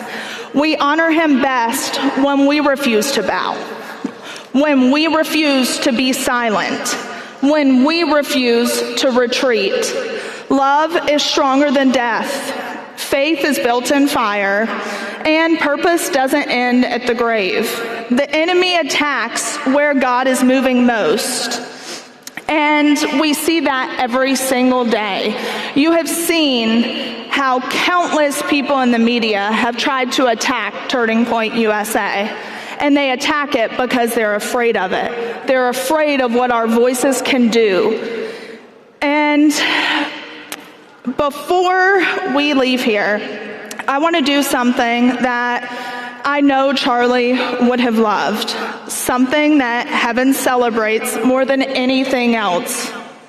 I want to give every single person in this room the opportunity to encounter Jesus, with every head bowed and every eye closed. Do you know Jesus Christ as your Lord and Savior? Not have you heard about him, not did you grow up in church, not do you believe in God in a general sense, but do you know him? And if you want to come home tonight, stand to your feet. Believers, Place a hand on their shoulder. Repeat after me. Jesus, tonight I give you my life. I believe you died for me. I believe you rose for me. And I believe you are Lord. Forgive my sins. Wash me clean. Make me new. Fill me with your Holy Spirit. I surrender everything. I will follow you all the days of my life. Amen. Heaven is roaring.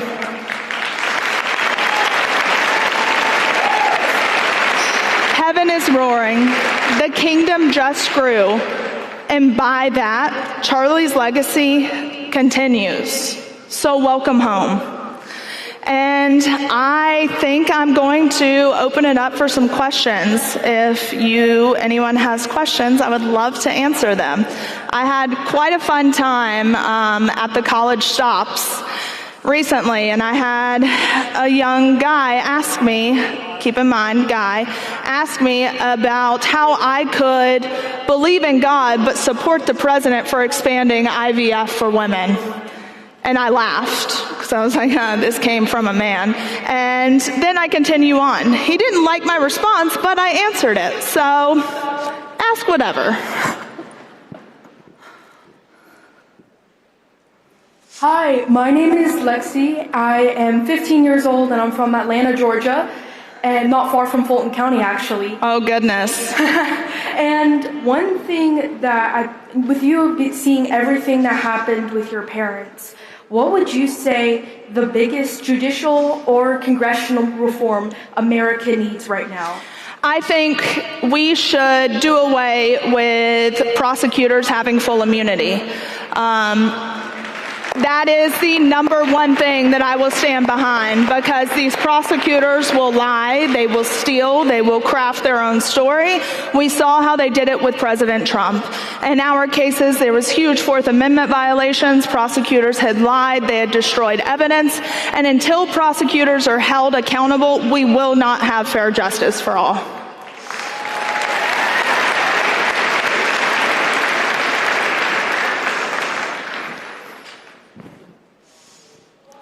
Hi, my name's Bella. I'm a member of the Ole Miss chapter, and as I've been going to college, I thought, I'm going to meet a great man, I'm going to start dating, I'm going to have so many great friends, and that hasn't happened immediately.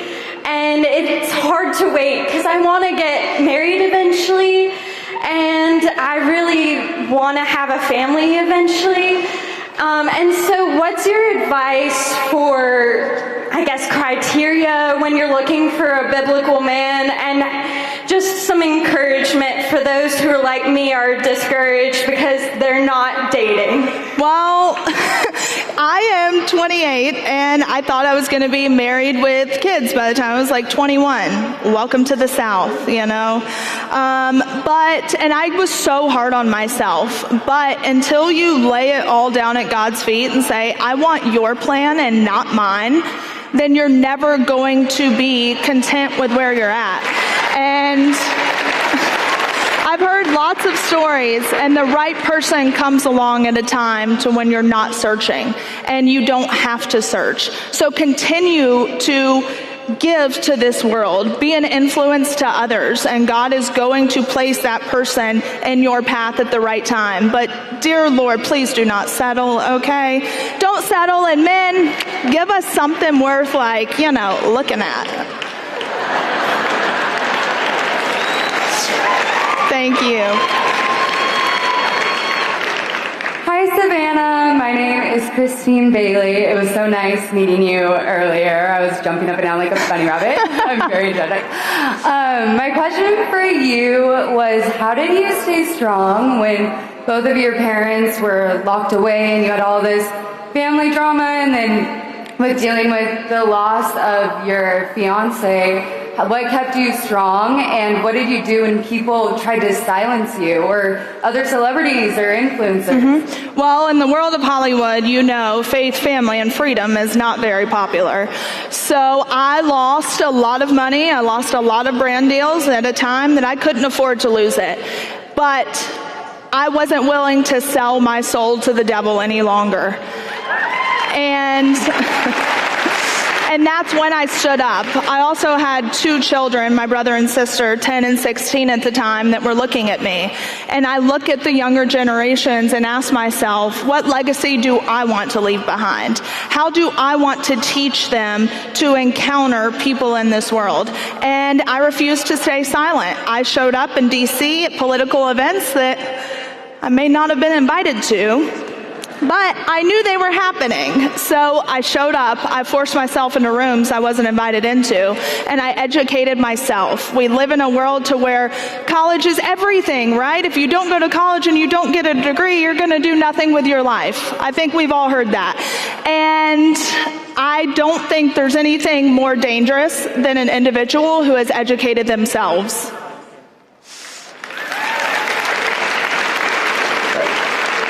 Hi, my name's Noah Rushing. I'm from Auburn University in Alabama. Oh, roll Tide. Boo. So my question is, you said that you want to remove professional immunity from prosecutors. Yes. So my question is that they were given professional immunities so that they would not be impeded in doing certain parts of their job. How are you going to remove professional immunity and not impede prosecutors and slow the legal system down even more? Well, I mean, look at what President Trump has done. He's gone against the grain with every single thing, and it has worked to our favor. We don't live in a world to where we have prosecutors who stand by the truth. We have prosecutors who are making close to nothing, and they want to go off to private practice. So how do they do that? They do that by getting a win. They don't care how they get that win. And I don't know, maybe put more steps in place for them. Maybe they have to have more checks and balances, because there's just no way. You see, I mean, the government has a 97, 98% conviction rate, and the only way they have this is because they have unlimited resources, and these prosecutors, they all have an agenda. So I don't know the correct answer to it, but I know there's a way to do it, because families shouldn't fall and families shouldn't be torn apart by a justice system who just wants the next leg up. I think one more question. Yes, this will be the last question. Hi, Savannah. My name's Lucy. I watched your guys' show growing up, and your dad reminds me a lot of my dad, and young I get that a lot. Young you reminds me a lot of me. So my question is, being a young girl who might not always get along with your dad, it looks like you guys have a great relationship now. Yes. So what would just be your advice for keeping a good relationship? Well, my dad and I have always been best friends, and we are very codependent on one another. I think there's like Codependence Anonymous for that. Maybe we should try it. But I think the older I got, the more I realized the things that my dad was saying and the things that he was doing, it was to protect me. And in that moment, you know, he's the worst person in the world. But as an adult, I am so happy that he handled me the way that he did. And the moment you realize that your parents aren't superheroes, it's their first time doing life too, then I think you can have more grace for them. Thank you guys so much. Thank you.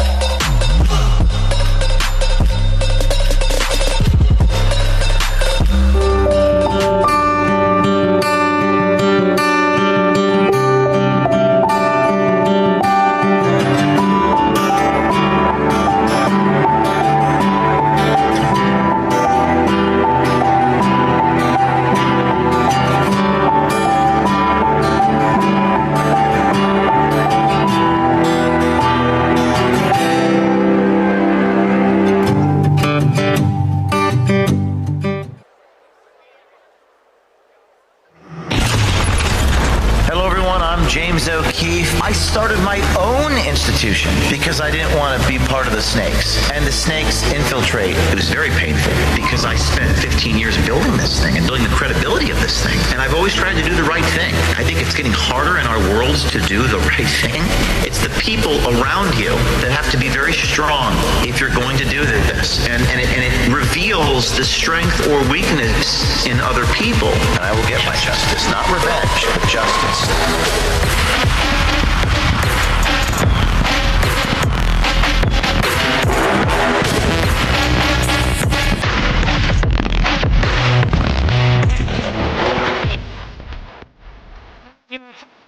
All right, let me up my baby.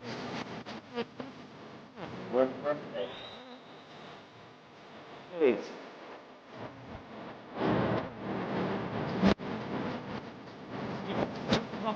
My, yep. When it was.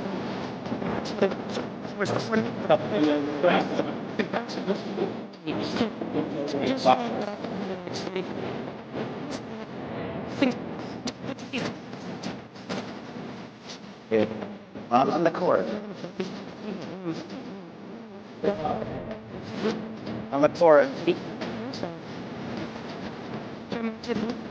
Let's go.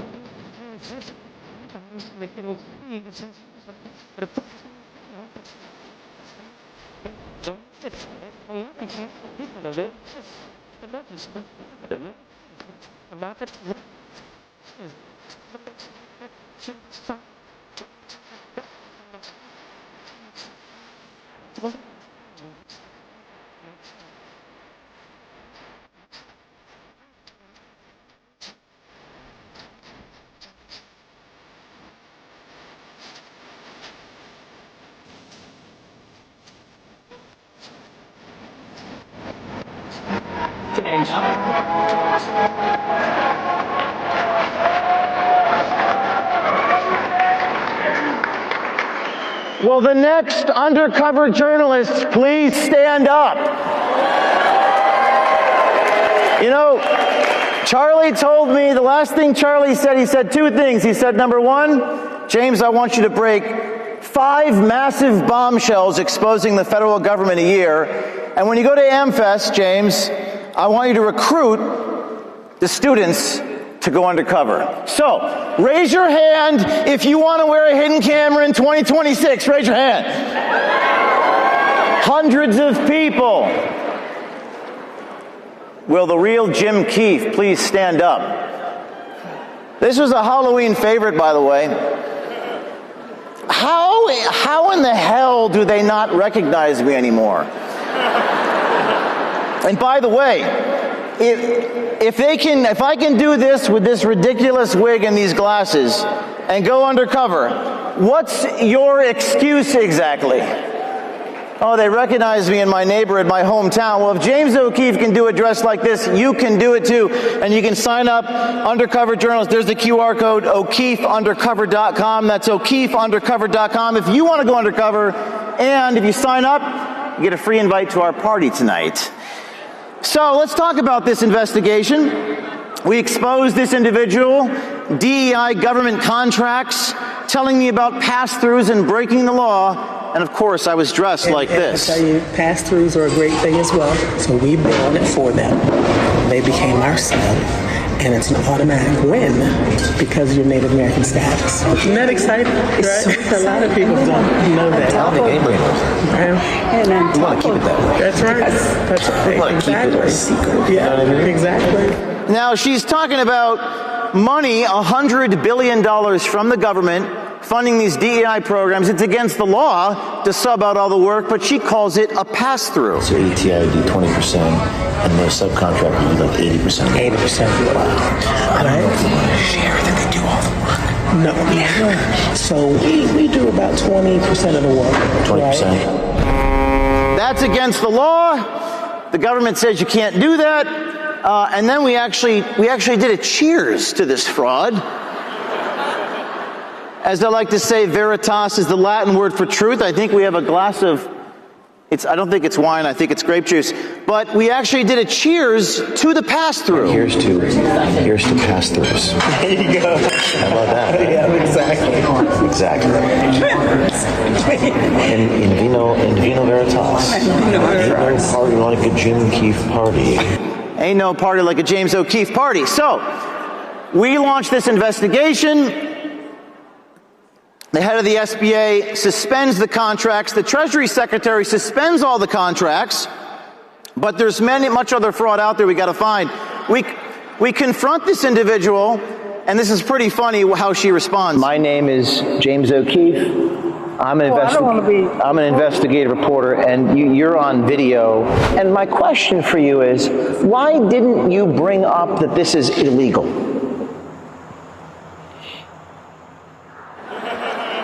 Doesn't have a good answer for that one. So there's much other fraud to be exposed. 4,300 of these contractors, 5% of the deficit, and I pledge to expose them all.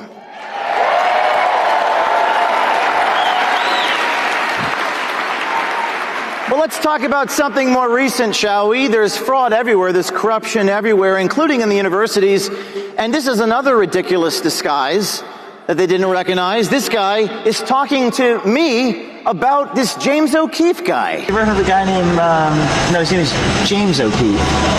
You heard of that? Yeah. What do you think of him? Yeah, could be better. Could be worse. Could be worse. What could be better? How could he be better? Just go be an asshole. I mean, the disguise was literally dyeing my hair and nothing else. Again, if I can do this, you can do this on your campus. And then I tell him that I am James O'Keefe, and he refuses to believe that. Well, the thing is that I actually am James O'Keefe. Are you? Yeah. No, you're not. No, I'm not. I'm not James O'Keefe. Are you not? And then, for reasons I do not understand, why do they always run away? Do you understand that you're being recorded?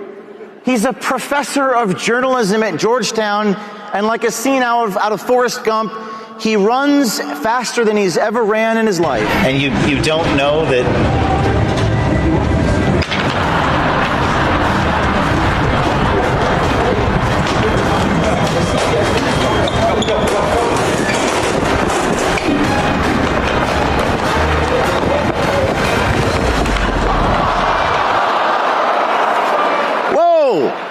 Whoa, let's do a slow-mo on that one. Oh! He does a face plant. The Georgetown professor, he's running as fast as he can, and he falls down. And I was worried about him, so we went to CVS and got him some Band-Aids for his scrape on his hand. You okay? You know, I don't want to hurt anybody. But why do they always run? Why do they always run? All it takes is a pair of glasses, a $10 wig, pair of glasses, $250 million fraud, professors exposed. But you know what? It's not just the professors. It's not just the government contractors. This works. I met with people in the Biden White House. Literally, a pair of glasses. This guy works in cybersecurity. He was working for Joe Biden. He's talking to me. So you work in cybersecurity for the White House. I focus on cybersecurity and technically cyber intelligence. But no, I'm not a spy. My question is, what are you doing on a meeting with James O'Keefe? What type of cybersecurity operation are you guys running over there? We're running a good cybersecurity operation. Well, obviously not, because you're meeting with me. Did you not do your research? I didn't have your last name. I just had James, and that was your name. I literally posted my photo on Tinder. By the way, why are they all gay? We'll get to more of that in a minute. I think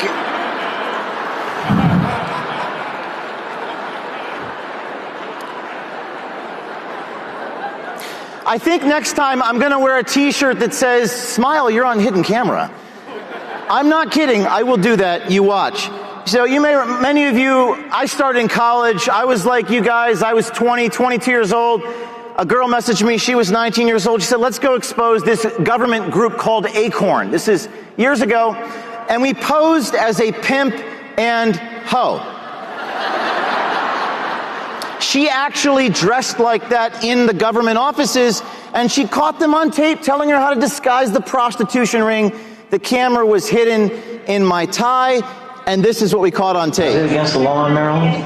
Prostitution? Anything that the government's not getting money from is always against the law. They tell us how to declare the prostitution ring on our taxes. Make sure there's a code for it, okay? A code for prostitution? You might have to name it something else. Performance arts, let's see. Independent artists. You could be that. Dancing? It's not dancing, trust me. But dancing is considered an art? I mean, you know, sex is kind of like dancing, right? Yeah, so now I'm sitting there thinking, how much more outrageous can I possibly be with these people? And I think, well, what if I came up with this ridiculous hypothetical that I had underage prostitutes from El Salvador? Maybe that would cross the line and they'd say, that's illegal, get out of here, right? Maybe that would be the line. There's going to be 13 El Salvadorian girls coming into this house, and they're very young, and we don't want to put them on the books. Please tell me 13 underage Salvadorian sex slaves is the line. you can use them as a dependent. You can use them as a dependent because they live in your house. Are you kidding me? It was not 60 Minutes who did this. It was not NBC News. It was not the New York Times who has defamed me and I sued them for defamation and won. It was not... It was not the Catch a Predator guy.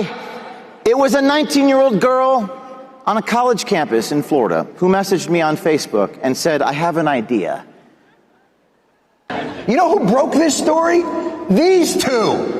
You're telling me that two kids from the cast of High School Musical 3 can break this story with a video camera and their grandmother's chinchilla coat, and you got nothing? It actually was my grandmother's chinchilla coat.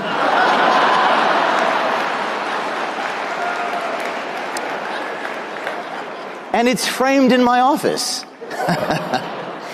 Now, Acorn did an episode on Charlie recently. At the time, they did an episode on these videos. All right, get out of here. Huh? What?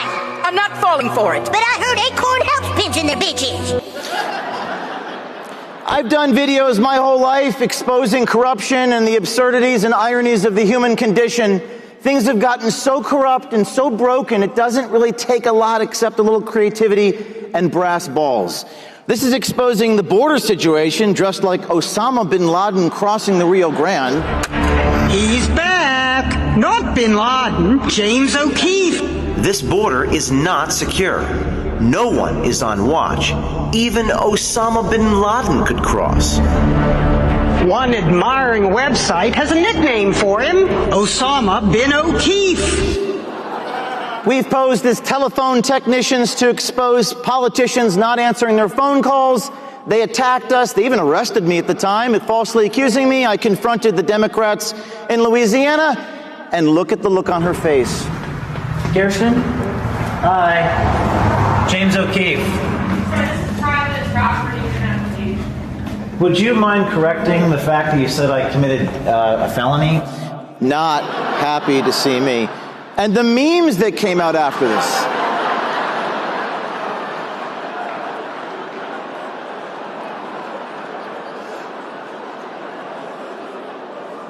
My favorite one is the Nirvana cover. We've exposed the most powerful people in the world, Pfizer, BlackRock. Pfizer was very interesting because these were top officials at the company. I mean, vice presidents, the director of mRNA, who I'll show you in a minute. And again, why do they always run? Vanessa. Why? Vanessa Gelman, I'm a reporter with Project Veritas. Miss, why did you send emails telling Pfizer employees not to report that you guys were using fetal cell lining, Miss? What else are you hiding from the public today? Miss, what else are you hiding from the public? The public needs to know. She's never ran that fast in her life. We get our cardio doing this type of work. And the memes, I am not creative enough to come up with this.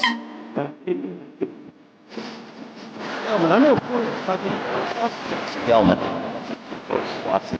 Excuse me, sir. Excuse me. Do you have time to talk about our Lord and Savior Jesus Christ? Well, we're going to get to this in a minute, but everyone's scared. Everyone's afraid. Are they going to hurt you? James O'Keefe, are you scared? I am not scared. I am having the time of my life.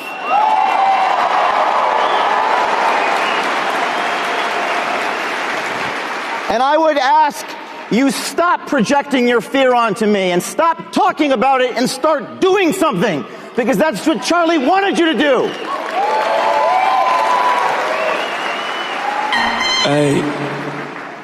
And then we confront these demons. This guy is a director of mRNA at Pfizer telling me that they're mutating the COVID virus. And he's on a gay date with this undercover reporter who works for me. And you may have seen this. This is absolutely insane. Don't tell anyone this. You gotta probably don't tell anyone. We're exploring, now, you know how the virus keeps mutating? Yeah. Well, one of the things we're exploring is, why don't we just mutate it ourselves so we can create unfiltered developed new vaccines, right? So we have to do that. If we're gonna do that, though, there's a risk of, as you could imagine, no one wants to be having a pharma company mutating the virus. This is crazy. I confront him. He says, no, I just lied. I'm a liar. Bro, first of all, I'm literally a liar. Then he says, I'm literally a liar. Then he says he was lying to impress his gay date. I was trying to impress a person on a date by lying. Because nothing makes your date hornier than bragging about mutating the COVID virus. I mean, these are the people that are running our medical systems. Everything has become fake and gay.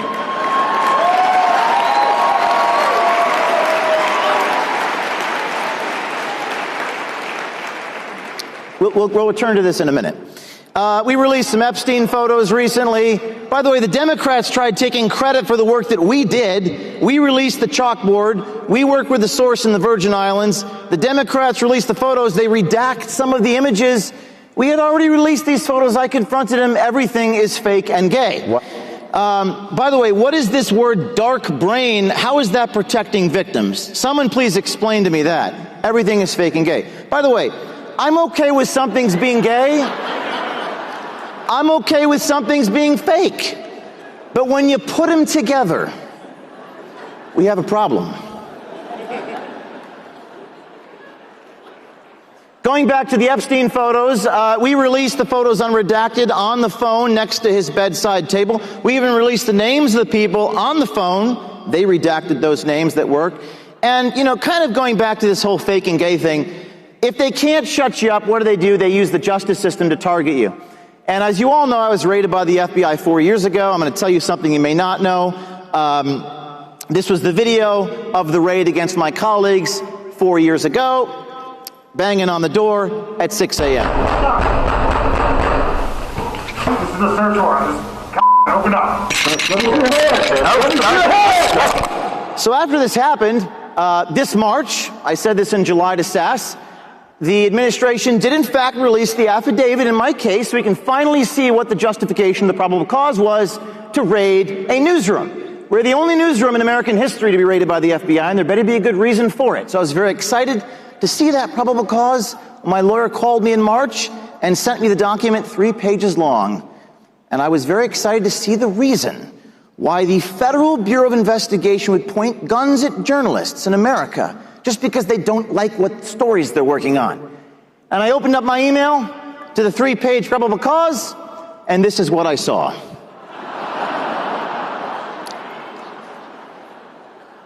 In fact, the only thing not redacted on the 3-page probable cause was a footnote written by one of the FBI agents who put me in handcuffs, and it said, quote, I, at the FBI, have learned that cell phones are capable of sending emails. I hesitated to show you this photo. You might think, well, that's offensive, James O'Keefe. Why would you do that? Why would you say these offensive things? Well, when you've been through what I've been through, when you've been sued 50 times, raided by the FBI, arrested by the FBI, spending $5 million a year defending yourself, making lawyers rich. The American Bar Association is corrupt. It's a joke. You start to realize,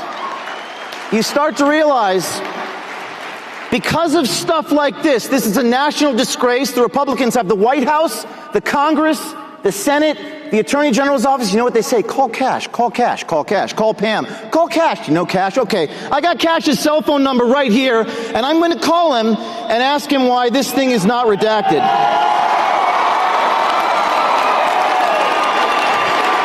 Call Cash, call Cash, call Pam Bondi, call Cash. It's a disgrace. We should be better than this. I'm going to leave him a voicemail. He seems like a nice guy. I've met him, read his book. I support him. Maybe it's the people who work for him that do this. But if you're the leader, you cannot stand for this in the United States of America. We need politicians with balls. Forwarded to voicemail. The person you're trying to reach is not available. At the tone, please record your message. When you have finished recording, you may hang up. Hi, Kash Patel. This is James O'Keefe. I'm standing in front of 10,000 students at the AmFest.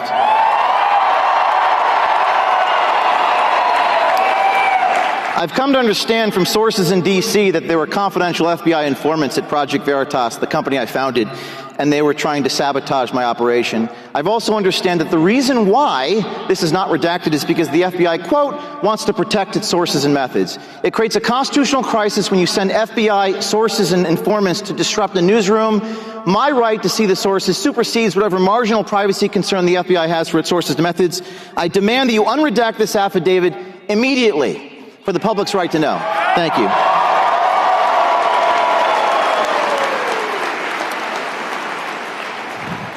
In addition to exposing the corruption in the government, we're going to go on dates with all the people in the deep state, and we're going to expose them subverting the Constitution.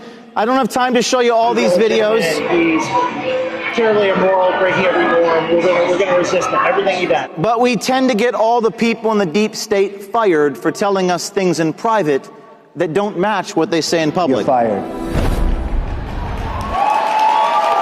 You said you dated a Chinese girl? We got a State Department guy on tape bragging about banging a Chinese spy. He was fired. You're fired. We got a guy inside the Department of Defense bragging about how he's trying to stop Donald Trump in the war room at the Pentagon. And I was the one who actually recorded this one. And he was fired. You're fired. Sometimes they run away from me and sometimes I run after them.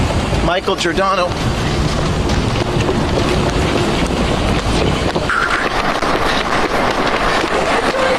Sir.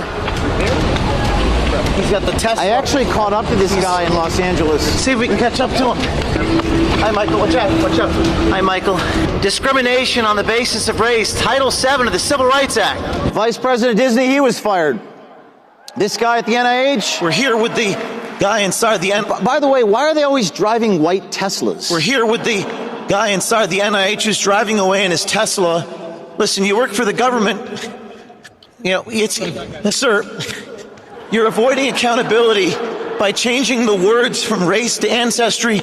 Isn't it true that ancestry isn't the same thing as race for medical clinical trials, sir? You don't care about people in their... Charlie Kirk actually tweeted this one. Now listen, I've only got a minute left. Let me address the pink elephant in the room, pun intended. A lot of people here have come up to me and they say, but I'm afraid, okay? And I just want to address this here and now. This is what I got to say about this. I've had people say, I don't want to get involved because Charlie was murdered, and I'm afraid, and I don't want that to happen to me. Just like JFK 60 years ago, if they can kill a president, they can kill you. If they can kill Charlie Kirk, they can kill me and you. And, you know, who knows, that may or may not happen. But Charlie went out the best way a man can go out, valiantly, courageously, and bravely. And the way I see it is this. The way I see it is this. And I'm going to say something that might make you feel uncomfortable, but it is the truth. We're all going to die. The outcome don't change. Except in one case, and I've been thought, maybe I should take a step back. I'll live comfortably. Maybe I'll live a few more decades. I don't know. But like a very brave man said, in a movie that we all love, you know, dying in your bed many years from now, and by the way, you will die in shame, which is the worst way to die. What would you give for just one chance to come back here and work with James O'Keefe and wear a hidden camera and in 2026 expose the motherfuckers? I will see you tonight. I will see you tonight.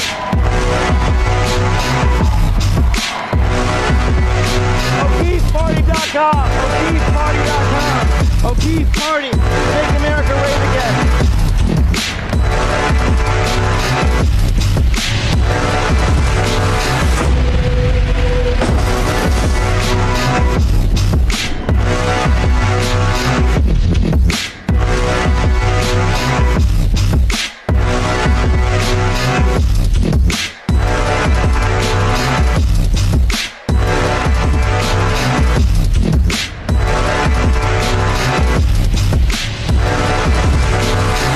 We believe freedom isn't just a right, it's a responsibility.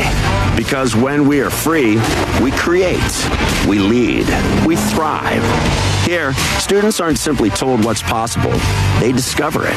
They learn that freedom of thought is only fulfilled through enterprise, and that earned success is the truest measure of achievement. At Northwood, business isn't a game of greed. It's a force for good, for families, for communities, for a freer world. Our graduates turn freedom into progress, and they remind us when we are free, we are responsible, resilient, and unstoppable. America needs more creators, more dreamers, more doers. America needs more Northwood University graduates. What is up, AmFest? I'm so excited and so honored to be with all of you. Now, I have to say I'm a little bummed that Mr. O'Keefe didn't give me the heads up. I left my pink jacket and my wig all the way back in Michigan. I want to start off with an experience I think most of us have had. You know, that junior or senior year of high school when you go to have a conversation with an adult and they always come back to that famous question, what are you doing after high school? Some of us duck our heads in embarrassment and say, I'm not really sure. And others of us rattle off the plan that we've had ever since second grade. For me, I was somewhere in between. I knew that I wanted to continue my education, but I wasn't sure where. I tried community colleges, but they didn't have the campus life that I was looking for. I tried big public universities, and boy, I felt like a number. Then my school took me on a tour of a private business university in Midland, Michigan. I was greeted with the warmest smile by the hospitality chair, so it made sense. And then I was promised a few things. I was promised that this university would be about choices.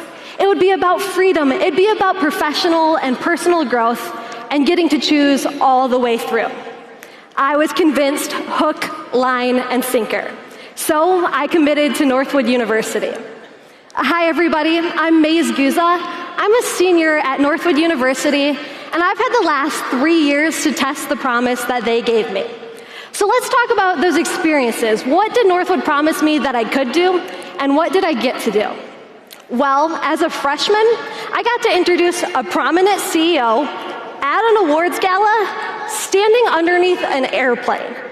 And then less than a year later, I got to share the stage with Dr. Arthur C. Brooks, a renowned Harvard professor who teaches on happiness. And then Northwood University, they found out that I wanted to be a motivational speaker, encouraging the next generation of youth. So what did they say? They said, hey Maze, is there any chance you want to talk to 30,000 of the most incredible people at AmericaFest? And I said, sign me up. I'm so excited to be in front of all of y'all. This is incredible. And while moments on this stage are bucket list worthy, it's the moments in the classroom that have taught me a whole lot more. At Northwood University, we have hard conversations and discussions in the classroom about taxes, about abortion, about things that are hard to talk about, but we're always invited to bring our true selves to each and every conversation, having open and honest dialogue. Everything that Northwood University does is a part of their code of ethics. Fresh air. It's a pretty simple acronym. Freedom, responsibility, empathy, spirituality, honesty, achievement, integrity, and respect. Northwood University does everything following that code of ethics. Personal responsibility, it comes back to that each and every time. Your successes, they're all yours. These moments on this stage, they're your time to shine. But personal responsibility means that you're accountable for your failures as well. You're in charge, you get to choose, you get to pick your own path. And Northwood University, they'll support you along the way. And now, if anything I said stuck out to you today, I would love to talk to you about Northwood University, talk about motivational speaking, things that get students excited, internship opportunities that you might have lined up for them. Or stop by the booth for Northwood University. We're right at the front of the exhibit hall. We're selling some really cool 1776 hats. And then I want to personally invite each and every single one of you to our breakout session tomorrow at 9 a.m. The man behind Northwood University's mission, President Kent McDonald, is leading a breakout session called Restoring Higher Education with the Ideals That Built a Free Nation. We're giving out some hats. We're learning about what drives the success of higher education and how we can hold higher education to higher standards and the ideals that make this country incredible. On behalf of Northwood University, God bless you all, Merry Christmas, and have a fantastic AmFest.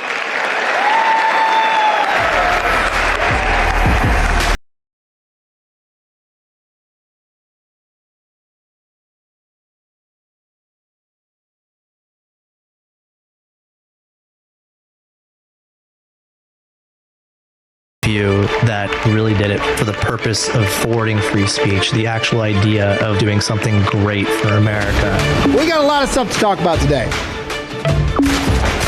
Yes! Now we're heading into one of the most bullish weeks of the year. There's a video that's kind of dividing the internet. Took us all day, boys. Got hammerhead.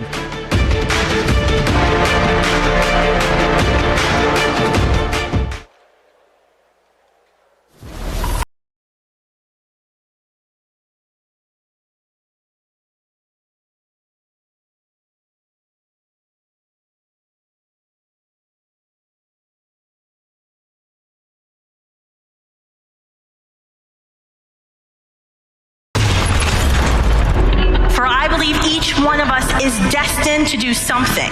In fact, I believe we're all destined to do so many things great.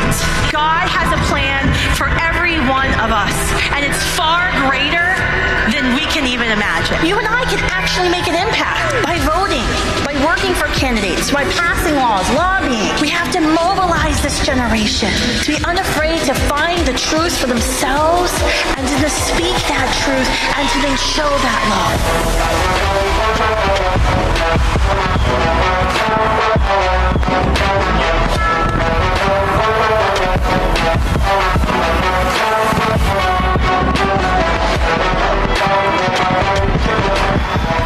Thank you all very much.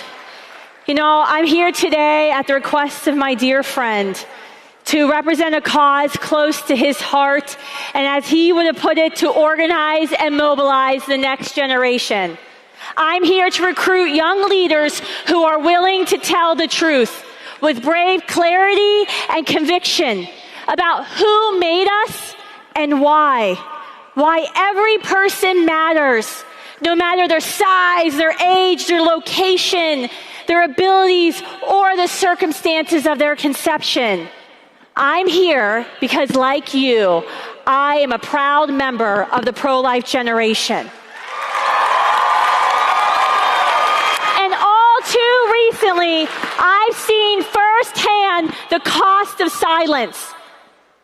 3 months ago, on September 10th, I was at the University of Montana, standing under a tent that said, "Prove me wrong," just like the one Charlie was sitting under at Utah Valley University at that very moment. My phone started buzzing in my back pocket, and I learned that Charlie had been shot. At that moment, I was speaking to about 150 college students who had spent the last hour trying to convince me that a preborn baby in the womb did not deserve the protection of our laws. When I told them that my friend had just been killed, the reaction stopped me cold. Some of them laughed, others cheered. One young man put his fist in the air and said, "This is war." I was shaken. But then I remembered earlier that morning, I had read a report that said that a third of college students at elite universities now believe it's acceptable to use violence to stop speakers with whom they disagree. And I realized I shouldn't have been shocked, because Gen Z grew up as the least church generation in our American history.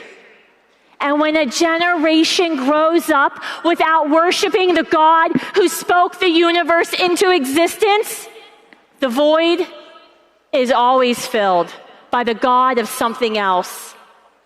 Self, an ideology, political power. And while we mourned, those students at the University of Montana celebrated on September 10th because the enemy of their God of self had been taken out. I think Pope Benedict summarized our current reality best when he wrote, "Violence is incompatible with the nature of God and the nature of the soul. Reason is God's gift, and to act contrary to reason is to act contrary to God's nature. When reason is abandoned, violence becomes the only remaining path." But for all the moral confusion and the violence that proceeds from it, I can still take heart, because I know there are no number of lies that can ever withstand the power of truth. After all, our American Revolution did not begin with fighting. As John Adams wrote, it began in the hearts and the minds of the American people. It began with brave, young patriots who dared to speak a self-evident truth that all men are created equal, made in the image of our God, and endowed with unalienable rights, the first of which is the right to life. Back then, to speak truth, it was considered treason. And yet, the truth had to be told. So when the enemy was advancing, they lit a light. 2 lanterns were hung in the steeple of the Old North Church in Boston, warning of a pending attack. Light wasn't their weapon. It was a defense against the danger. Those lanterns didn't cause the violence that followed, but they revealed the grim reality. And Paul Revere bravely carried the truth through the darkness of the night. And our history was forever changed because someone was willing to risk being seen. And that's exactly what Charlie Kirk did. Charlie didn't create chaos, he exposed it. To the deranged left, a man who told the truth was their ultimate threat. And that's why he was targeted. But here's what they'll never understand. Charlie's life was not taken in vain. He lived the words of Isaiah 6:8.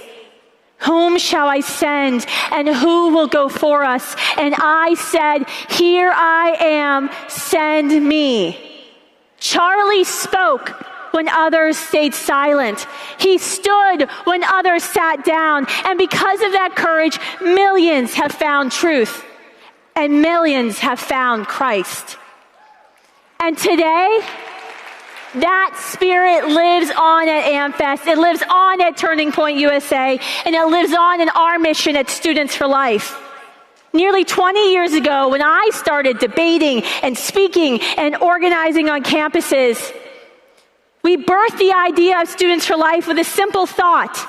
If we train the next generation to boldly speak the truth of their convictions with compassionate actions, our nation will transform. And that transformation is well underway. Today, we are proud to serve more than 1,600 active Students for Life groups in all 50 states. We've trained nearly 250,000 young people.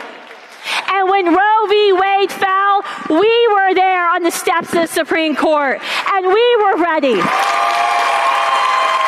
We've been mobilizing in every state capital, and we're the only pro-life group in America who can do that because of you. But we're still hard at work today. On campuses and face-to-face conversations, we change minds at least 18% of the time, and up to 20% online. Thanks to our efforts, more than 50 Christian schools, I shouldn't have to say this, but more than 50 Christian schools have cut ties with Planned Parenthood. More than 70 campuses have ended discriminatory policies against pregnant and parenting students. In our communities, over 8,000 women in crisis have been directly connected to support. And the media won't tell you this, but the tide is turning. Just this year, for the first time since Roe's reversal, pro-life identification in young people rose 11 points. Planned Parenthood, the nation's abortion Goliath, announced the closure of nearly 70 facilities. Young conservative men now say having children is the #1 marker for success in their life. For the first time, our Supreme Court has announced that states like South Carolina can defund abortion vendors with taxpayer dollars. And on July 4th, President Trump signed into law the big, beautiful bill depriving Planned Parenthood of 80% of their federal funding for the next year. He told Planned Parenthood to go fund themselves. But it was a start. It should have been forever. It took us 18 years to get that hard-won victory. 18 years since I started the first Defund Planned Parenthood rally. 18 years of conversations, millions of them, of election results, and leaders like Charlie who played crucial roles. That's why I believe when Roe was overturned, the pro-life movement entered what I call our Book of Joshua era. For more than 50 years, we wandered in the wilderness, and we finally entered that promised land when our Jericho, Roe, fell. But if you know your scripture, you know that wasn't the end of the fight. No, there are still many cities and battles we must win in order to conquer the entire promised land. Chemical abortion pills are now the leading cause of infant death in our country. These do-it-yourself abortions are 22 times more dangerous for women than the FDA told us 25 years ago. They turned our dorm rooms into abortion facilities and our sewers into cemeteries. They help abusers cover up their crimes because anyone can order chemical abortion pills. And they're shipped to your state, violating your state's pro-life laws and the Federal Comstock Act. And Students for Life has proven that nearly 50 tons of medical waste, including the broken bodies and the placental tissue from over 700,000 abortions every year, enter our wastewater. And it's laced with anti-progesterone metabolites that have been known to cause pregnancy loss in livestock. Yet our FDA and RFK's HHS has so far failed to do anything about it. On Capitol Hill, we continue to fund Planned Parenthood through reckless Obamacare subsidies, and we'll be refunding the abortion Goliath in just a few months if they do not act. In our communities, most Americans do not know there is a non-violent alternative to Planned Parenthood. In fact, there's 3,000 pregnancy resource centers and 19,000 federally funded qualified health centers that provide cheaper, more, and ethical treatment to women and families. On our campuses, young women and men in a pregnancy crisis don't know where they can go for support. Yet we know there's help available because no woman should ever think she has to choose between the life of her child and her education. In our discussions, our peers can't answer a simple question of why their life has value, why their life is worthy of protection, let alone the tiny child they can't see who may be temporarily inconvenient to them. So, this is not a moment for spectators, my friends. This is a moment that demands an organized, disciplined army. That you can tell the truth about the violence of abortion and the deeper truth that abortion tries to erase. That every human life has dignity because each of us was made in the image of our God on purpose, for a purpose. And that's exactly what Students for Life of America is building. We were able to reverse Roe because we built that infrastructure. But now we must build the army that will finish the work, getting us from the victory at Jericho completely to the entire promised land. We must win. So here is my ask of you tonight. If you are already active on a campus with Turning Point, a conservative group, awesome. We want to be your partners. We will equip you to speak the truth for free. If you are looking for a way to save lives and become a leader, amazing. We will mentor you along your journey. If you are a graduate or a community activist wondering where you fit in this fight, come talk to us, and we'll show you how to go church by church, neighbor to neighbor, to change minds. Before you leave tonight, find the Students for Life booth in the exhibit hall. It's next to ICE, something I've never said before. Awesome. Put your name down, join a chapter, start a chapter, associate your Turning Point group, launch a campaign in your city. Sign up to be that truth bringer like Paul Revere, like Charlie Kirk. Bring the truth to a generation living in the darkness, unaware of the evil that's coming for them. Because history is always written by those who show up. So decide right now that ours is a generation that will march forward from Jericho, conquer the promised land to an America where every child is welcomed in life and protected by law, where abortion is unthinkable and unavailable, where every child has the freedom to be born. And when the Lord asks again, whom shall I send? Be ready with your answer. Here I am, Lord. Send me. Thank you.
And has inalienable rights. If you want to protest your government, do it by growing your own food and getting yourself and everyone in your family healthy. I knew I was on the right track when I was attacked for saying I must put God, my family, and my country before my career.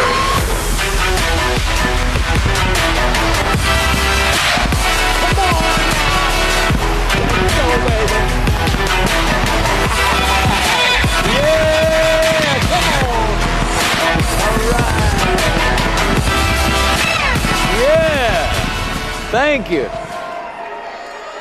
Turning Point USA, you can do it. Thank you. It's great to see the future of America here this evening. America's going to do all right, I can tell you that, because the future leaders of America are here tonight. I don't know about you, but when I voted November 5th, 2024, I voted for closed borders. I voted for affordable groceries. I voted for lower gas prices. I voted for no more censorship. I voted for no more men in women's sports.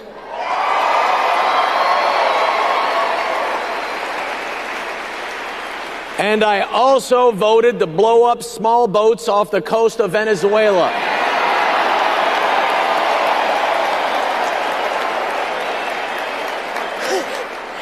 When people think of the biggest threat to world peace, we often get distracted by China and its growing influence in our hemisphere, or Russia and perhaps its desire to retake Europe, or maybe Iran.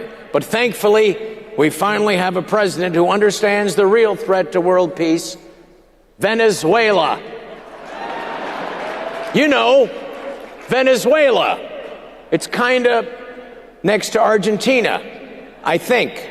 I'm not exactly sure, but it's definitely below Mexico. Probably. Like all Americans, I pride myself on not being very good at geology or geography, whatever it's called. But it doesn't matter, because we have the greatest, most powerful military the world has ever seen, and that's why I'm being ironic, and that's why it's so important to demonstrate our military superiority by blowing up small single-engine boats off the coast of Venezuela, wherever that country is. I'll tell you one thing, Guatemala and Costa Rica better think twice before they fuck with us. But anyway, Epstein. All right. I just heard that Candace Owen has proof that the Venezuelan boats were blown up by the Zionist state of Israel. And it's true, because Candace had a dream about it. All of Candace's dreams come true, especially the dream she had when she was a little girl about one day becoming the biggest grifter the internet has ever seen. But there is a glimmer of hope. After a conversation that she had with Erica Kirk, Candace Owens has promised to be 3% less completely retarded. But we must give Candace credit. She's not afraid to ask the important questions, like, does Emmanuel Macron's elderly wife have a penis? No other journalist has been so fearlessly laser-focused on world leaders' possible wives' penises. I hate to break it to Candace, but the only person interested in the genitals of Brigitte Macron is Candace Owen. Even her husband, Emmanuel Macron, isn't interested in Brigitte Macron's genitals, and hasn't been since he was at least 14 years old.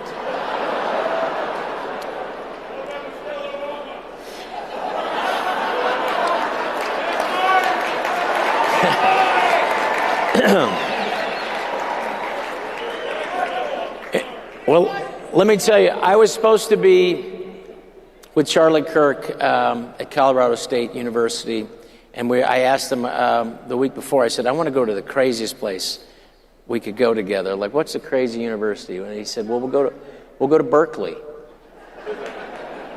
And unfortunately, Charlie was taken from us, and I had to go to Berkeley alone. And it was crazy, but it gave me hope because of the fearless kids who showed up, even though there were crazy Antifa rioters.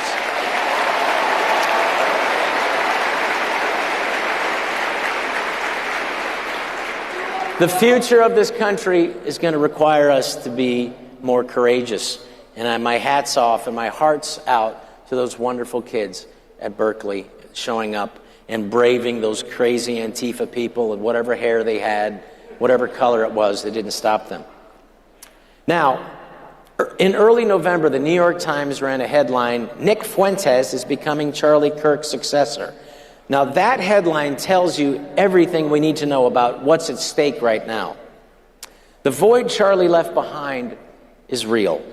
And if we're not careful about who fills it, if we let the Candace Owens and the Nick Fuenteses become our dominant voices, we're going to make the exact mistake the left made.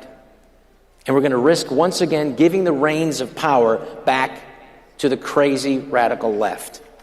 Now here's what I mean. Thank you. Here's what I mean. The left has spent years calling moderate people names. Charlie Kirk, fascist, with no evidence.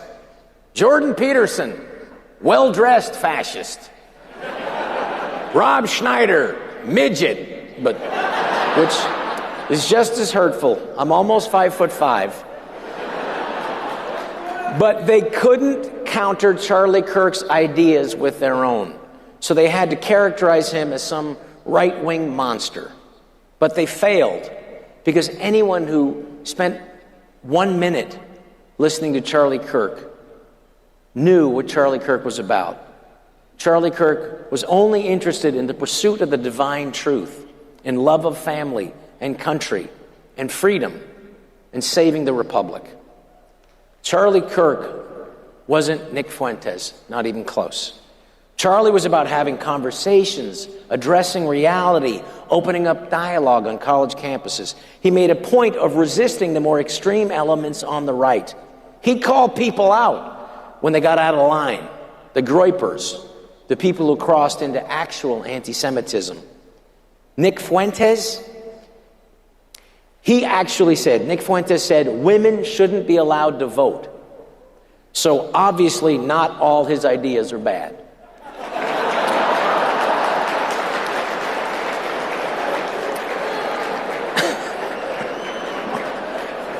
You needed a joke in there. By misidentifying moderates as extremists and moderate ideas as abnormal, by being led by the woke mind virus, it cost the left their hold on the culture. The American people saw who the real extremists were, the Democrats.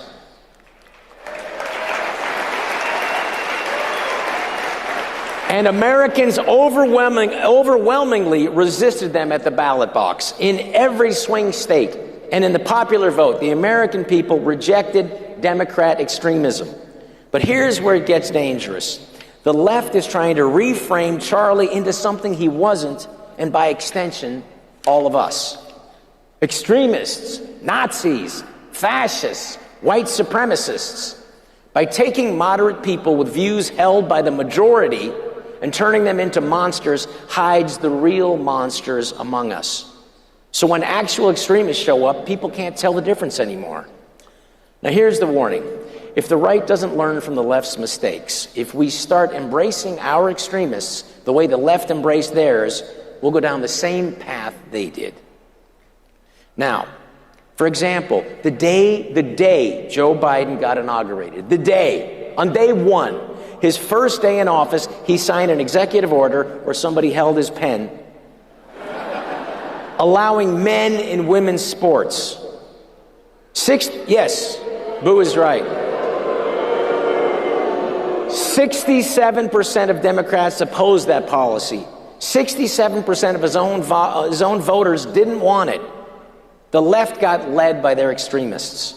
They pushed positions their own voters didn't support. The tail wagging the dog, and it destroyed them politically and culturally. This is a road we must not follow.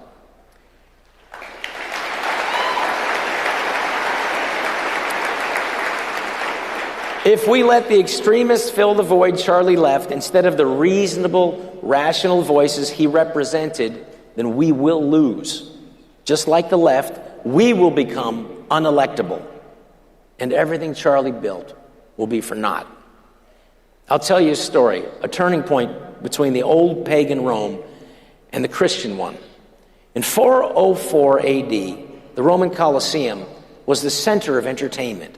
Emperors used blood sports to distract the populations by giving them what they wanted, entertainment, having them watch gladiators tear each other apart in the sand.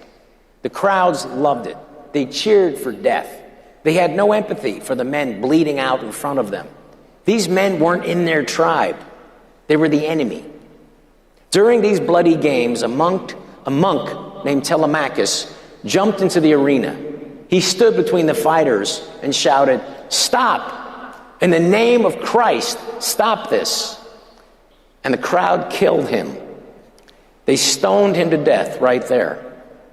But his death shocked the emperor, and it shocked the people. They finally saw the horror of what they'd been cheering for. That was the last day of the games. Telemachus was a turning point.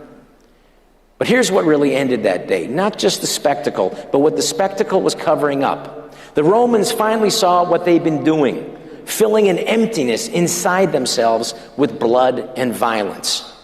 Once they saw it, they couldn't unsee it. Their culture had a void, and they tried to fill it with games, with spectacle, with watching each other tear each other apart. 1,600 years later, we'd like to think we've evolved. We'd like to think we're more civilized than the Romans who cheered for blood in the sand. But here's the truth. We haven't changed at all. Our Colosseum is Twitter. It's Facebook.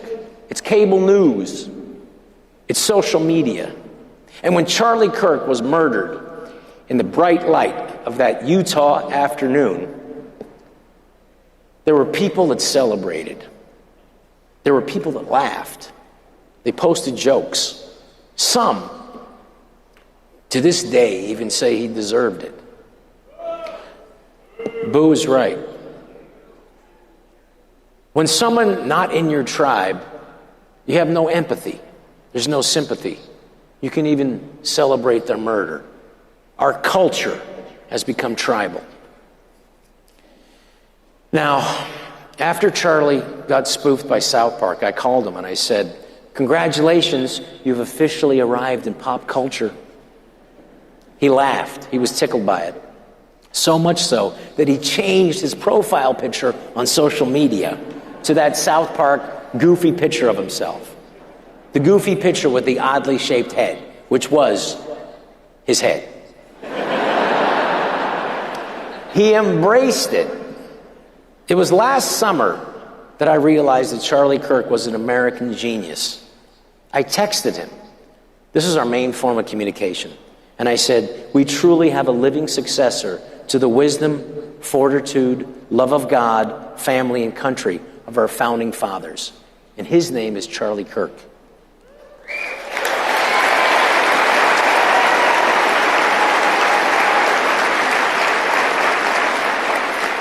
And Charlie responded, "Thanks.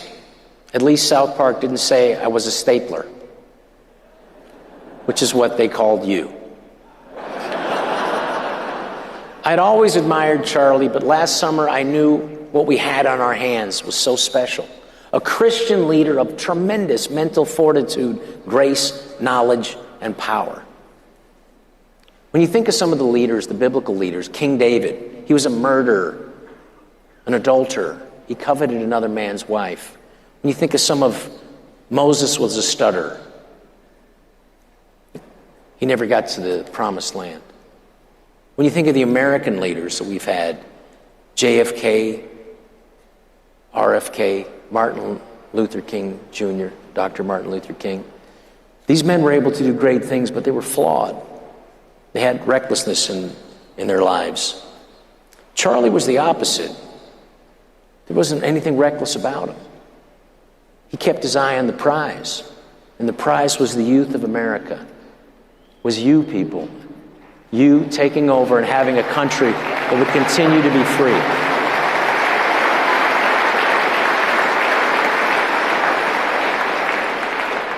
Charlie did for me what he did for so many university students across this country. He dismantled foundational thinking. He understood that America is now the keystone of Western civilization. However, he also knew how precarious it was and that it would take only one generation to lose it. He said, "No one is coming to save us. There will be no Marines from some other country landing on our beaches. There will be no Marshall Plan to financially bail us out. We are the Marines." So the question is simply this: will America be a temporary experiment in human history, a brief moment where freedom for the individual, enjoyed by relatively few people in human history, before it returns to some brutal feudal system where individual freedom is lost to a world government with complete control? It will take something more than political posturing. Charlie understood something fundamental. Without faith, freedom becomes fragile. Our roots must be rooted in something higher than government. And he warned us, a civilization that abandons God will deteriorate and ultimately collapse from the inside out. Charlie said, when you stop having a human connection with someone you disagree with, it becomes a lot easier to want to commit violence against that group. What we as a culture have to get back to, he said, is to be able to have reasonable disagreement where violence is not an option. Now,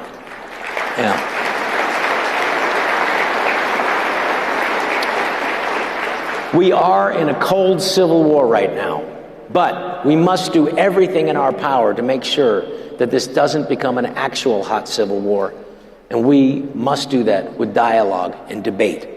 We must let the better nature that each of us have rise to the surface. I want to point out that after Charlie was murdered, no American cities were burned to the ground. No cars were set ablaze.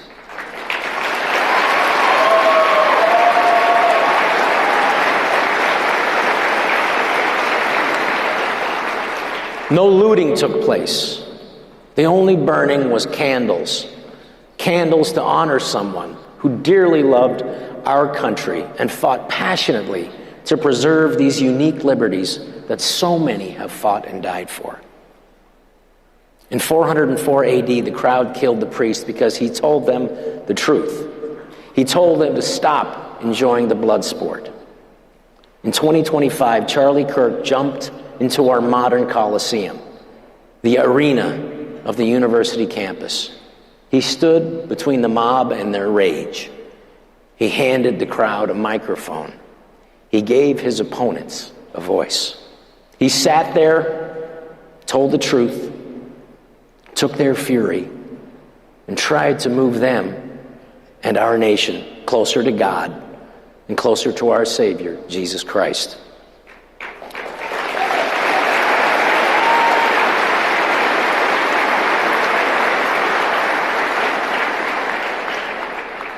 And they killed him for it. May Charlie Kirk's death be what Telemachus's death was. May it be the end of the games, the end of the spectacle, the end of the blood sport.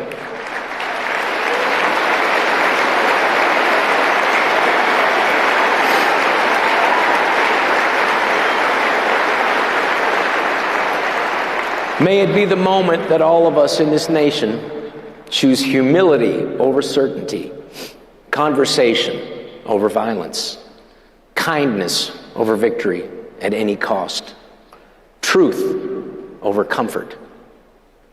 Charlie said he wanted to be remembered for courage and faith, and he will be, always.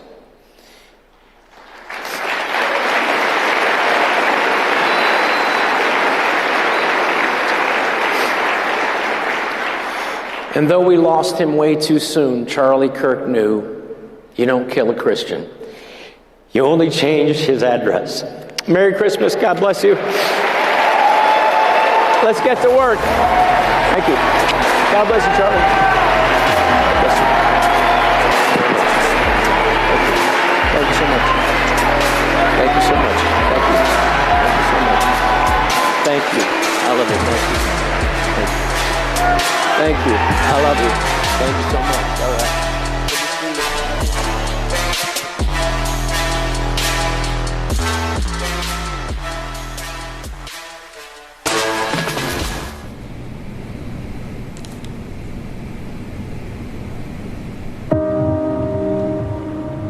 I know you never expected this. The voices and the anger are so loud.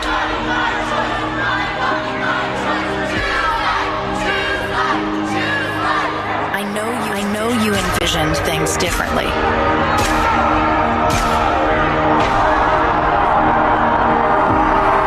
They're telling you that you've only got 2 choices. But the truth is, there's 3.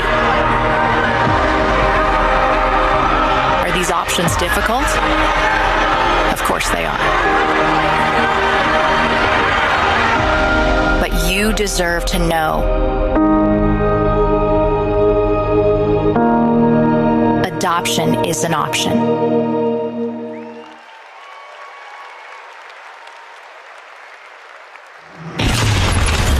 We today are hungry for a purpose. We are hungry for a cause. We're hungry for identity. At a moment in our national history when the things that used to give us that sense of purpose, I think we need an awakening of a new conservative movement, a new American movement in this country that answers that question that our generation longs for. What does it mean to be an American? Our diversity is not our strength. Our strength is that which binds us together across our diversity.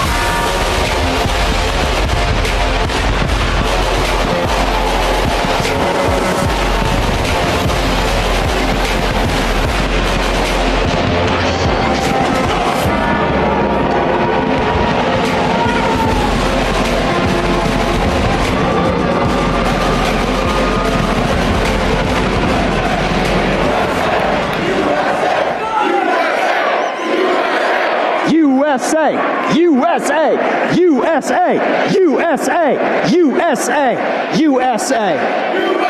I love you, man. It's good to be here. I-O. Where are my Ohioans in the house? We love you. So Charlie Kirk said this. We traveled the country last year. He said the answer to lies is not censorship, it is truth spoken with courage. You guys ready for some truth tonight? Let's talk truth.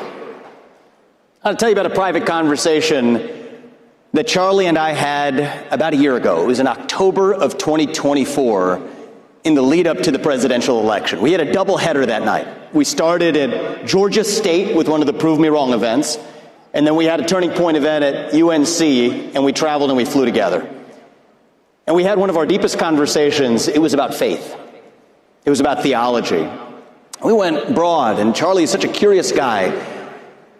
But the thing I asked him is, how do you define faith, Charlie? And he didn't miss a beat. He's really good at this. He said that faith is about believing something that you cannot see. He said we've fallen subject to this culture of empiricism and rationalism that in this moment in America we say, I have to believe it to see it. But sometimes you have to believe it to see it, right? I have to see it to believe it's usual culture. Charlie said, no. Having faith means I actually have to believe it to see it. We're going to talk about faith tonight. Not so much faith in God or in religion, but faith in our country, a civic faith, a faith in the United States of America. And to understand in reviving our faith in America, we have to understand who we really are as Americans. That is the question of our time. What does it mean to be an American in the year 2026? There are 3 competing visions right now in the country, and it's worth seeing them for what they are. The first 2 are wrong, and in my view, the third one is unambiguously correct. The first of those visions comes from the woke left. The woke left says your identity is based on your race, your gender, your sexuality, your genetics. That if you're black, you're a woman, or you're a sexual minority, you're somehow oppressed. If you're a white male who's straight, you're privileged. And by the way, that your race and your gender and your sexuality determine who you are and what you can believe in life. Congresswoman Ayanna Pressley of the Squad famously said, we don't want any more black faces that don't want to be a black voice. We don't want any more brown faces that don't want to be a brown voice. Think about that. Your race and your gender define who you are. Ibram Kendi famously said, the remedy to past discrimination is present discrimination. The remedy to present discrimination is future discrimination. And if you disagreed with that view, for the last 4 or 5 years in this country, they labeled you a racist, a bigot, a homophobe, a transphobe, which created a new culture of fear in our country that spread like an epidemic, a fear that replaced our culture of free speech in the United States of America. And that was un-American. And we defeated that woke left at the ballot box last year when we sent Donald Trump back to the White House in November of 2024, thanks to the efforts of Charlie Kirk, perhaps more than anybody else in this country. So that's the woke left's vision, and they get it wrong. Now, when I left my career as a biotech CEO and I was talking to people in Silicon Valley and Wall Street about this, that took courage. I'm going to admit it doesn't take that much courage for me to come here and tell you all about criticizing the woke left. Now let me get to the harder part. There's a different vision of American identity that's emergent in certain corridors of the online right.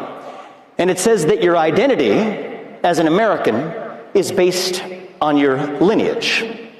That how long you have been in the country, your lineage and your genetics tied to the blood and soil of the country determines how American you are. It is the idea of a heritage American that says the truest form of an American is somebody who is a descendant of the American Revolution period or before. And I will tell you, this idea of the heritage American, we ought to have this discussion. It's becoming more popular. I think the idea of a heritage American is about as loony as anything the woke left has actually put up. There is no American who is more American than somebody else. The American quality, it's not like the left, they believe in this non-binary stuff. There's no non-binary American. It is binary. Either you're an American or you're not. And you think about it, I could prove this to you. Thank you. I'll take some applause on that. If you really believe in this idea, think about where it leads you. It leads you to believe that Donald Trump is less of an American than Joe Biden because Donald Trump's mother was an immigrant and his grandfather was an immigrant. That doesn't make any sense. It leads you to believe that somehow Bernie Sanders is more of an American than Senator Bernie Moreno from my home state, an America First patriot, because Bernie Moreno was a naturalized citizen from Colombia. It makes you think that Marco Rubio, our great Secretary of State, is somehow less of an American than Elizabeth Warren because she's a Native American, which we all know, right? Doesn't make any sense. It's loony. It's crazy talk. It makes you believe that somehow I am less of an American than the transgender criminal who assassinated Charlie Kirk. We refuse to accept that. The idea that a heritage American is more American than another American is un-American at its core. And I will fight to the very end for that because that's what it means to be an American. We believe in ideals. That is who we are.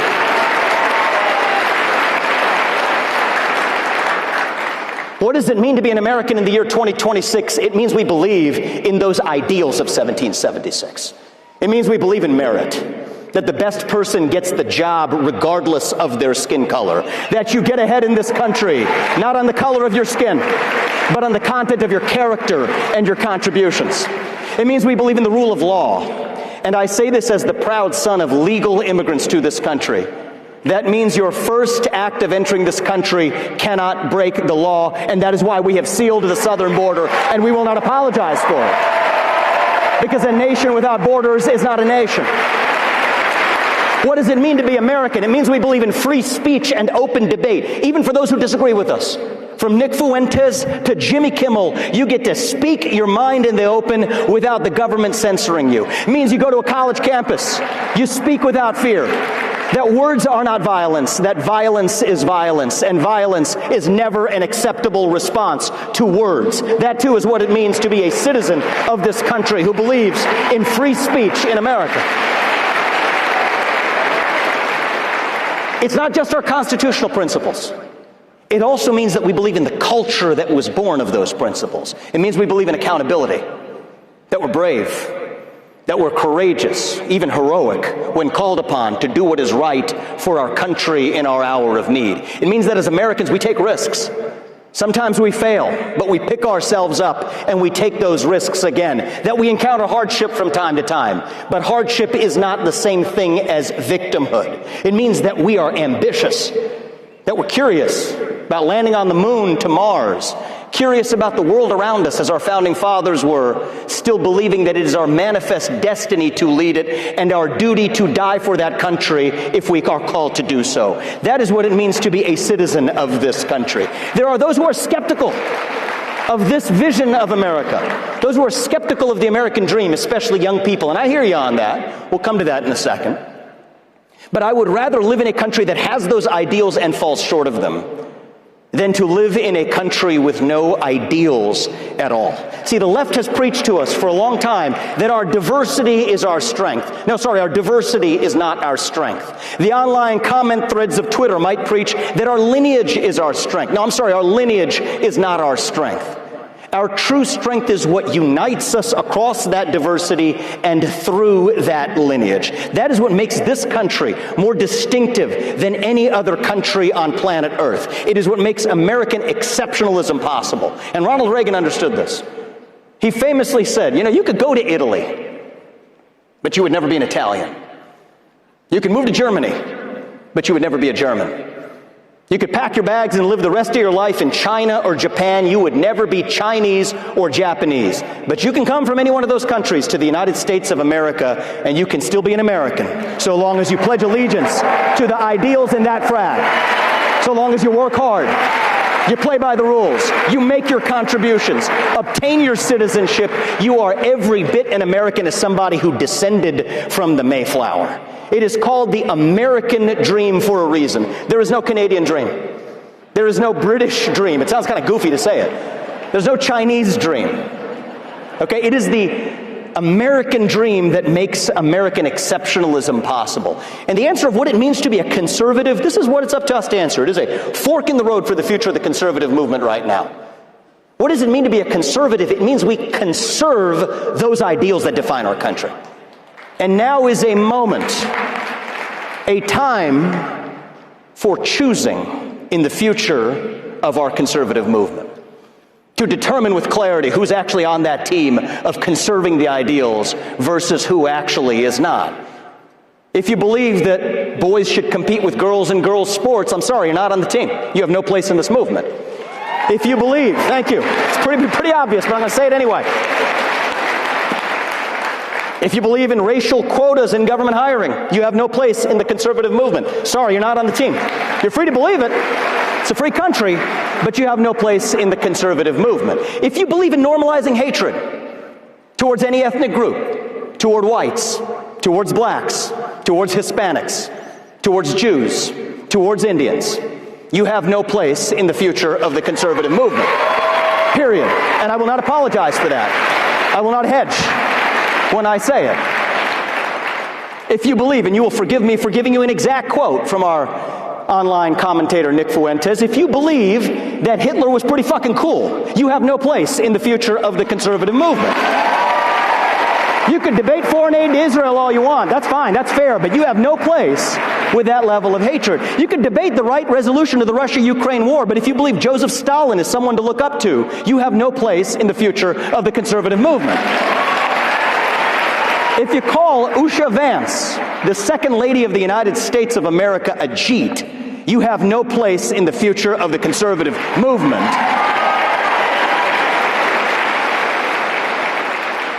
And if you can't say those things without stuttering, then you have no place as a leader at any level in the conservative movement either. Certainly not in my state of Ohio. Now, does this mean those who have espoused these views or even said these things are bad people? Right? Because it's easy to come here and denounce the woke left. That part's super easy. Coming up here and denouncing a bunch of groypers, in the conservative movement, a little bit harder, but in the scheme of things, I could care less. Pretty easy for me. The hard part is asking the question of where we go from here. This is what our country actually requires. This is what true leadership demands. And we ask the question, are these bad people for saying these things? And I think the answer to that question, I think I'm going to tell you something that both Ben Shapiro and Tucker Carlson ought to be able to agree on. I think they will.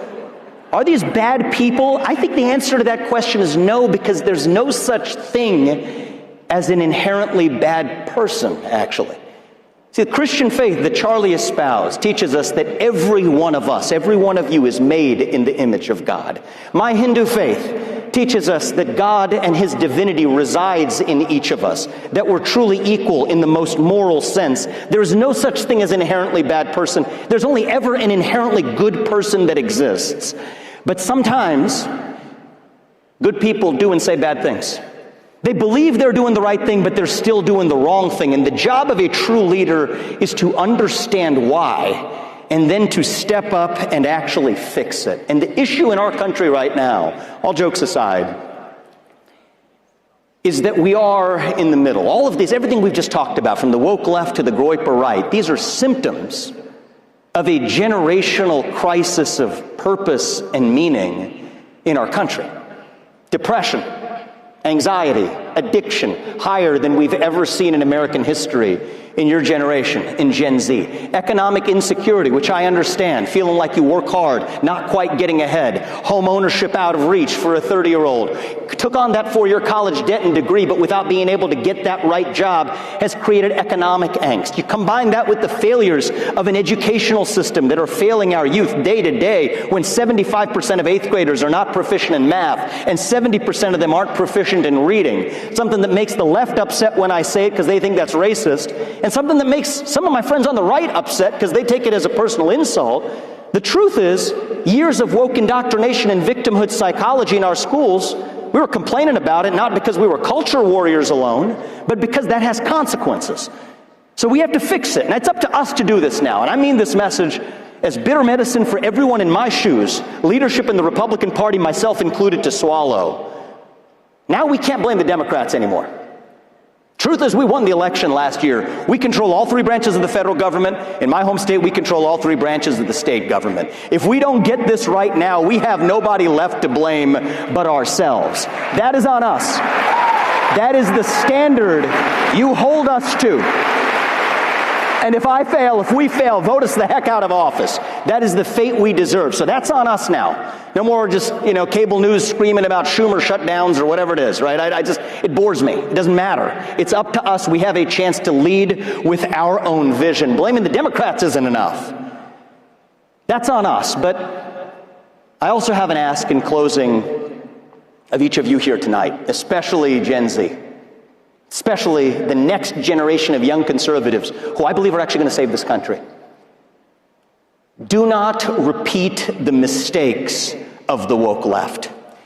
The number one mistake of the woke left, I will ask you, I will implore you not to repeat as young conservatives, is don't be a victim. The number one factor, thank you. Victimhood culture from the left or the right will be the ruin of this country. The number one factor, not the only factor, but the number one factor that determines whether each and every one of you achieves your goals in life is actually you. That's the truth. John F. Kennedy famously said it. I think we should heed his words. Ask not what your country can do for you, but what you can do for your country. And the first step today is to ask, what can you actually do for yourself so you're not dependent on your government, so you're not dependent on the generation that came before you? That's not too much to ask, because we are still the greatest country known to the history of mankind. This is the greatest country planet Earth has ever known, and that American dream that defines us is real. I know it's real because I have lived that American dream. I know so many in Gen Z are skeptical of it. I know so many of you feel like you have to see it to believe it. But I will ask you in closing, as Charlie Kirk taught me, sometimes you have to believe it to see it.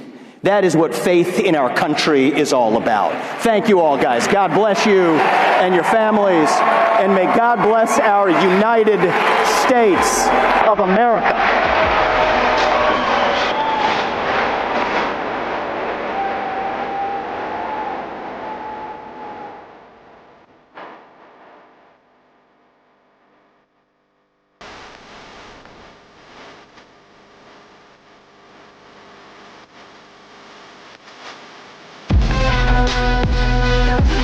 Gold has been the universal symbol of honest value. It is time to return to the truth. Gold is the only real money. Our soon-to-be-released documentary, Make America Gold Again, tells the full story. Ancient origins of gold as money, the forces that suppressed it, and the future of restoring honest American currency through real U.S. gold dollars. It is time to make America gold again and return the sovereign value to our dollar. Learn more about our new docuseries, Make America Gold Again.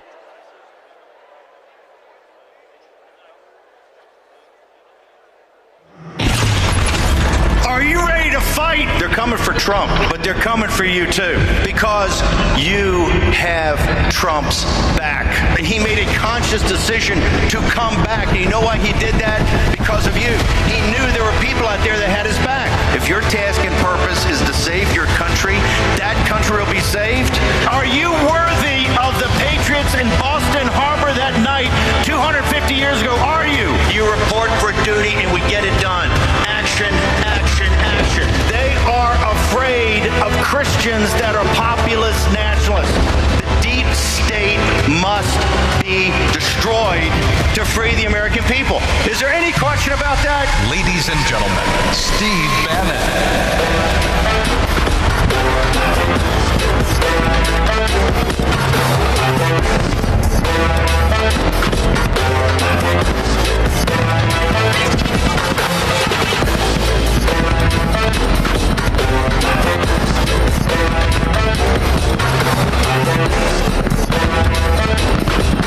Thank you, thank you.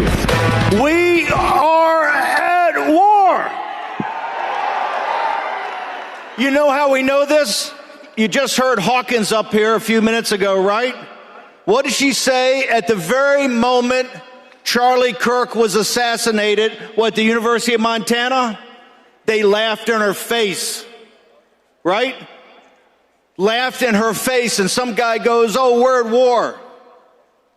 Charlie Kirk knew we were at war. Every time I've spoken at any event of Turning Point, I always start with that, because Charlie Kirk knew one thing. He knew we were at war, and he knew we were going to be victorious if we didn't quit.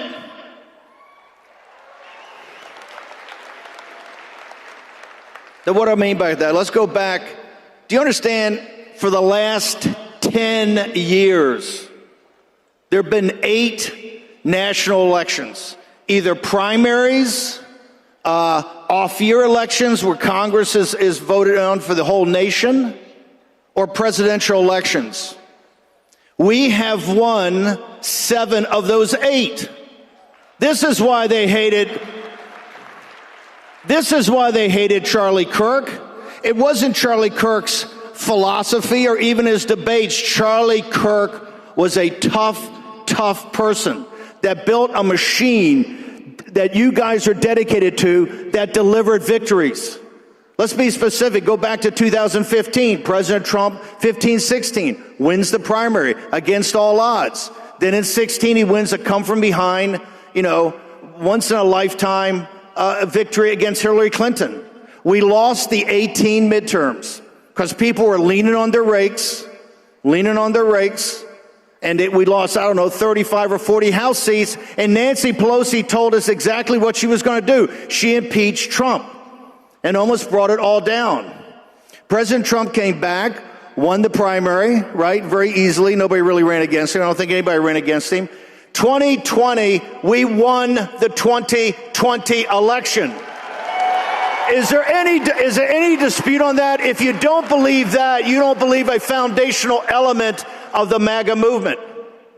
We won 2020. And to show you how we won it, we picked up 14 House seats that night. 14 House seats. Then President Trump went into the wilderness. This is when Charlie Kirk really, I think, stepped up the most. President Trump was sent to Mar-a-Lago. They never thought he was coming back. The Republican Party never thought he was coming back. And what happened? President Trump grinded it out. In fact, he told us on this stage last year, right here, the first time he told anybody. When Charlie had him come out here and speak, what did he say? He said, "I had to run again because I could not let them steal an election because they're stealing the country." And we see what Biden did. Then We win the midterms in 22. We picked up about 11 seats, 8 net, and took the House of Representatives. There were supposed to be more, but we got control of the House. And then, in really the greatest come from behind ever, President Trump, turning point, put him on their shoulders. We won the greatest election in the history of the country.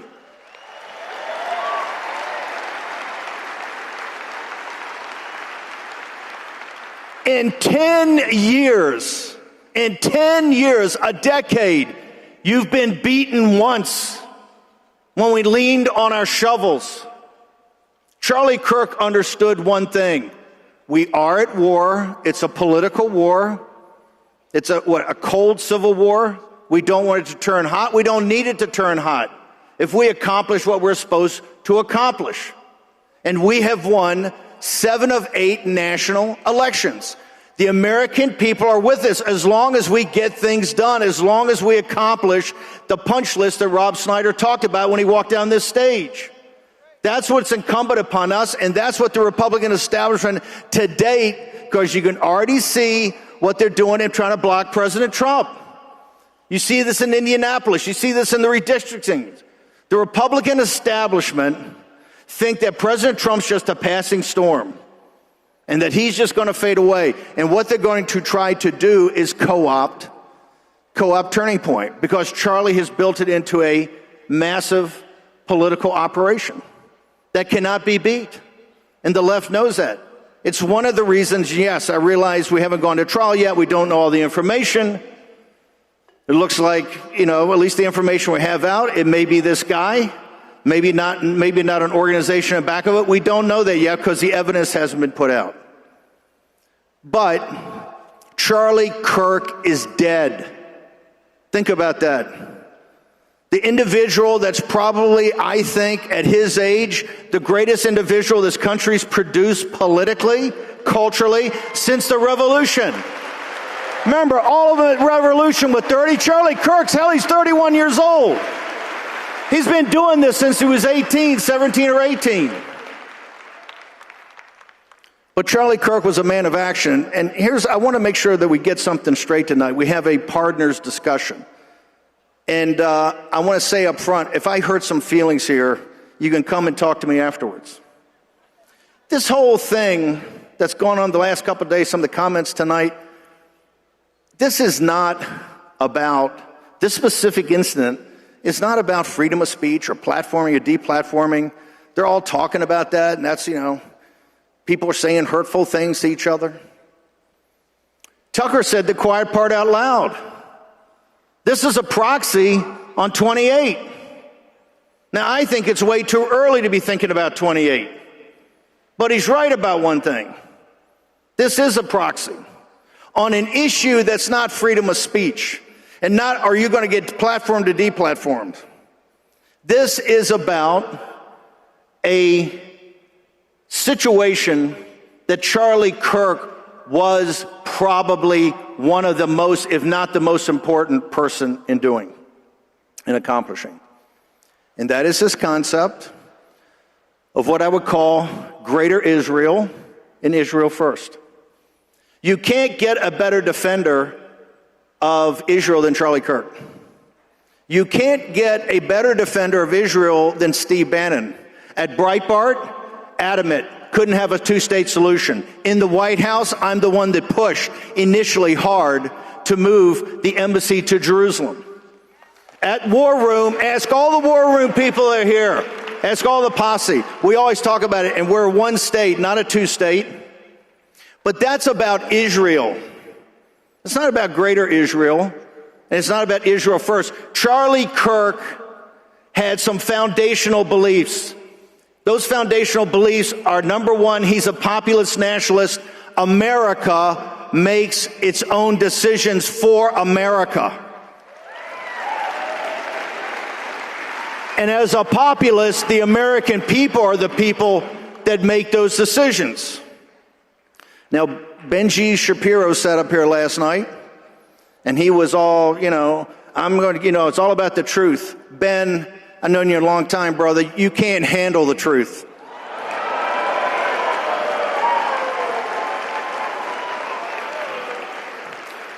Let's face it, Ben Shapiro is the farthest thing from MAGA. Let's be blunt. He is a hardcore never-Trumper. He's a hardcore never-Trumper. In the spring of 16, he tried to upend Breitbart. He walked off the job, made a big deal about some incident in Mar-a-Lago with Corey Lewandowski. He tried to turn it to Ted Cruz from Donald Trump because he hated Donald Trump. In the general election, he barely supported Donald Trump. The first sign of when President Trump gets sent back to Mar-a-Lago, the very first individual that jumped on the Ron DeSantis train, the Israel First train, was Ben Shapiro. And those are the darkest days we had. In 21 and 22, you guys were there. He's consistently been against Trump, and now that President Trump doesn't back the Greater Israel Project. What is Greater Israel? It's not about Israel itself. It's about an expansionist Israel, an imperial Israel that Netanyahu and that crowd have thought up. And the Israel First crowd is Ben Shapiro, Tel Aviv Mark Levin, and many others that want to put that ahead of America's interests.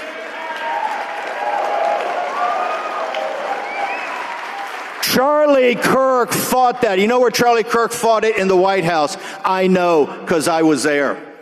When I went back, Charlie Kirk was working with Sergio Gore, certain people around the vice president, to make sure that we didn't get sucked into a land war, a decapitation of the Iranian elites that would lead to a massive civil war that American troops would get sucked into, because that was Netanyahu's plan from the beginning.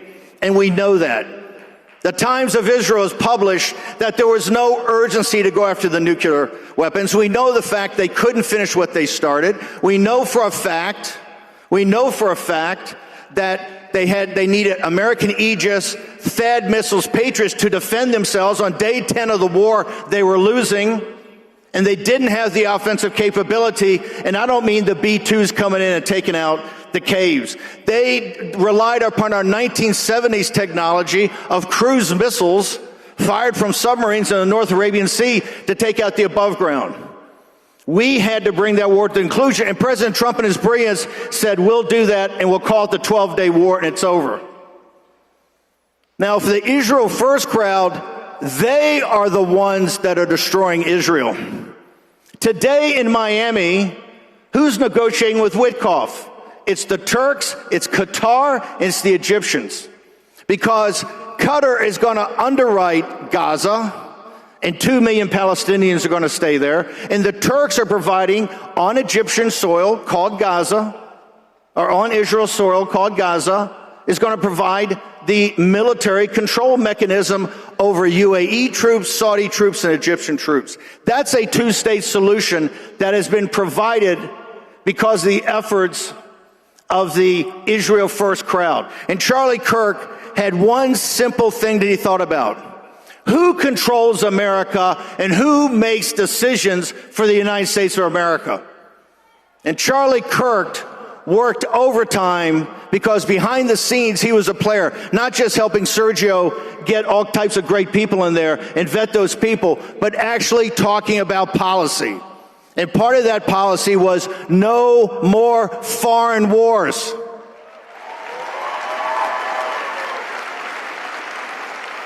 Charlie absolutely believed what I believe. The Middle East is a sideshow, and Israel's a sideshow to a sideshow.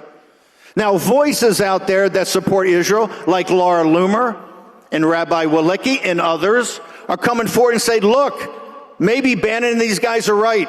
We don't want to take any more American money. We don't have any more American control. We want to go out and do what we want to do when we, the Israelis, feel they have to do it. I support that 100%. Israel needs its sovereignty. Israel needs to be independent. If Israel wants to take on Syria, go for it. If Israel wants to go into Lebanon, go for it. But not drag the United States of America into another endless war.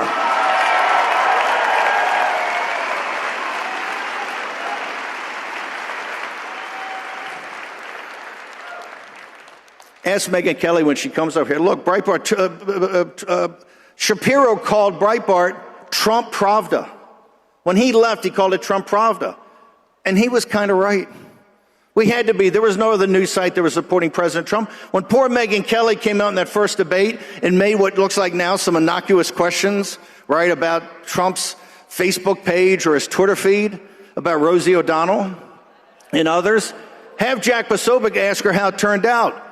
We unleashed the dogs. We were maniacs. Why? President Trump had no backing at Fox, had no backing at the National Review, and in 2016, that would have driven him out of the race. So we had to be there. But Ben Shapiro is like a cancer, and that cancer spreads. It's a cancer, and it metastasizes. He tried to take over Breitbart, and I ran him out of there. He tried to take over David Horowitz's, who was his mentor. Don't ask me. Ask the guys associated with David Horowitz what he did there. He tried to take that over. And mark my word, he will make a move on Turning Point because he's always been envious of Charlie Kirk.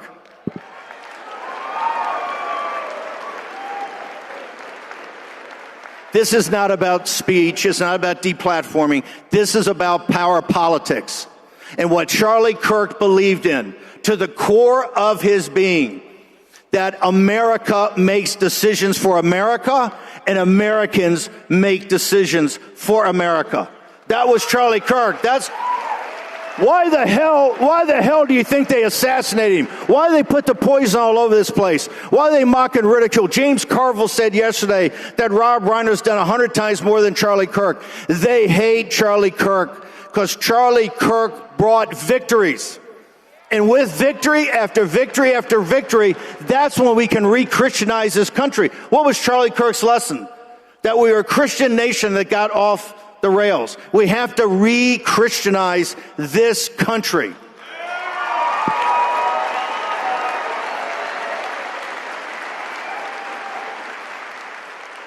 You are in the shadows of a giant, not just an American patriot and an American hero. Charlie Kirk is a Christian martyr, and Charlie Kirk is a Christian saint. That is your legacy that you take up. The day I went into prison, we passed the show to Charlie Kirk as we did oftentimes in the 3.5 years that Charlie Posobiec and I had that block at Real America's Voice. And what Charlie said, I said to Charlie, next man up. Charlie said, I got it. Next man up. Are you next man up? Are you going to fill the shoes of Charlie Kirk? Do you have the stones to do it? Do you have the guts to do it? Ask yourself that, because I tell you what, that's what's going. You in this room right here are going to decide whether we win in 26. And if we don't win in 26, they're going to bring holy hell down on us. We have to win. Charlie Kirk knew that, and you know that. Thank you very much. Next man up.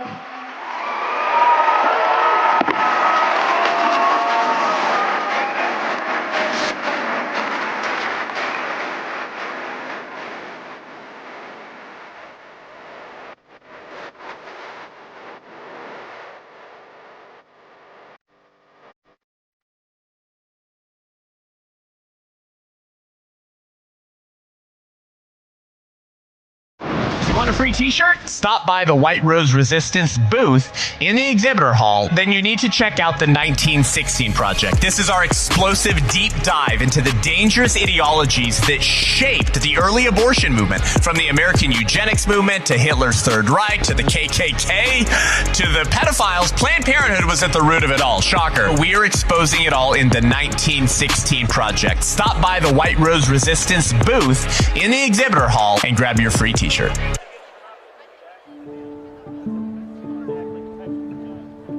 Charlie meant to me just courage. His courageous acts of just going on campuses and telling it how it is and having these debates with people of other viewpoints was just so encouraging to me to speak out to my opinion and just not be afraid, and was a beacon of hope, most of all. And he genuinely reminded me that there were still good people in this world that wanted to have like constructive dialogue, and he did it better than literally anyone. But he saw and he honored the humanity in all of the people he talked to, and that is something that so many politicians and so many people just don't do, and it's sad. And I'm so glad that Charlie Kirk was on this earth to share the messages that he could.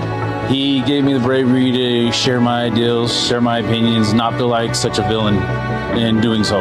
He was a symbol of a godly man who fought for truth. To me, Charlie was an ambassador for Christ, and that is something that I personally strive to be every single day of my life.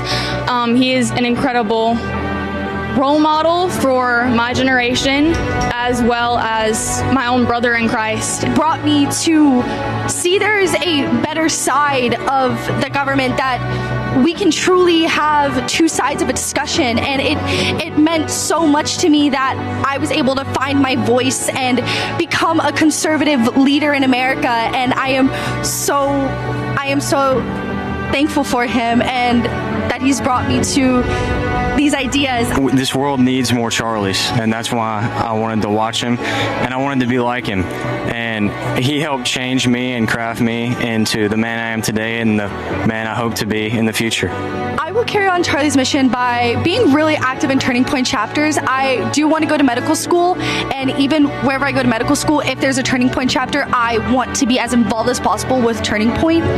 And if not, I will start my own chapter. I know I will be risking my career as a physician in the future, but I have these values. I have this want and need to be a true conservative leader in America, and I hope I can continue that. To not be afraid to say my opinion, to continue his legacy and just speak the truth and be proud of it. I will continue to carry out Charlie's mission by constantly showing up for meetings and trying to not necessarily not start political conversations in the classroom, but to shut them down, and to shut them down confidently and with kindness, because that's what Charlie would do. Being unashamed of my beliefs, and to have discussion with those who I have ideological opposition with, because like Charlie said, when you stop talking, that's when violence happens.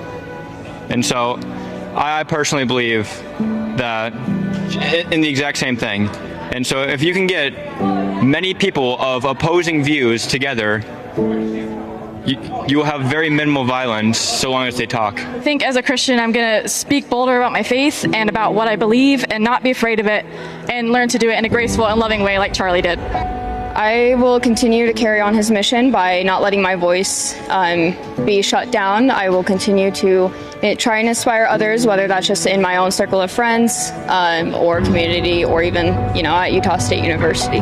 My whole life, I was kind of raised with a lot of the values that Charlie Kirk spoke about, and so it was so nice to not feel alone in the world, with everything that Charlie preached and taught to everybody. I feel like I'll just continue out those missions, get married young, hopefully, have children, and continue to eat healthy and be a patriot and a Christian. I would carry on Charlie's mission by fighting every day for the truth, the only truth, and the truth of the gospel. The only truth that will last for eternity, and the truth that can change people's lives. What he did and what I'm going to strive to do for the rest of my life. I will carry on Charlie's mission by talking about politics and everything he stood for.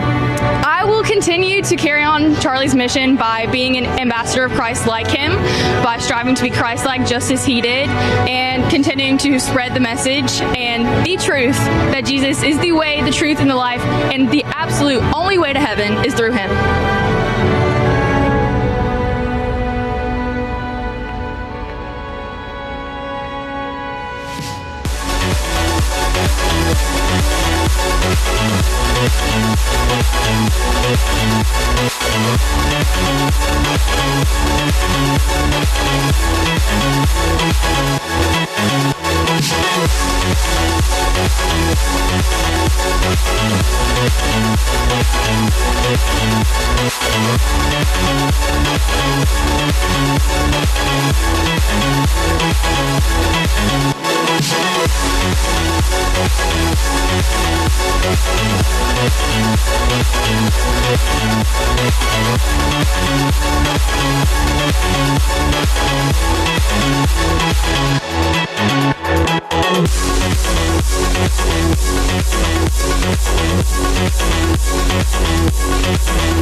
You were a journalist at Fox News for 13 years. You are the founder of Devil May Care Media and host of The Megyn Kelly Show, one of the top podcasts in the world. You're a mother, a wife, and a devout Catholic.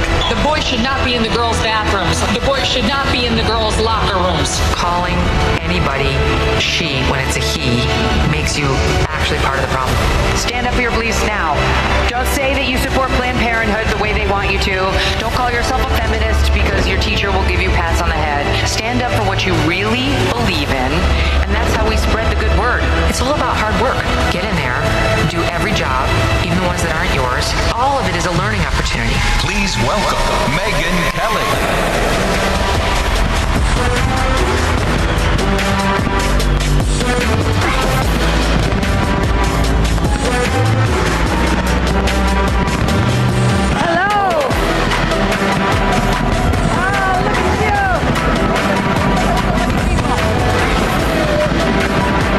Hello, beautiful people.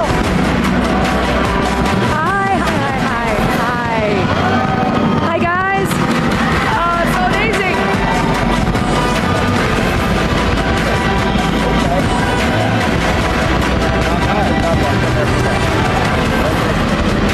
So cool.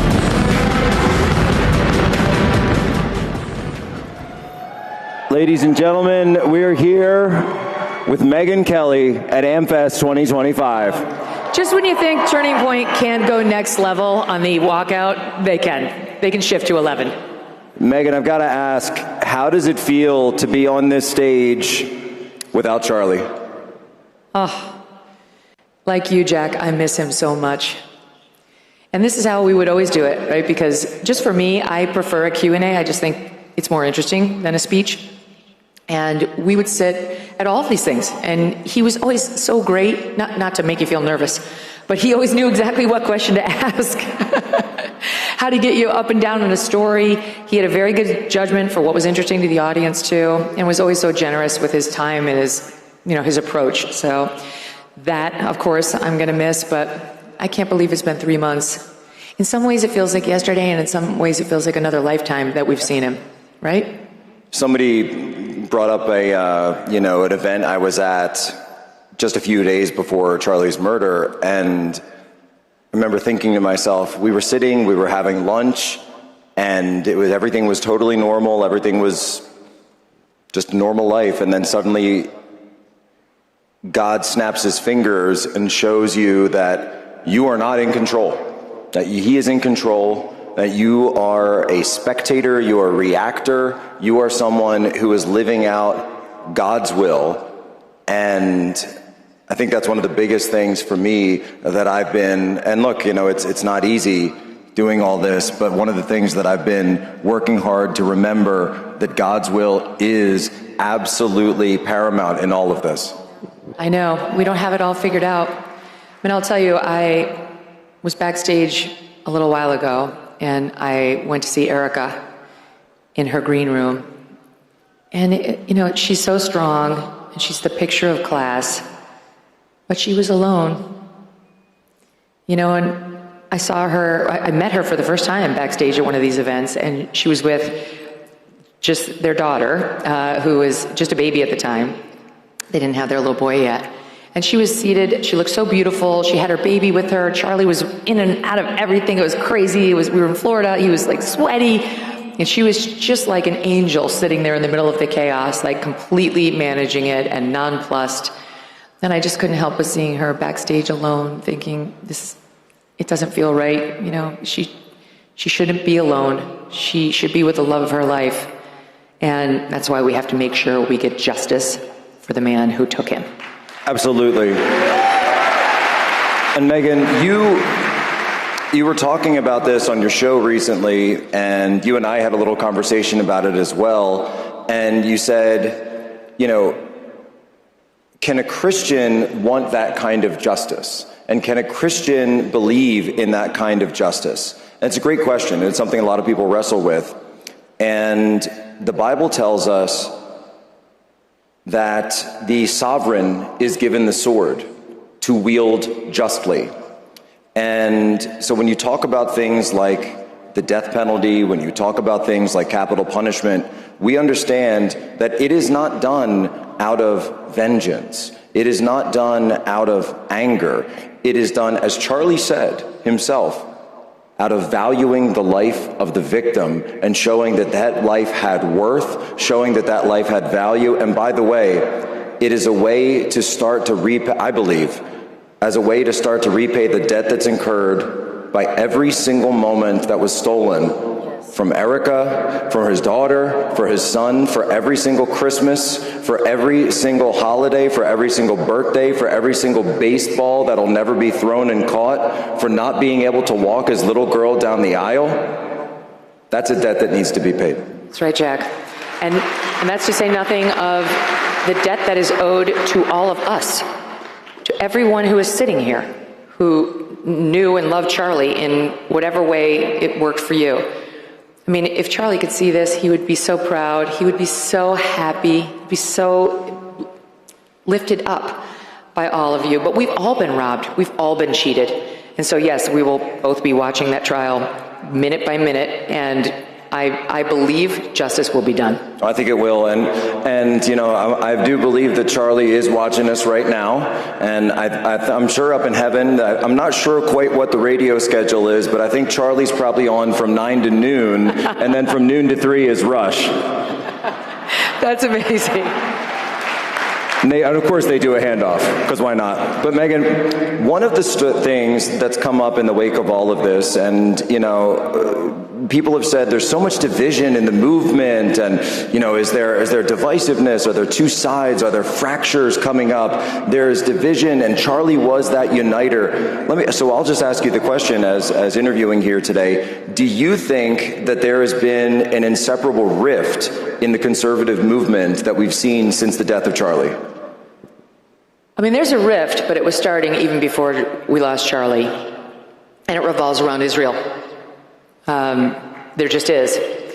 It's gotten worse without him. He was helping us navigate it. And this is another area in which I miss him so much, because I feel like Charlie and I were completely in lockstep on this. And you guys may have seen the episode that we put out, what we re-released, of Charlie and yours truly talking about Israel weeks before he died, where we had a really powerful heart-to-heart on where we both were, who we were both ardent Israel supporters, and had both been extremely defensive of American Jewish people on college campuses getting harassed, and those hostage pictures getting torn down, and very outspoken about it and horrified by it. And then we had a discussion at the Student Action Summit in July where there was a passing comment about if Epstein was an intel asset, whose would he have been, which Charlie asked me. And I said it would make sense that it was the Israelis, since he was very close with the former prime minister and the former president. And then we both got called anti-Semites, like by some legitimate Jewish organizations for that conversation. By the way, Benjamin Netanyahu would go on to say I was right. And we were both on our heels. But Charlie was with young people every day for a living, in particular young Republicans, and he was seeing what I was seeing in my neck of the conservative woods, which was this party's changing on the issue of Israel. I mean, when I was at Fox, you supported Israel, period. Like, no one was really interested in your actual opinion. You just supported Israel, which was fine for me because I did. But the party started to turn after 10/7. Uniform support and sympathy for Israel in 10/7, but as the war went on 2 years later, people were starting to turn on them. It felt like too much. And then we were under pressure to get involved. We had the Iran bombing and so on. And the pressure started to mount on those of us who were pro-Israel to not allow the doubters their say, to try to censor them or disagree with them publicly or call them out. And neither Charlie nor I felt like that was what we wanted to do at all, nor was it our job. We're not the policemen of the conservative movement. I'm not. He wasn't. Ben Shapiro isn't either. Well, Megan, you mentioned him, and your name came up on this stage last night in regards to pretty much all of this. Would you like the opportunity to respond? Well, I found it kind of funny that Ben thinks he has the power to decide who gets excommunicated from the conservative movement, which shows a willful blindness about his position in it. It reminded me a little of when the girl who was the head of our middle school chorus told me she was going to take all my friends away from me. Chorus?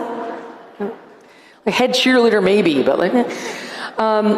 So I resent the whole thing. I object to the whole thing. Ben and I, he had the nerve to call me a friend right before he called me a despicable coward for not calling out the people he once called out. So he both wants to parent me and be my child. He wants to tell me what I have to do and who I have to say what to. And then when I don't, he and some of his friends want to act like utter victims because I won't do what they say. They need me. I have to be their daddy and step in to protect them. And I am not their daddy. And I resent that he thinks he's in a position to decide who must say what to whom and when. Thank you. So I don't think we are friends anymore. I've been a very good friend to Ben. Nobody knew who the heck Ben Shapiro was when I started putting him on my shows on the Fox News channel. And I helped make him a star. And I've been very, very good to Ben over the years. And he's been good to me too. He just recently came on my tour, as did you. And I gave him the most kind introduction I could possibly give him because I know that he's losing subscribers a lot. And so I tried to do something nice for him by giving him a long 10-minute intro and personally vouching for him. And we mixed it up on Israel out on stage. It wasn't Israel because we're on the same place on Israel. We mixed it up over whether Tucker Carlson should be excommunicated from the conservative movement, which I do not believe. And thank you. And when it was over, we hugged, said goodbye, and then we had a nice text exchange a couple days later saying our friendship was important to us. And the next thing I saw was him attacking me on stage last night as a coward. So that's not friendship, and I think that's fine with me, with friends like that. There was also some response where it seemed like that call was being co-signed by the new head of CBS News, Barry Weiss, and I wanted to know if you wanted to respond to that as well. So it's a similar situation with Barry. None of this is about them calling me out for anything I've said or haven't said, or it's certainly not about Erica Kirk, as Ben tried to make it sound last night. It's about Israel. Those two are very pro-ardent Israel activists, which is fine, but they don't get to dictate how the rest of us feel about Israel or what we do with respect to our friends and our friends' opinions on Israel. And I'll tell you, Barry Weiss wants to couch herself as Erica's protector, Erica's defender. She's retweeting the Ben speech saying anybody who doesn't call out conspiracy theorists is a coward. Erica Kirk barely knows Barry Weiss. Barry doesn't know anything about Erica. Barry Weiss has never been to a Turning Point event. Do you guys remember her here? Standing up for what we believe in when Charlie was alive? I don't remember her standing up for our principles. I don't remember her defending Charlie the many times he was called a racist or an anti-Semite. I really don't remember that at all. What I do remember is she had Erica Kirk come on one town hall in which Barry Weiss tried to play both super important VIP executive and super fabulous star anchor at her new network CBS. Pro tip, Barry, that's no way to win friends at your new organization, to try to steal all the hosting abilities of the on-air talent. So good luck with that. And what she did when she had Erica there was to have the nerve to bring on the man who asked the final question of Charlie right before he got shot. Hunter Kozak. To put Erica in the position of having to defend whether Trump uses hateful rhetoric. The nerve. I'll just say I didn't appreciate when I saw that happened, and I don't think that ever should have happened. I don't think that question should have been asked, and I noticed that when Hunter Kozak did that, he immediately went to try to get Erica to denounce Trump, denounce his rhetoric. This is a man who was standing in front of Charlie, in front of her husband when he died, and he never once even said to her the basic human decency of saying, I'm sorry for your loss. It was sick. And that was a Barry Weiss move, because trust me, I've done town halls. You know who the questioners are, and you know what the questions are in advance in that setting. So she knew it was coming, and she thought it was appropriate to have Charlie's widow answer for Trump's violent rhetoric. I'm sorry, that's disrespectful, and I will not be taking any lessons from Barry Weiss in how to treat Erica or anyone else. All right. So, since we're spilling all the tea tonight... Tea I did not want spilled, for the record. I kept my powder dry until I was attacked publicly. Hey, they said I could interview you, so I'm asking all the questions here. We're turning the tables on Megyn Kelly for once. So, Megyn, you mentioned something on your show recently that I know a lot of people have been chatting about. There's been a lot of chatter about this. The sit-down, the peace summit heard around the world between Candace Owens and Erica Kirk. And you mentioned that you played a role in brokering this. Tell us the story, if you would. Well, Erica has asked me to tell the story and is fine with me telling the story, so I will. Otherwise, I would not have gotten into the details. But so from the beginning of Candace's programming on this, I've been in touch with Turning Point. And I know you have too. We've all talked about it behind the scenes. But I've had long conversations with everybody at the highest levels on how to handle this. And I think everybody was confused about what the next right move was, because it was so extraordinary. And I'm not going to get into the substance of those discussions, but suffice it to say that I think everyone felt the best course initially was to try to just rise above it and not respond in a tit-for-tat manner. And as it went on, it started to get more and more problematic for Turning Point, for Erica, and so on. And Erica called me and said, I want to do a sit-down with Candace, and I want you to moderate it. And I said, what? Say what? And I said, she said, a word from you would silence her on this forever. Like, it doesn't have to be an oral word. It could be like a text or an email. Maybe that's the best way to see if we can put this to bed. But Erica really felt that they should sit down together face to face. And I've gotten to know Candace a little better over the past months, and I actually thought she might do it. Like, I wasn't sure, but I don't know. An invitation from Erica would be hard to resist. And she said, would you please come and facilitate it, really? Just like they were going to have the discussion, but Erica's thought, and Candace originally wanted to do this too, was for them to live stream this out that same Monday that the Turning Point guys were going to live stream their event.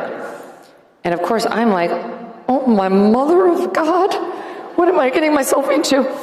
But I actually felt like it was divine right order. And I have to tell you, Jack, I've prayed so many times to Charlie and to God to give me the right guidance on how to handle this whole thing. The fracture within the conservative movement, my friends turning on me because I won't call out my other friends like Tucker. This dust up between Candace and Erica, and Turning Point and Erica, Turning Point and Candace, which is fraught, and yet I understand I know people are very angry at Candace right now, and I understand it, but I have to say, and Ben, yet another thing he mocked me for was saying she was a young mother. Well, Candace had literally just had a baby. And I'm sorry, maybe Ben doesn't understand, but that is a vulnerable position for a woman. And then her friend got shot in the neck.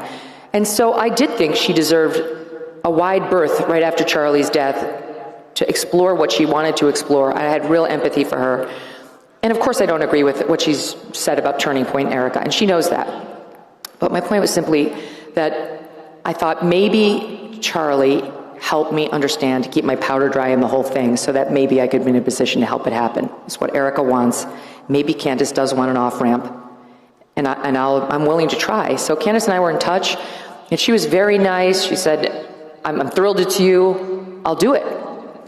So they were going to do it out here in Arizona, and then there was a security issue. Candace said that she said she couldn't come.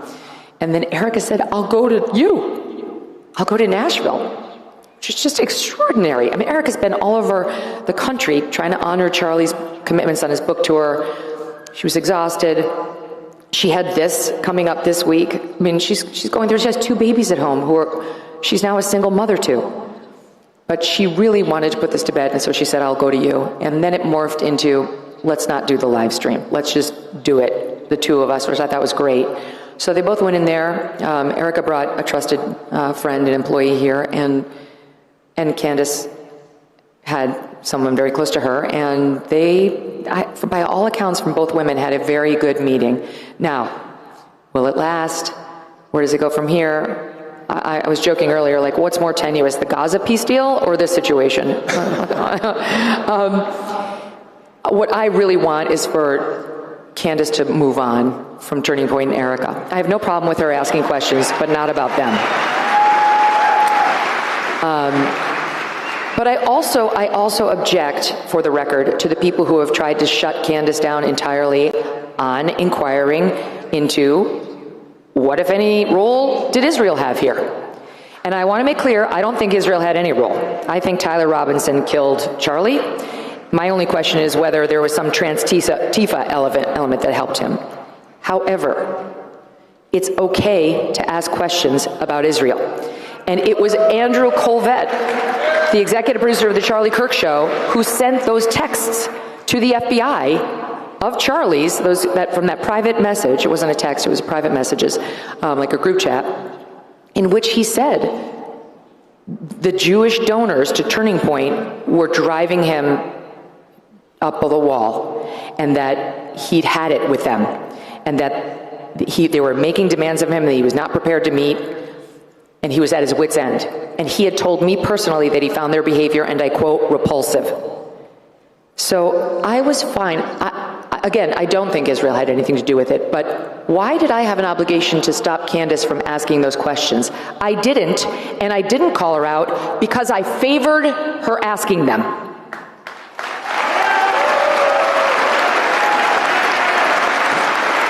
So then, Megan, what is the way forward? What is the way forward for the right, for Turning Point? Charlie is on assignment with God. Erica is here now. The organization is here now. What is the way forward for the movement? Look, I think we're far more united than we are divided. And I think while... I agree. Right? Yeah, I think we're far more united. I mean, I would just put one final period on the pro-Israel activists, which are not to be confused with regular Jewish Americans who are lovely and don't run around trying to tell you what you can and cannot say.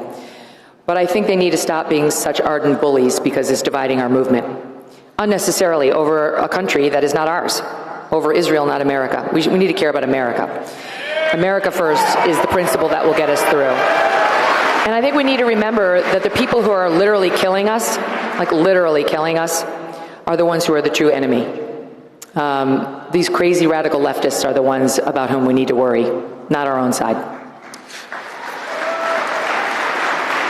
You know, Megan, we only have a couple of minutes left. I just wanted to tell you, would you guys mind if I embarrass Megan a little bit? Would that be okay a little bit? No, hold on. I'll tell you a story because it's actually embarrassing to me. That you don't know this, but about a decade ago when I was still in the military, when I was in my Navy unit, we would be there in Navy intelligence, and of course in my office we only watched Fox, right? And every single day while we were watching there in the military, we'd be sitting and we would have on the Kelly File. And believe it or not, folks, I just want to let you know that the people of the military, the people that I knew, people like me who were just guys who were serving, we loved everything that you and all the people were doing to support us, to support the things that we were doing, to support the patriotism that we thought that we had. And keep in mind, this was under Obama. So we were, in many cases, feeling very isolated, feeling very, very looked aside and blamed for a lot of the things that were going wrong when we realized that these were political decisions that were happening. Keep in mind, this is the era of Benghazi, this was the era of the drone strikes, et cetera, et cetera. So I just wanted to say that I hope you know that there are so many people in the United States military, in United States law enforcement, that would be out there watching you day in and day out, and there still are today. And we wanted to thank you for having our back. Oh, Jack, that is so sweet. The fact that you would put it, the thanks goes the other way. It does not go from the military all right, now to the embarrassing part. Okay, I'm gonna admit it. We used to kind of have like an office pool about Megan, and keep in mind, this is a couple of guys in the military. We always used to try to guess which color you would wear that day.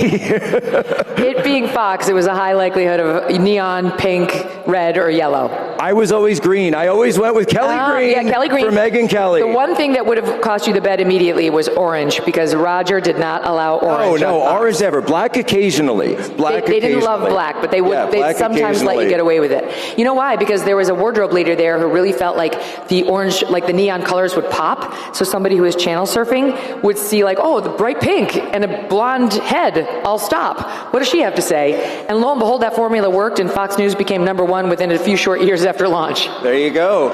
I've tried that myself, but I don't really have the same effect, Megan. No, it's different in podcasting, but you have a voice for podcasting, Jack. My dad says I have a voice for radio, too.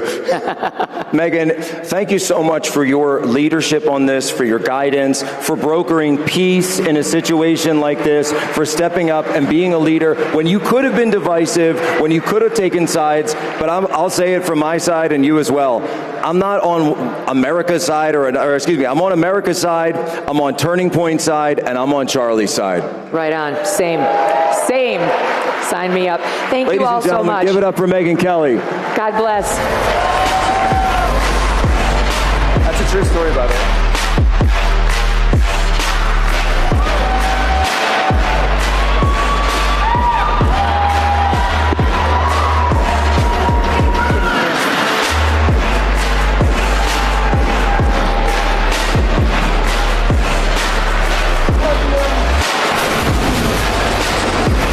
Well, say what you want about AmFest, but it's definitely not boring. Feels like a Thanksgiving dinner where your family's hashing out the family business. But I just want to encourage you guys and everyone watching from home. I know you guys see speakers on stage, but we are doing so much more than that. We have breakout sessions. We are creating a space to educate people on ballot chasing, on get out the vote, on encouraging families to come together and understand how important it is for the upcoming elections. But not only that, we're also focusing on the importance of activism with students, and it's very important. So I just want to encourage you guys at home that this is not just a fancy stage. But the main reason why I came out here is to encourage the students, for you guys to go into the exhibit hall, to the student booth, because if you go there and you sign up to start a chapter, you will be entered in to win a photo with someone very, very special on Sunday. There's going to be 2 winners, so you guys go and do that now. And you guys will be entered into the contest to win a photo with someone very special on Sunday. But God bless you guys. Thank you for being at AmFest, and we'll see you tomorrow.